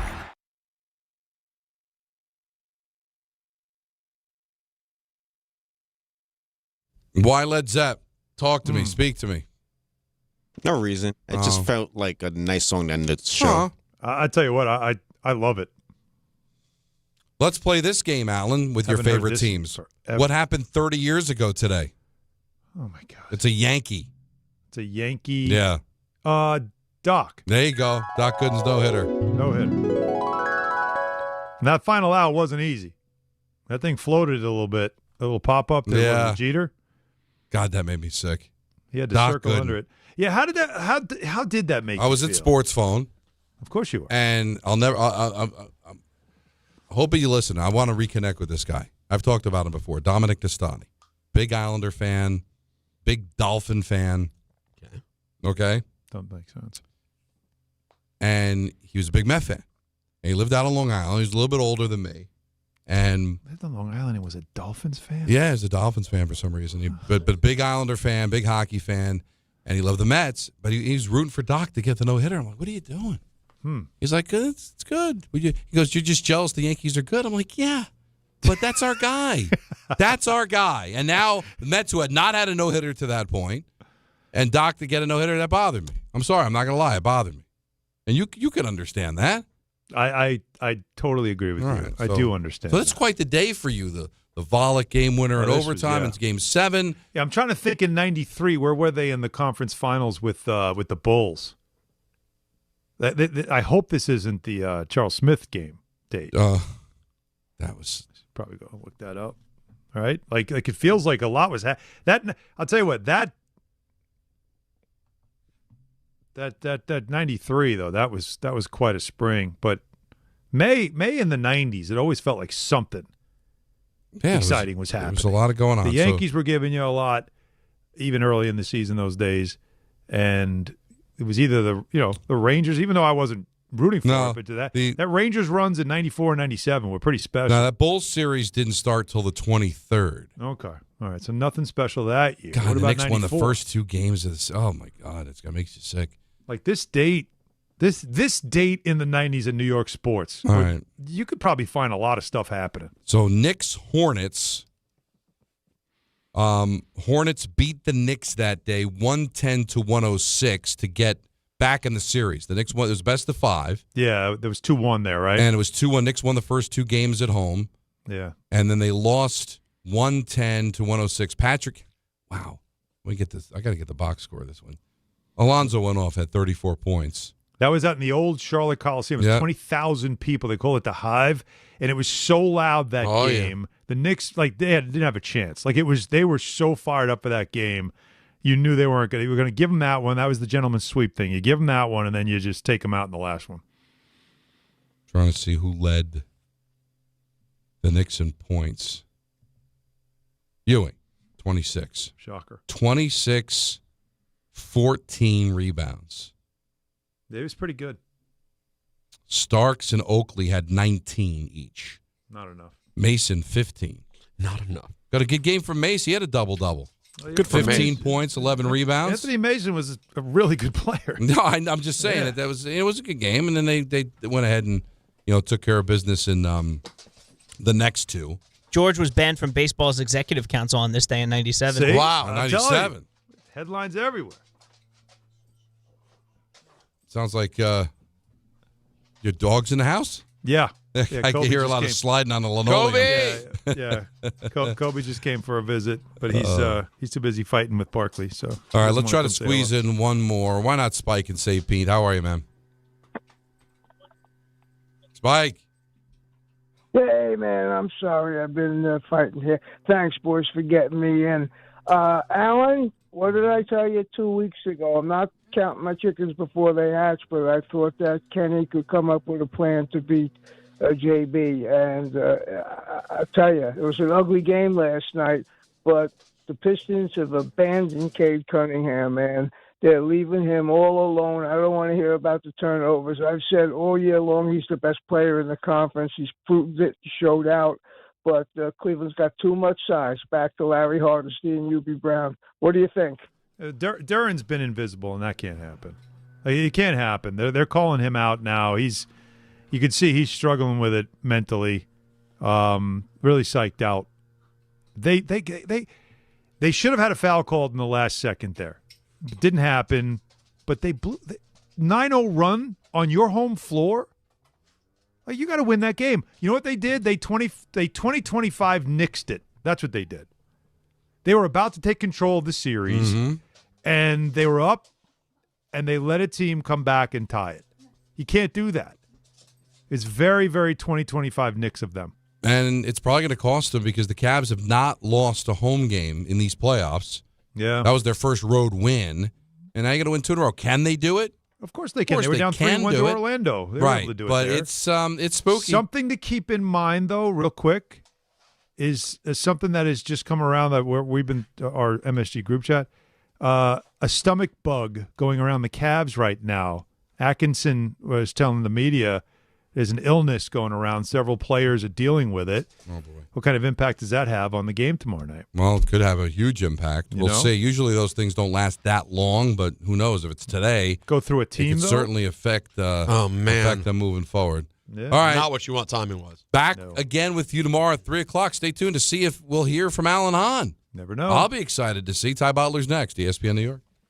If you're heading into summer without a medical emergency kit, you're taking a risk most people don't think about until it's too late. Summer colds linger and can turn into sinus infections that last